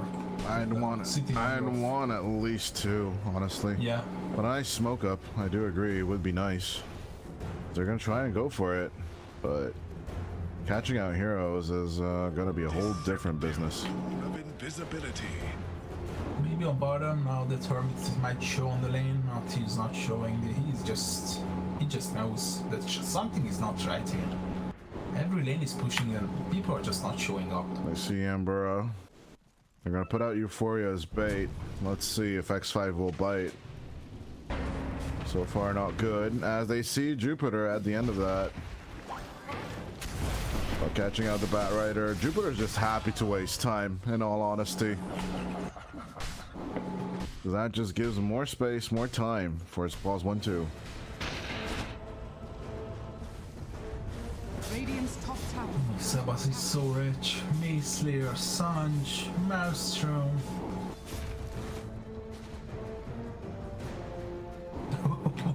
Why does Yambura own 3 blood grenades? Why not? Why not? Okay. I don't see the problem here. Dire structures are Just slow them down, spit at them, you know? attack. Dire's bottom tower is under attack.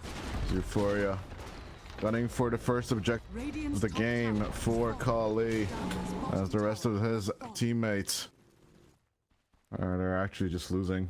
Radiant's middle tower is under attack. Look at the arms. Radiant's courier. That's a courier. Or couriers that was actually free going down.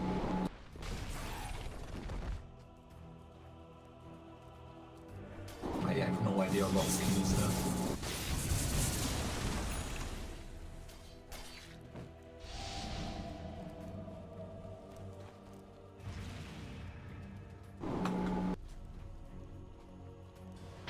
Arms? Dare you to dive? He can cancel the smoke.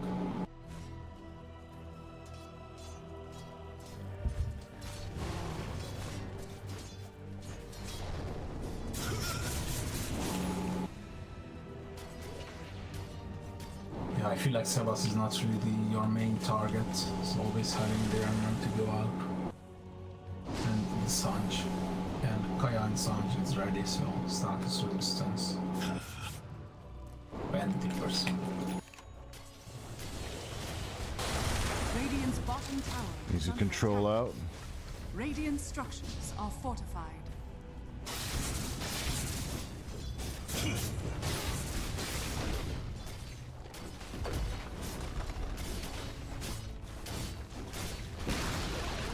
Radiant's bottom tower has fallen. Tribute to my house. Ember strength now rekindled. Potential Roche. Not the best lineup for it. I guess you need something to high ground push so they'll commit. Oh, how good this situation would be for the Radiant to slay them down, RP 3 people, pull down. But yeah, they are not aware of it.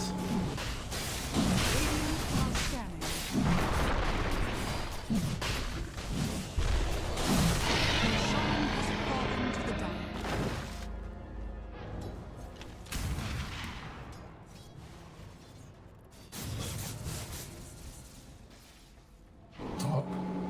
Euphoria? I think he's out of position. I would be TPing. Oh, okay, the drum is gonna save him. I guess? Okay. Ooh. Ooh. The edge of purchasing the BKB.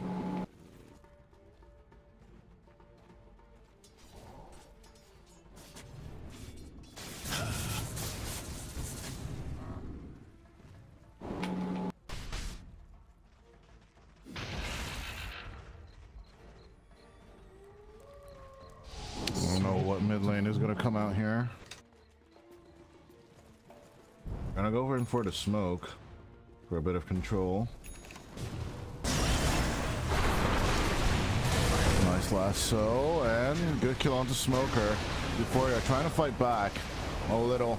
BKB still available for him if he wants to go a little deeper, but Mortimer's Kisses not being effective as of yet as Sebas diving onto the deep end. Nice RP, nice skewer back, but Sebas has no way of escaping all of this. Nice tight of fist, but he's just driving out with the Remnant as arms.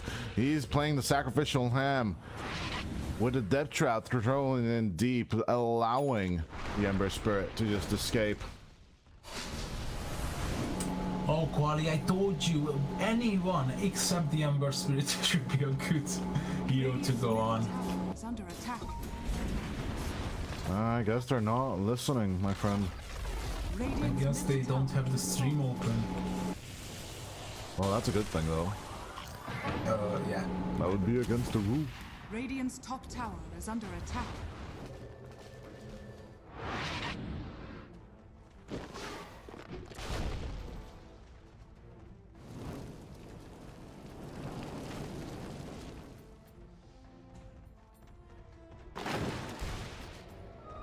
A tool to teach.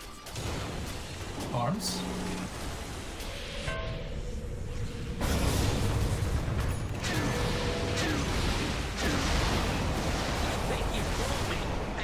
They bring him down once.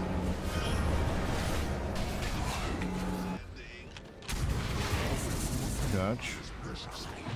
Oh, they tossed the Euphoria. Okay. I don't think this was the intended play. Ah, but nice cookie save. Is it going to be enough? Sebas going deep once again. That's his life, though.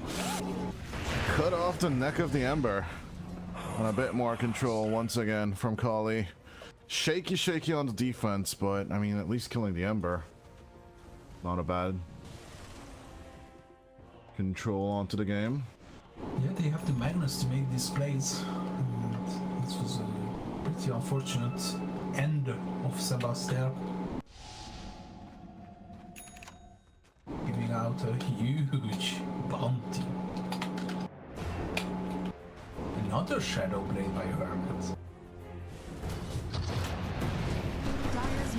Harpoon, nice skewer, and RP. RP is pretty good. I think it's enough. So that's a good control right there with a little shredder, with the Mortimer's Kisses. They do find arms. And another kill. Qhali just not ready throwing the towel just yet. Yeah, they have listened to me at least. Casting spells, being on the initiative. Sami, listen to me, you're breaking the car. AD in the river.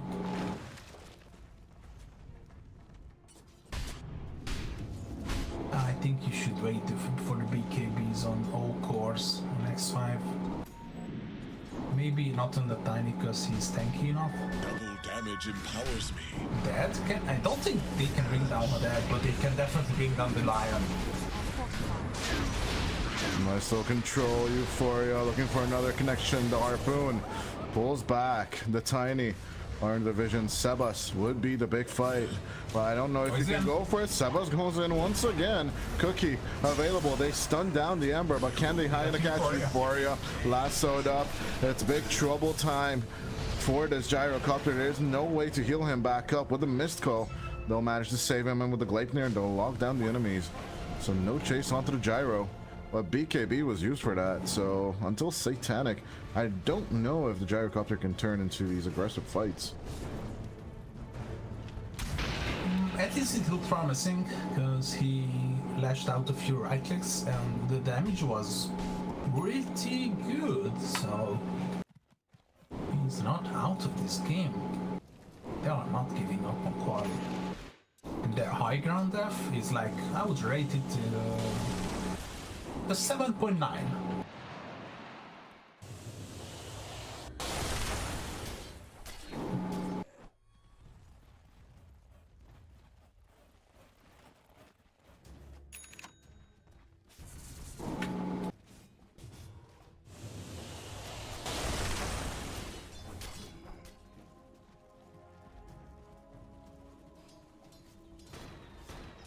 Smoke once again.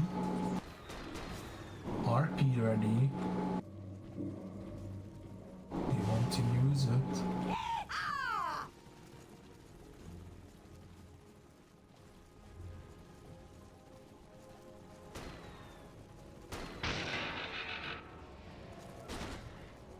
I'll take that.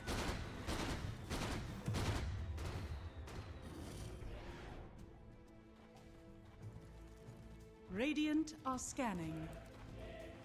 Dire's middle tower is under attack. Smoke up on the other side, X5 Gaming. Maybe seeking potential pickoffs. But they are just so disciplined on the other side, staying in the base, hiding from vision, farming the outskirts. Diffuse over the Snapfire, it's a nice item. Pretty good against the slug from behind here. Oh, they find out the Spore Smoker, it's always him. Poor dude. Getting pulled back. With the Lion gone, Sebas planning on going deep once again with the Depth Shroud out. Throwing his cover. But yeah, Sebas not even going in just yet. Still a 5v4 situation that X5 can use for their advantage. But they're gonna go back to chill.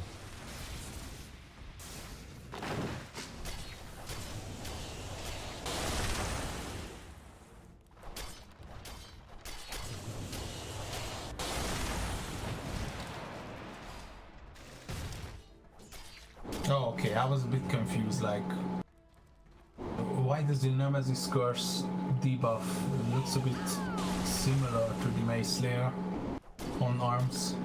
But it's actually more purpler, if that is a word like that. Purpler, more purplish. What the hell? Purple. More purplish. Reminds you of Saints Row, doesn't it? What a good game, actually. I miss games like that. I have never ever played that. Oh, Saints Row is great. So dumb. It's what sandbox GTAs should be like. Radiant's bottom tower is under attack.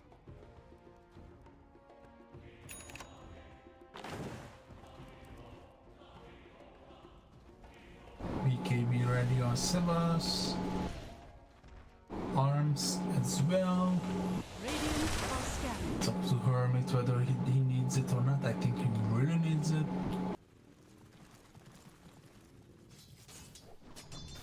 All item timings are being hit. It's gonna all come down to the team fight. Or whether they want to contest Roche or Radiant. Because if they do, then it's gonna be really game decisive.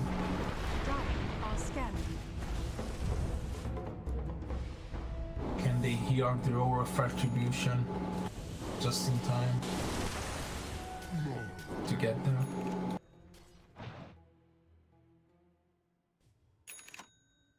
Yeah, Yambura is basically our standing observer ward, Roche ward. And the rune of illusion. Ta-da!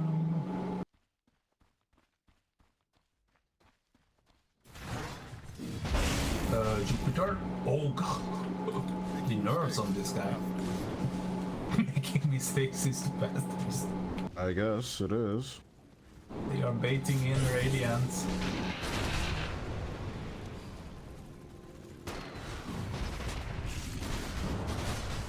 He has a Nemesis curse as well. Can we distinguish the two indicators? Next time that we are going to be paying attention.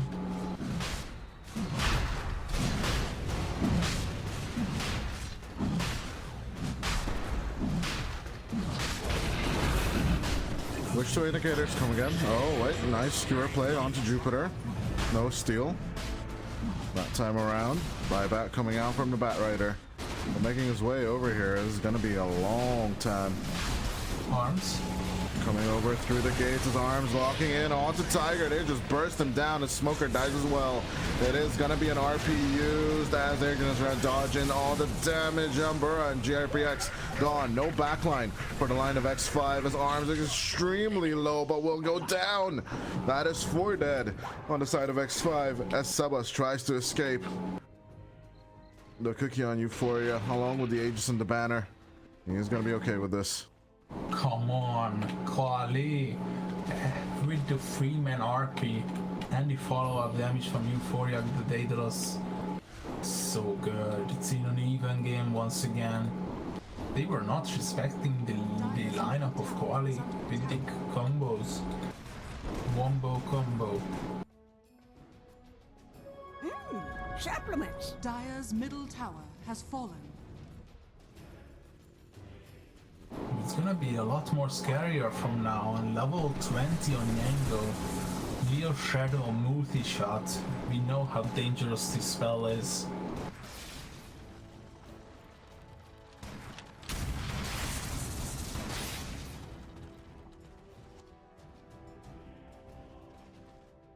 Dire's middle tower. Euphoria. About to get that satanic, which you really need for survivability. As there is an AP rune or AD rune Dire's middle tower in the river.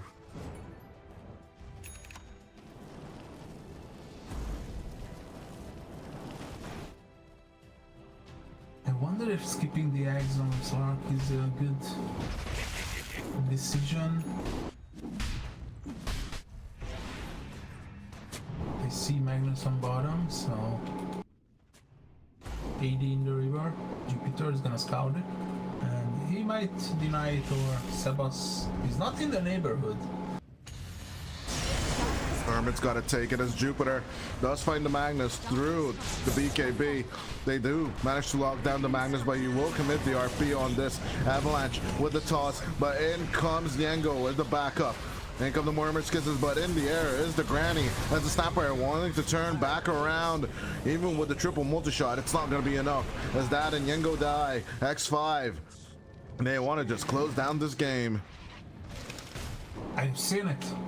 I've spotted it. The two indicators, the Mace Slayer and the Nemesis Curse, they have the same indicators.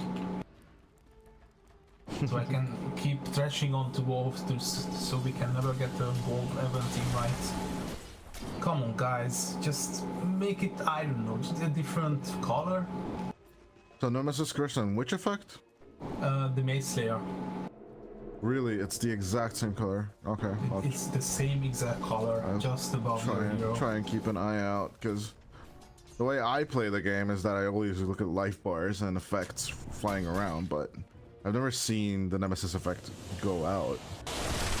Yeah, it's hard to keep track of, because it can only affect one hero at a time. Oh, I see. Okay, so when you attack a hero, it goes out on the hero. And who has Nemesis besides the Stark? No one. Yeah, so I guess I'll never see it ever again. Sebas had one, but now it's, the Radok Cage because of the 37 minutes. Yeah. I mean, that projectile from Rattle Cage is just so good. Yeah, I was about to read what it does.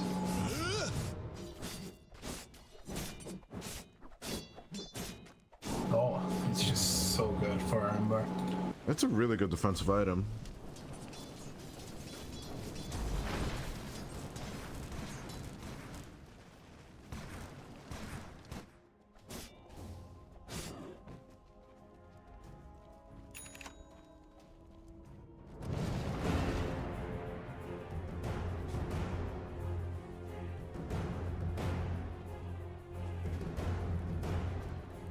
I'll take that. Arms, he's gonna take that. It's scout a lot. Haste. He's gaining some information. Tower is under attack. He might try to execute this on the Dire's backline. top tower has fallen. Captured in the flame. Sebas. Sebas. Radiant's courier has A bit of control and cutting the wave, as you should.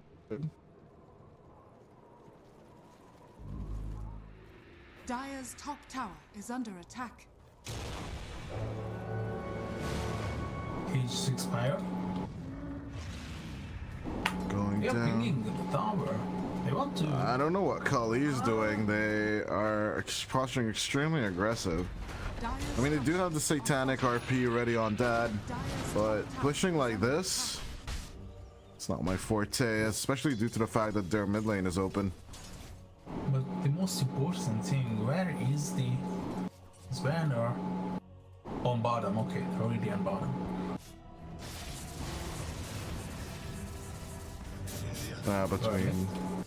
Between the two Dire's top tower. racks right now, Qhali, they're biding their time, and they're going to be the first ones to break tier 3 towers. Gorda, this is looking no to be idea. spicy now. Dire's It's top, looking spicy. Dire's top barracks has Looking spicy. Five-man TP. I don't know what X5 were doing ignoring all that. Maybe they're waiting for something? Maybe they started to respect the fact that it's not a one-man RP anymore. It's actually hitting multiple now. So they seem to be a bit scared. It's never a good sign if you are scared when you are leading. Might affect your. I mean, yeah, I think they feel that the kills aren't everything. Like, despite looking at the scoreboard, they're just not in a huge lead as that. Skewering Hermit back into play with the RP, controlling the timing. I'm guessing we're getting the reason why they didn't want to engage Qhali in that term. Aether Lens used by Ambura, but getting her spiked and controlled. Down goes the Pugna. These are two ultimates, actually free. So I think X5 they want to find this even without the bug now. But do you? I think you should. This is your opportunity. Yes, Sebas knows. They're gonna They want the try backline. onto the backline. Sebas going in with the BKB, but finding the control in the fight, it's quite hard. As Arms still losing HP despite using the Shadow Dance. Half HP on the Slark, but he's not gaining back anything for some reason. Hermit will try and look for the control, but at the same time, Sebas going down. And even though Nyengo is dead, they're finding some of the enemy. Euphoria just manages to escape. The pounce does not connect. And they still need to commit the buyback of Sebas for this. 4 dead on the enemy. As actually the Radiant, they're only about to get the Magnus buyback, but that is it. You know what? I'm gonna say it. This Slark is not dealing any damage. And you know what to buy when you are not dealing damage? Either damage or cloak down. So I'm really missing the X. On which side? But On which player? Arms, Slark. Arms Slark. I agree. Yeah, double pounce is just so underrated. On He this gets game the for sure. refresher orb. I mean, I can understand that one as well. Radiant's middle tower. Maybe to keep your friends alive. Structures are fortified. Less so, not being committed just yet.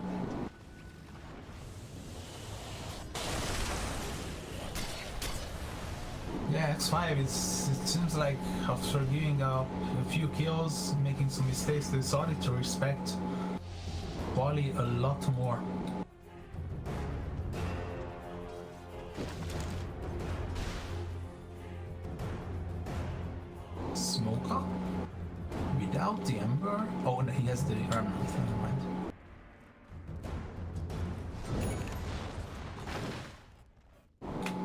Yango, you're all alone there. Should be careful.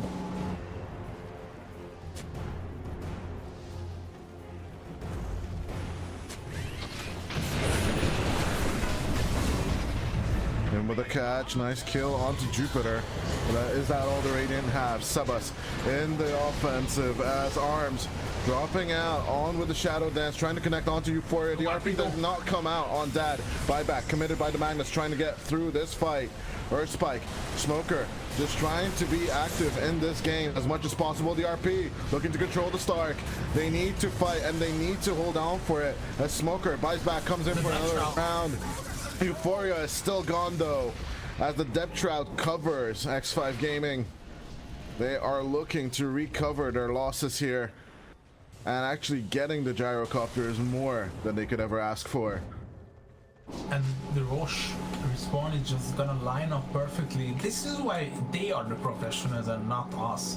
Arms refracture was really paying off, using the depth shrouds to not even hide them and regen them, but even save them from yeah. As actually next Roshan is gonna be Blessing and Cheese. Something of a rare sight these days. But no Roshan's banner, so at least that feels bad. Feels good. Feels good. Just give me Blessing and Cheese. Why are you guys put someone on the freaking pit? Like what the hell? What is Rocket Fair? Oh no, Clockworks. Let's put Jupiter inside. What? Why? Why isn't he sitting the pit? I think it's Jan Brewer's mistake. He's the Roche one. Oh right. Took no word. Nice he's on his way now along with Hermit. I'm guessing they'll realize it and just back off in time. Both ultimates are sharing the same cooldown time. Okay, Roche, what's up? Give that Blessing to Arms and give it to him yesterday. Like finally that double pounds comes out to work. Yeah, I have to agree with that. Or maybe double less so? No.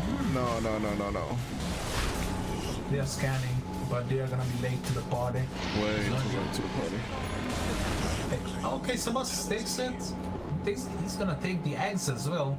Whoa, what? I don't know. I mean, look at... Skipping out on the double. Okay, X5. I guess it's okay. 20k up, X5. Oh, this is... I think they want Sebas to just do the deeper dives back and forth and out of the fights. He's just baiting in, harpooned up, Hex down, going and controlling onto Sebas. At least they can get 1 HP, that would be nice, but the RP looking to control Sebas at least once. Deep dive coming about as Hermit and Jupiter diving in forward with Sebas. Not even taking his first life so far. Qhali are in huge trouble as Dad and JRPX will be going down here. Nyengo taken for a ride. As Euphoria with the BKB, he's gonna TP out of there. But it's gonna be a 3v3 defense if this keeps going on like this.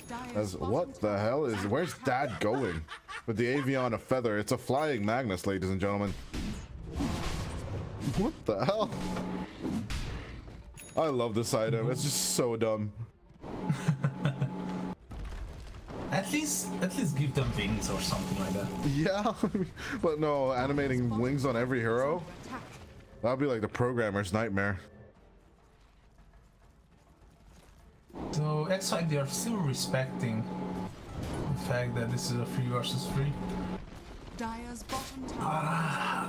I'm gonna just say it. It's Divine Rapier time on Euphoria. But even that scenario might not be the one that's gonna win them the game, because all the damage that they are dealing are area of effect ones, because of the Depth Shroud being active, always saving Sebas the last time as well. And this Tiny is the nightmare, the nemesis of the backline. Yeah, Hermit is like another objective on the map with his AC and soon to be Silver Edge. Although I don't believe he's gonna go for the Silver Edge. If I were him, I'd just get the shard and then just be like a tower destroyer. I mean, you called it. It's not the shard. It's more like moon shards. Oh, watch out. Oh, sorry. Yeah, he is gonna go for the moon shard. Yeah, you're all good. But shard is shard for sure. Oh yeah, the occasional Hungarian stuff out. Yeah, the occasional. I remember doing this mistake so many times back in high school in different language lessons, like saying something in English and a German lesson. Oh, I used to speak so much French in my Spanish lessons. It was horrible. Oh. But yeah, I forgot most of my second languages for sure. Although back in Berlin, it was so good to speak German once again. I felt like I was back in my element. Look, I studied German for like 3 years, so I studied Spanish for 2. So, although mi español es muy mal, so horrible. Or is it mucho mala? I don't know. But what is bad is actually Yengo getting caught out by this lasso. With this snapfire going down, that is going to be a horrible, horrible situation for Qhali. 800 gold away from that buyback. 1 down, 4 more to go, but do they actually need to? Can they just push the high ground? They have vision on the Radiant. Euphoria. X5. He's just playing with food right now on the X5 gaming lineup. Smoked up. Nice play onto Dad. The BKB. TP out of there with the Magnus. Is gonna be successful. As they need to hold the time. It's 70 seconds without the Grandma. But Euphoria is great at defending the high ground. All they need is Tiger behind Euphoria, and they've got this game. It's a one-man army on the gyrocopter with the Divine Rapier, as we previously mentioned, as he is looking to buy something else on top of that. There, he's queued up the Blessing. I just don't know what. Hitting from far away, yeah, Dragonlance. Interesting. He goes for the Hurricane Pike overall. Not my personal choice. I mean, it's quite good if you think about it. You can use Hurricane Pike on a creep, then you have to use it on a hero. Because the flat cannon is still like being activated, it's gonna go off. I don't know. But then you have to use it on a hero because the creep dies too fast. It's a good question what I would go for if I'm Euphoria. Let's see the buybacks. Abaddon has one. And on Dire it's a lot more promising. Almost everyone has it. Also, another reason for the Hurricane Pike, obviously, is oh, nice pantry find from Sebas, the triple bounty rune. Yeah, honestly, another reason for the Hurricane Pike, of course, is the pounce of the Stark. You don't need to use your BKB to escape that. Yeah. Straight up turning in onto the enemy is all they really want. Arms looking for his disperser now, along with the Silver Edge.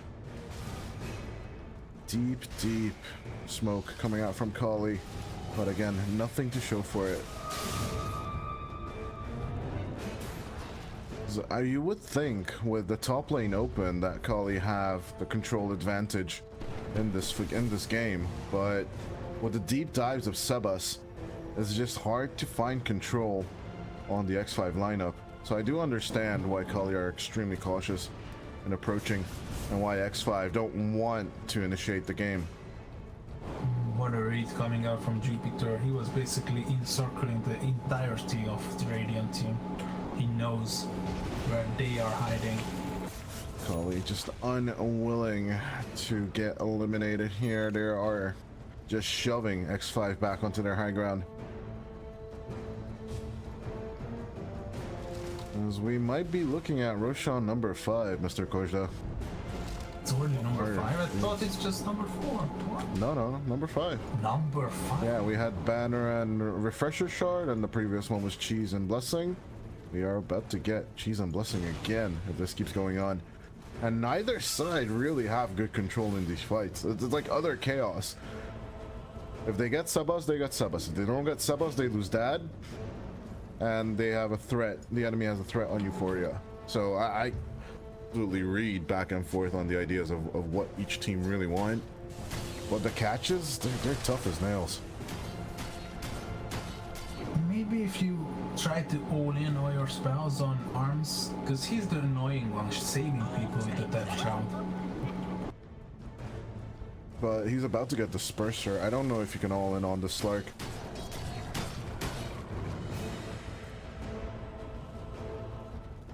Like previously mentioned, tough as nails. Look at how cleanly Jupiter leads the game. He's encircled them once again. Like he's using some modifications to the game. Nah, he's just got that tranquil boost. He's just a god. Fast as hell. But yeah, X5 scared shitless, knowing fully well that the enemy's not in the base due to the super creeps just freely chewing at the tier 4. It's under attack. Oh, they switched places. They go on bottom. This is smart. Looking for the wraparound. Will they get it though? 5 more minutes until tier 5 items. It's under attack. I think it's a bit obvious because no one is showing up to defend. Oh, the switcher ruining back all around as the Roshan timer finally procs. X5 eye up the Roche pit. They might just get another Agnum's blessing. Will Arms finally get his Ags? Is the better question of the game. That's 20 seconds until Roshan spawns. Jupiter is just unwilling to sit in the pit. But of course, the big vision play from Qhali. Could they set up for another smoke? I would say so, but the problem is Smoker's courier died within the smoke itself. I don't think they have another one. This is trouble for Qhali. This is getting spicy. The flames rush forward. Radiant are scanning. Found the observer of the dire. And Roshan respawn. Oh! Arms. Oh, it's nerve-wracking. Every cast being casted. Just so scary. 4 minutes and we are gonna be having tier. I ain't scared. I'm excited as Arms is gonna finally get his Agnum's blessing as Roshan roars and cries. Qhali make their way over from the bottom. They're gonna be open about it as Euphoria going in with a dive. Oh, the Mortimer's kisses. They were duped. They were deceived. As Seba diving onto the back line. They're just instantly gonna get control. Smoker is gonna go down as Nyengo in with the play. Euphoria is in a pickle. He needs to shake off Arms. He'll TP out of there with the BKB as Tiger not gonna be left behind, but Nyengo will fall for this fight. And 94 seconds without the grandma is gonna be a tough situation for the Qhali side. Tiger does have buyback, but losing Roshan once again to a fight like this where Sabas just dives in and messes you up totally. It's just not great for the Qhali side. I'm telling you, double down. Just sell the Manta on Snapfire and buy a Divine Rapier on him as well. You think Why so? not? That's the situation? I don't think so. I think that's not where we're at yet, because ooh, Snapper just reached 25 though. Okay, yeah, I'll agree to that then. As Arms catch up onto Dad. Hex out is not gonna happen. Dad trying to run away, but Le'Veon Feather not gonna help out in that case. No buyback on the Magnus, although it is available in 100-ish gold, so yeah, 20 more seconds and he should get it. Where can you get gold for that? No, it's just passively getting it. He's fine. See how fast he gets it? No, it seems a bit slow to me. It's 85 more, 84 more. That's what I'm saying. 20 more, 20-ish seconds, and he should have it. And X5 are slow to push. The super creeps on the top lane are shoving their game a lot. As Smoker is about to die back, that is 2 minutes without him. He bought back for the Roche fight, but never made it there. As it's 50 more gold for the Magnus to buy back into this game. Euphoria is ready along with Yengo. But they did make a switch on the Nyengo side. He did buy something. I do believe it was the Daedalus for exchange of something else, because he's now 1,200 gold short.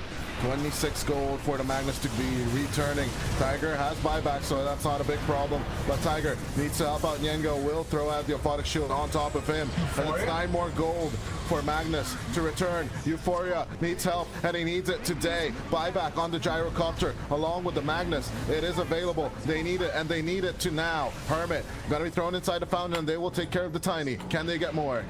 The Divine Rapier was stolen by the Slark, and Arms will be happy to just ring around with that. As the super creeps, they've already taken half HP of the tier 4 up front. Arms ready for the fight. We'll run into the middle of lick of them. Dad with the harpoon. He will not miss it. Sebas onto the back line. He jumps onto Tiger and Nyengo and Euphoria, but nice RP. It's gonna miss. No! Sebas, he's just ready to cut them down one by one if he needs to. The tier 4. It's gone though. The creeps, they're doing the work that Qhali cannot. Odds work there. The super range keeps. Oh crap. X5 just cannot make the approach. Will we get another Divine? Ooh, it's a DD for Sebas. Of course it is for Sebas. Who else would it be for? As in at 60, the tier 5 start dropping. Stygian Desolator for Arms. Let's see what else we got. Sebas got his as well. As Euphoria's is also popped. And Nyengo. Forged Boots on Euphoria. Yeah, for the basic dispel, I get it. Sebas is still thinking. Let's see what else we get. Giant Ring. Giant Ring for Sebas, that is interesting. All-terrain movement, I guess. Like it matters on a Ember. I mean, why not? Book of the Dead is nice by Nyengo. Double Book of the Dead, so they can rat. The good old Necro creeps. Jupiter. In a bit of a pickled situation, Fire. Can they maybe get around the map and somehow finish the game? I think that's what they're thinking of, right? Because I think you need a Desolator. You need a Desolator and Travel Tunes. And send in the Necronomicons and hit through the back door. But you need another Divine Rapier in my opinion. And yeah, Euphoria, he buys the Sacred Relic, he knows. And already look at top, the army. One more. Of old people like us. Sebas is just holding a whole... what the hell? Sebas is holding a whole 10k gold extra. Like, buy shards. Do something with that. Like, there's no moon shard on Arms. Just buy him one. Like, what the hell? Sebas, you greedy bastard. He's so huge standing on this cliff. He's just so big. He's like a statue.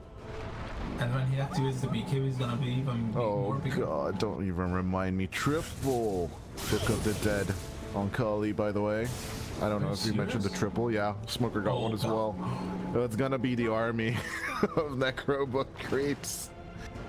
Has Book of Shadows on Jupiter, Apex on Hermit, and Seer Stone on Yambura. There's only one missing for Tiger, and I think he's about to get it.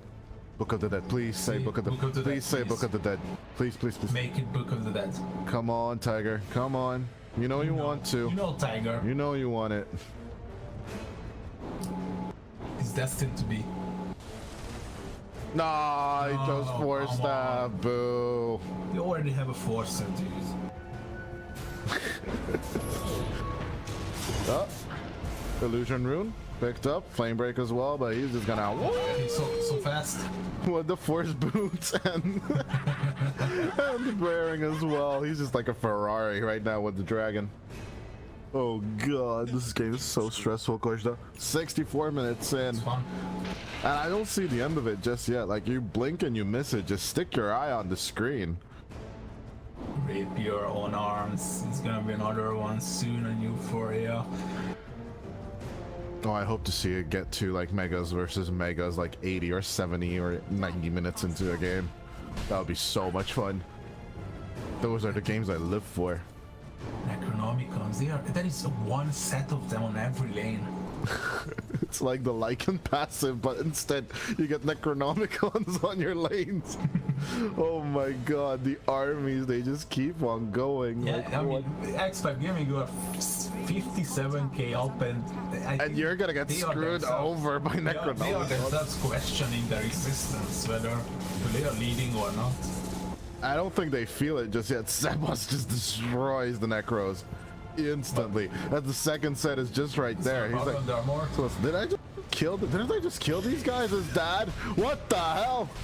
He does get found by Sebas and JRPX. No buyback on this Magnus though. RP will be committed as Hermit. He's just gonna play and juggle around with the Magnus. He's gone for 2 minutes, and that is straightforward. As actually the Necros are also gone, and they won't make it to the Mega Creep status, not just yet. Divine Rapier 2. Available on the Snapfire though. And Smoker as well. Nyango also queuing up that Rapier. 2 Rapira in the game as Nyango has it on the courier and is bringing it over. Not the way to transport it, my friend, but I guess he's feeling frisky. Oh, I told you, he needs it. He's got it. He needs 1,600 gold. Now they have to ask themselves to get that buyback once again. Or ending the game on the other side. I think they need to defend and they need to defend hard. Those remnants are coming in deep. And Yengo needs to stay behind. As, oh my god, Hermit just easily takes care of objectives now. It's only the offlane standing for both of these teams. They just cleaned out the game on the X5 side, and they're just wrapping around. They're here for to play as. Oh, he's just gone with the rapier. Nyango with his divide, he just clean out the Slark. He's just gone. Buyback committed. He's coming over to the outpost as Euphoria is stuck around on the 3. He needs to keep on cleaning, but he's gonna go down. 2 minutes without the gyrocopter, as there's not enough gold or the time or the cooldown for the buyback. It's all on Yengo. Can he turn the game around as the super creeps up top are not going to be able to push? X5 Gaming going for the end as it's all up to Yengo with the multi-shot. He's cleaning out. Arms almost going down. He needs a little more. But there's a little shredder. It's on a 3-second cooldown. He's got to be patient. On the other side of the map, there's always a threat. Oh, the super creeps are still pushing. This is Dad. Back into the fight. X5 Gaming, they know, they gotta go home. Okay, let's count those Divine Rapiers, Coach. Arms has one, Hermit picked up another, but that is his as well? What the hell? What? I'm looking at original owners, but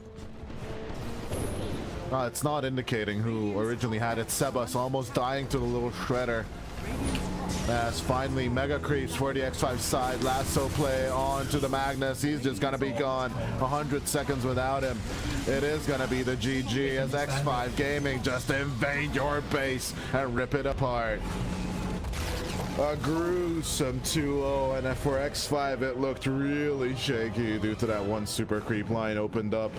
But eventually they just ganked themselves way too OP after the 60-minute mark and close out the game.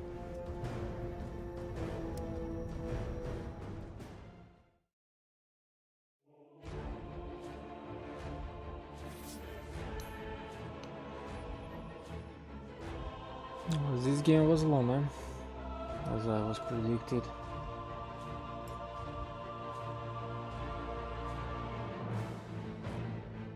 And the Spirit MVPs, Lark, a very strange item build.